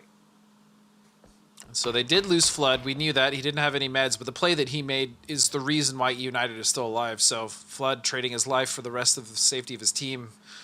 And that is the play that he's going to make every single time because it is worth, as they are now going to get in circle and in a decent spot underneath Yahoo. Just looking at how everything is set up, we do have a quite strong squad over to the east. Whenever we look at Built by Gamers, they've got a lot of control over the circle. Everybody else is kind of forced to play along the edges of the zone. Shoots a kill in their duo that sent it in early, getting rewarded, as well as BBB could flank around to the south. Sonics does get eliminated. E United finds themselves harassing Synergy as the circle does pop and favors BBG again. BBG have been here pretty much the whole game, which is not a bad thing at all. I'm happy they've actually been getting a little bit of circle love. This team has been doing a lot of work from the edge, trying to come in with the rotation, so I'm happy to see them just get a little bit of, a little bit of safety, a little bit of a break.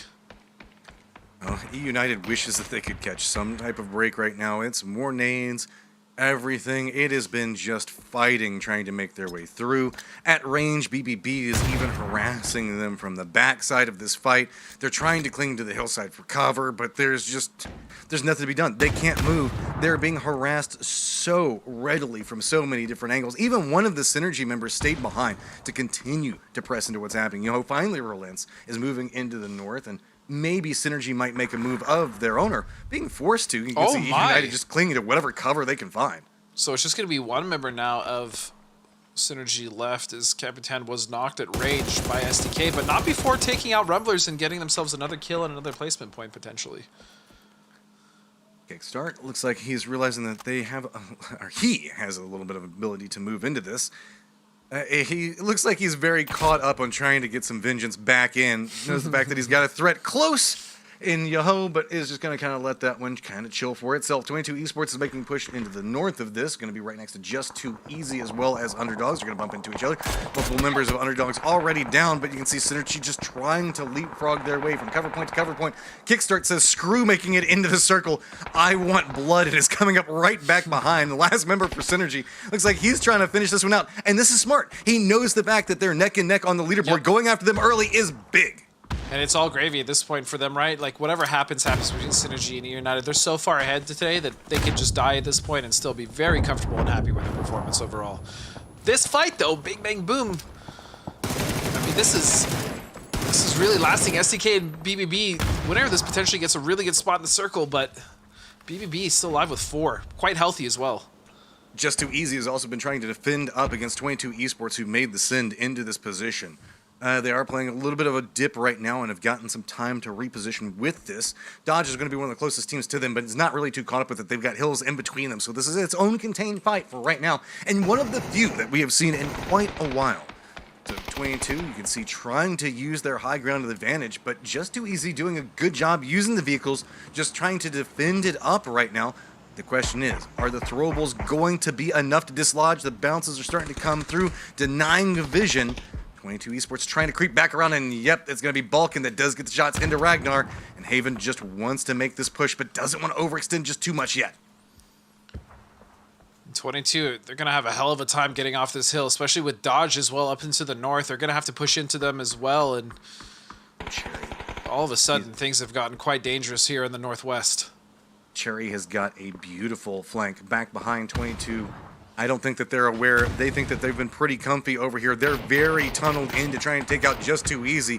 Finn has got some nades lined up and is starting to harass back behind it. His tosses might be a little bit easier to hit, and it's going to be a combined decimation coming up between multiple nades. And now Dodge has the opportunity to pounce. Quick shots coming out from Ethan to get Haven down, and Vinny has to step away from what's going on. It's going to be more throwables coming off in this direction. Just looking at the map and the positions here of all these teams. As far as, the favorite team, you have to know that the most favorite team here is going to be BBG. I mean, that's without question. And then moving on to potentially the team that is in the most amount of trouble, I'd say 22. They have to contest with Dodge, and that's not good. Dodge, I think, has a better option into the circle. And then as far as the wild card, I'm just going to go with Yahoo. I think they can potentially make something really cool happen here from this ridge line, even though the best position is still definitely going to be BBG's. I've just got to say, kudos to Ethan. He was hitting some really good shots at range there. So he's now come over, but whenever he surrendered that point, BBG saw that. They sent Hikerman up right back behind him, and now almost the entirety of the circle is owned by BBG. Now, everybody else is just kind of hanging out on the outside of this, and they can't move in. Oh, they can't move in at all, and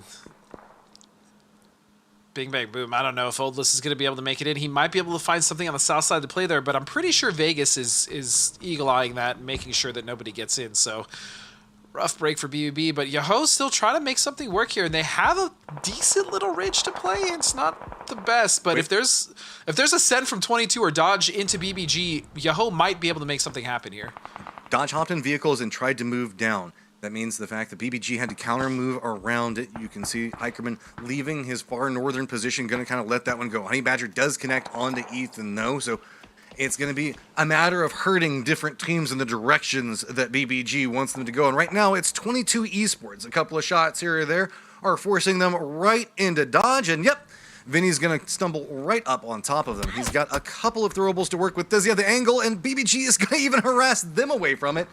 Now, looks like Oldless might have found an opportunity in this to sneak in as well, as I think everybody's just kind of clinging to life right along the edge now. Yeah, and this is, I think, the last safe haven here for 22 before this shift. I can't imagine they're going to have a fun time rotating into the circle regardless of the shift, even if they get it. They're still going to have to deal with Dodge and contend with BBG. Yahoo now also getting ready to make a move. They don't have a lot of options. I'm not even sure how many vehicles they have left, if any. And that is just, that is a devastating shift for everybody but BBG.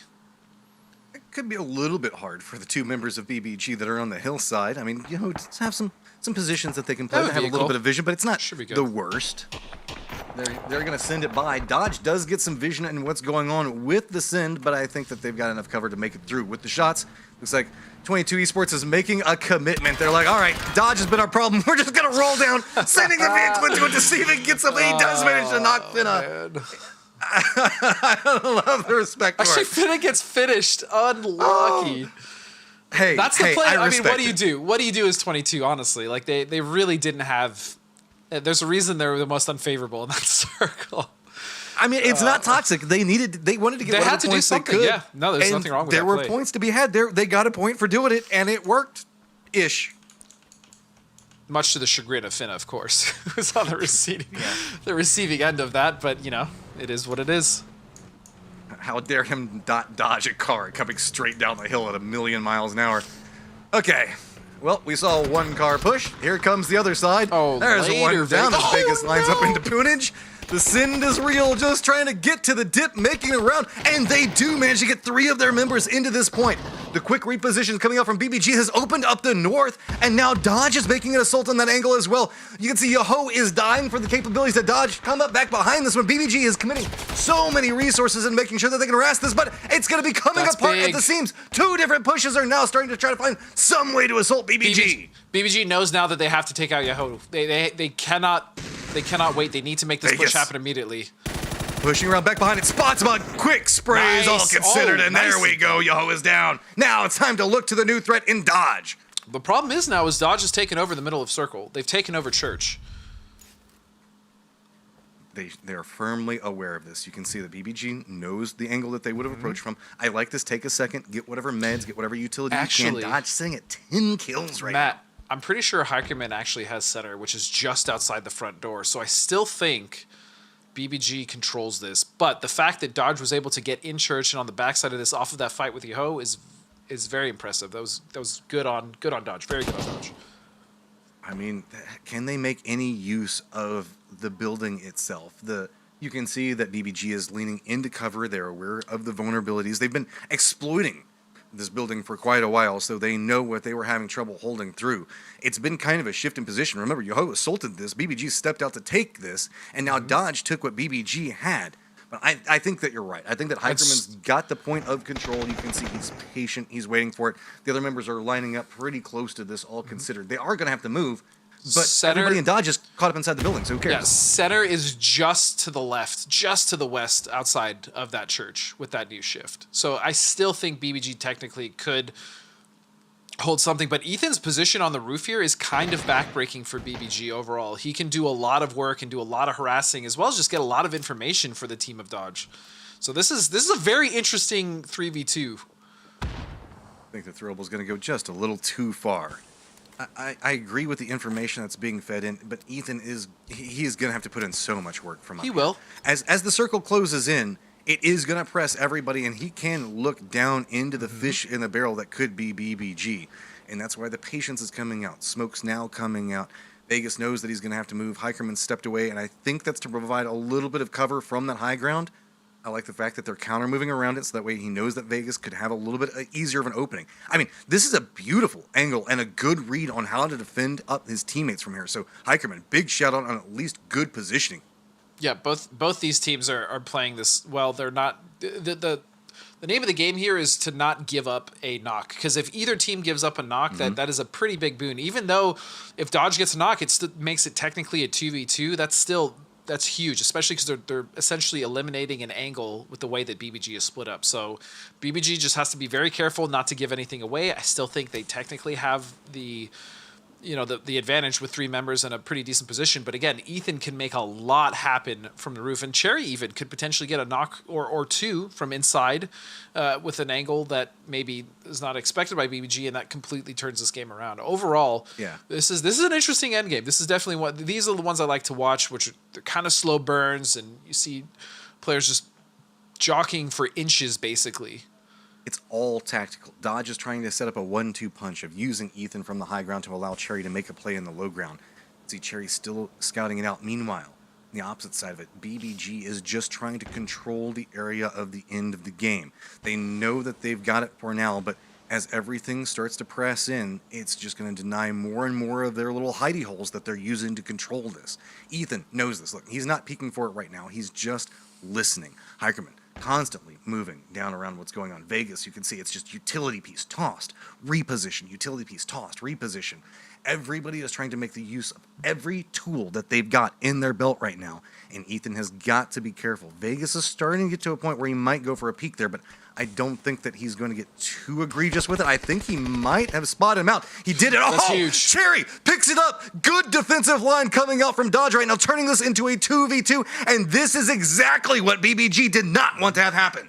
This is what I was worried about as well. Cherry getting some weird angle and finding the knock. He is going to find Vegas, who was just peeking just barely around that corner there in the Church wall, and he's going to bank it. Nice.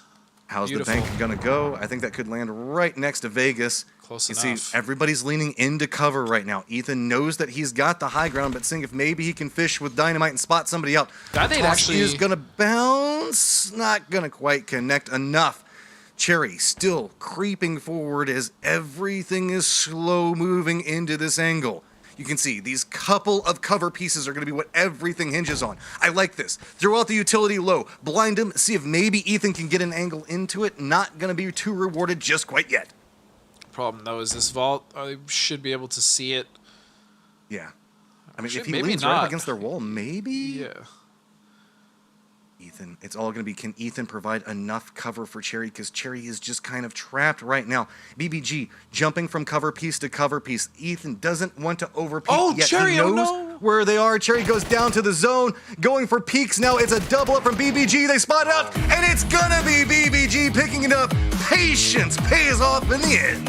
So Cherry actually goes down to the blue there. I thought maybe they'd try to have Cherry just kind of come out and bait himself as he vaulted out to give Ethan a chance to get a frag or two. But, I mean, either way, that 2v2 was very close and well played by Dodge. I mean, coming from the north the way that they did and the fact that they survived, I mean, they deserved those points for sure. And they got a ton of kills off of it as well.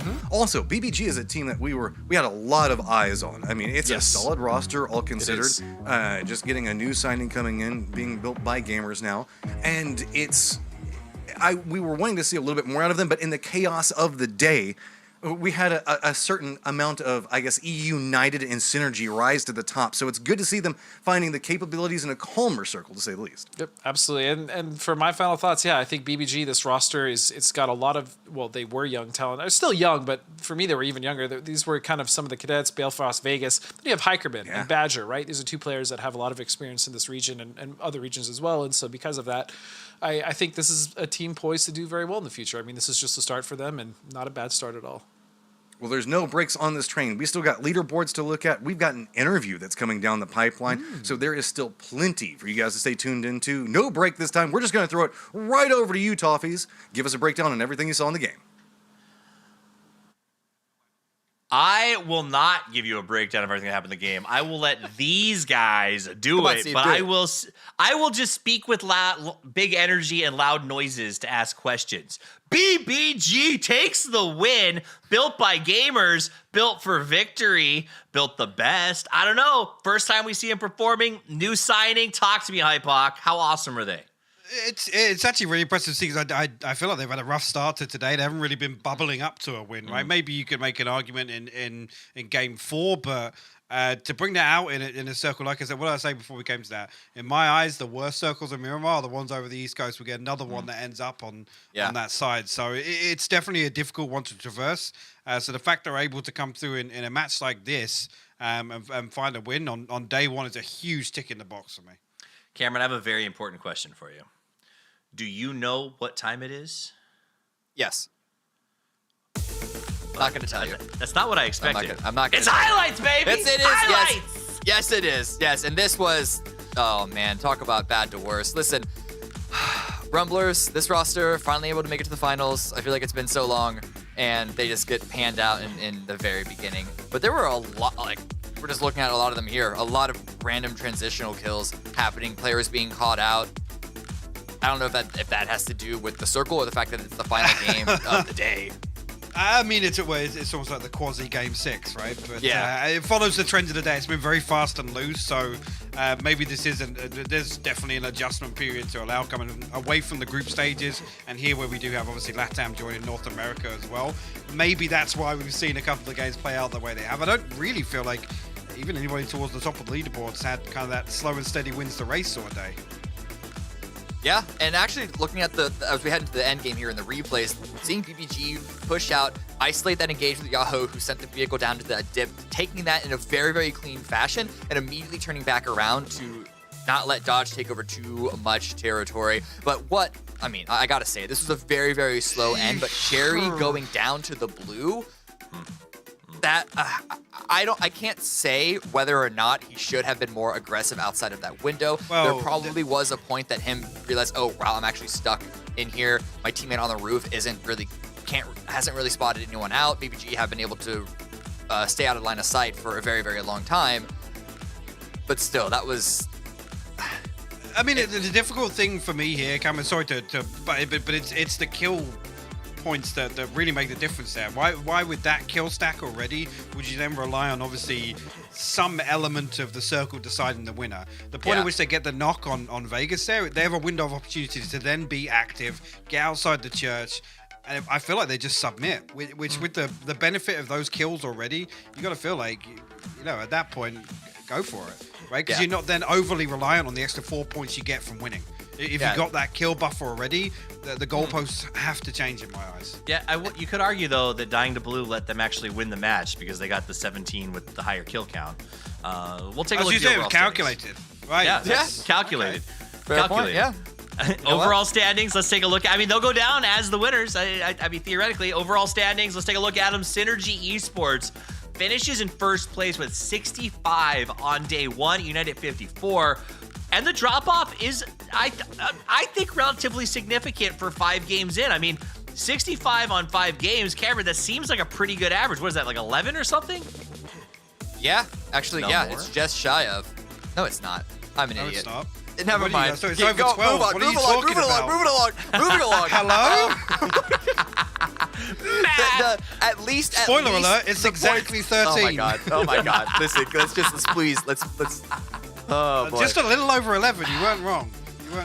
Did you guys know that 13 plus 13 is 26? We're killing it out here. All right, overall standings, though. We got some teams on the top, but also we've talked about them all day. I do want to pose this very briefly and talk about some of the teams that are starting super slow. Hypoc, we got teams like Shoot to Kill, that this seems fairly traditional for them of late, but is very disappointing. Just Too Easy, we thought they'd be great. And then Nootropic, everyone was excited to see what these guys brought to the game, but ew. A little bit of a flop here on day one from Nootropic, yeah, especially after they ended so well in the group stages. But again, there's some other factors to consider. How long this Erangel overlap will develop, because obviously Dodge have come out and had a blinding day one. Shoot to Kill as well, the big concern for me here, even if they haven't found late game comfortably, it's the kill count that's lacking. I would have thought we would have seen SDK immediately flip that switch and go back to the ultimate comfort zone for SDK, right? It's where they really flourished previously towards the end of those point format games. So this is a little bit concerning. Yes, it's day one, but that's the reason for my concern, I guess, is the lack of just kind of, we're not going to win this game. Balls to the wall. Let's put some numbers up. Let's put something on the board. And it's strange because it's not even the reasons why they weren't performing up to their own expectations during the qualifiers. In those games, when they were saying that they weren't giving, they were giving other teams too much credit, and they would get caught out behind by like a snake that they just didn't expect to be there. Here, it's more like they just can't even get into a really comfortable position to even post up a solid defense. Find the groove. Yeah, exactly. There haven't been like secret backstabs, at least that I've seen. Maybe I missed something. I also really like that, like, BBG and BBB, though only one letter different, have a very different style of play. Bing Bang Boom, we haven't talked about them a lot, but they have 26 kills. I think they're in 5th place based on that leaderboard, and only like 7 placement. Whereas Built by Gamers is the exact opposite in a lot of ways. They have a ton of placement points and no kills. Do you think, Cameron, there's going to be, by the end of this, in 30 games, sort of a emergence of a style that's maybe better or more effective than the other when it comes to that? I think that BBG, it's a little bit of an anomaly, the fact that they do have such a disparity in their placement versus this kill points, because just even looking at the roster before seeing them play in the qualifiers, they are a team that are going to go for kills. They're very pressure-heavy team, but the fact that BBB still have more kills, that was going to be obvious from the start. They're like one of the most explosive teams in the lobby. They're almost like the North American Troglodytas, if you want to make a sub-regional comparison there. So I think BBB are going to maintain ahead of BBG if you just look at kill versus kill, but BBG are not going to be relying on placement alone. And we didn't talk about Troglodytas today. We're still not going to. I think maybe tomorrow we might get a little bit of action out of those guys. We'll see what happens. But we will continue to talk about some Latin American teams, because the reality is, the reality is for our Latin American teams, the ping is higher than the North American teams. but so are the point totals right now. And that's what's really impressed me about Synergy. These guys came to play.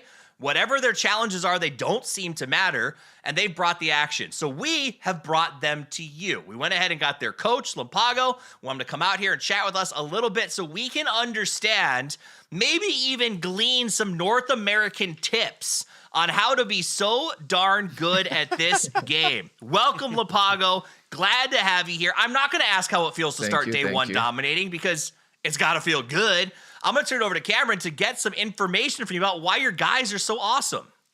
Yeah, I guess the first question to say is, what sort of game plan did you come into this new lobby of 16 teams? Is this sort of the expectations that you had to be at the top, and what really was it, the focus of the team to get you here? We always have like a pretty decent game. We've always had it, but we always felt that we like lost fights for just like some like small things. And I think adding Capitan into the team, he brings in that like proactiveness that we needed, that like fourth player that we were like changing throughout like the year and like with the past teams. I think Capitan brings in that little piece that we were kind of like missing. So it's all coming together now. So yeah, it's working. Hypa? I guess for me, and this is probably one to appease some of the North American viewers, but I guess the biggest perception that's had over kind of the LATAM group stages is that it's kind of chaotic and difficult to manage and difficult to really get a grip on how the games are going to play out. Is there a huge adjustment factor for you guys now coming across, where we obviously have the regional split here? And if so, what's the biggest thing that I guess you guys focus in on? Well, in LATAM, at least like in these last regional playoffs, it was very contested because like no one wanted to fight early. There were like 6 spots only to qualify. So it was extremely difficult to get into like zone if the zone was not like on your favor. That's then interesting. it was really, really difficult. But coming to NA and in scrims and now looking at it in the tournament, it feels like NA is fighting a lot, like really early. So we come from being used to like prioritizing a center and like good places to like hold. So I think it's been paying off for that reason. We just like hold, wait for the zone to, be on the right places, and then we just like clean up and protect our side. Were you surprised? I want to try to be honest. Were you surprised by your performance when you guys sort of dominated Latin America and then showed up here and came out so strong? I mean, I know I talked to Jerry Senpai before this event, and he said, "Watch Synergy. Capitan has made them legendary status." Were you guys prepared to be that strong once Capitan joined? Not in South America, because we were playing with a sub player with a shout out to Chucky. We were playing with a sub, and he doesn't come from like very like top 5 teams. So he was always been very good, but he was never like a top 5 team member. So it was surprising when we did that well. But after the Danny came back, and we started screaming with him, then it was like, okay, like this is working. Capitan is IGLing at the moment, so he's still getting used to the playstyle we've been building over the past year. But he's been working very well with us to like find a link properly with our gameplay. So not so much for these finals. Yeah. Awesome. Well, I appreciate you taking the time to sit with us. I'll let you get back to the guys. I know you probably want to do your post-game breakdown. And I do want to give you, I want to let you go, but before I do, are there any shout-outs, any call-outs you want to do before you head out of here? A huge shout out to Fisher winning the 1v1. I know he likes the praise. And shout out to Kai Walker. He's the owner of Synergy, and yeah, thank you everyone in LATAM for supporting us and like cheering us, and yeah, GG's. Awesome. Appreciate it. Great games today. We'll see you soon. Also, I just want to tell you, your microphone is lit. Nice. Have a good one. All right, let's talk about the end of day. We're going to say goodbye to Lampago. Synergy absolutely dominated. It was a good day for Latin America. Not a great day for Toffee's brand of comedy, but definitely a great day for Latin America as they came out and played their hearts out. So we're going to go to final thoughts, get a little bit of a breakdown before we head out. I'm going to start with you, Cameron. Give me your final thoughts on today as we look forward to the next 25 games. Yeah, there's still that's I think the biggest takeaway. So it's definitely a great start for this event for Synergy. I know that I didn't have them at the top of my list of teams in Latin America to watch. I didn't think that their play style that we saw in qualifiers was going to translate as easily over, but with help of Lampago, they seem to have had a really good turnover and able to make adjustments very, very quickly. We'll see if that can keep up, though, because it's going to be an endurance test from here on out. We already have a number of teams immediately on their tail. And, I mean, if Fisher can continue to win 1v1s the way that he did, then they're going to stay up there. But who knows how many of those that's going to keep coming his way. Nice. Hypoc, final thoughts? Yeah, just to echo something Cameron said there, it's interesting actually to hear in the interview how that kind of step change between the meta isn't really as apparent, I guess, as they were expecting. But for me, this is a rough set of games to start off an event with. Just in terms of their nature and the circles and I guess obviously the outcome of those. But I think a lot of these North American teams in particular have come into this. They've come out, trying to come out swinging almost. And I expect things to slow down a lot. It is a long series of games, probably a little longer than maybe some are assuming here. But definitely a rough start for some of these. I'm looking at SDK, really. I'm looking for them to actually now slow things down in terms of where I was expecting them to speed up here in the points format. Well, yeah, fair enough. But I'm expecting them to take a step back and maybe then just have some sort of adjustment period here. I have no doubts that they'll recover, but that's my 2 cents, I guess. I like it. I think it's good. I do want to throw this out there for my final thought, and it is I am a little bit terrified of Synergy because what we just heard the coach say is Capitan just took over IGL. He's still learning our play style. He's still coming up with plays for us. And that's terrifying to be this dominant and have a brand new IGL who's still getting a feel for the team. Makes you wonder what's going to happen 20 games from now when these guys really know each other, because they've been playing with a sub in the previous rounds. That's just crazy. So Synergy could be a game changer. I can't wait to see what happens next. Now, if you think that you're a game changer, if you think you maybe could lead a team the way that Capitan can, now is your chance. We told you that 2022 was going to be jam-packed with PUBG Esports action. We told you. And while you're watching ESL PUBG Masters going down, take some notes because your next chance to show off your skills is right now. Registration is open for PCS 6 America's Open qualifiers. Round 1 starts on March 9th and registration closes on the 7th. So make sure you sign up now. More details can be found at na.pubg. esports.com. I forgot it for a second. Please don't kill me for that. Guys, I know, it is right below you. I thought you lagged out or something. I've been off for a month. That said, it was awesome. I'm glad to be back. It has been wonderful being here with these guys, with all of you. On behalf of all of us, myself, Cameron, Hypot, Godspeed, Matchroom, and everyone behind the scenes, we thank you so much for spending your Friday with us. And until we see you tomorrow, play more PUBG.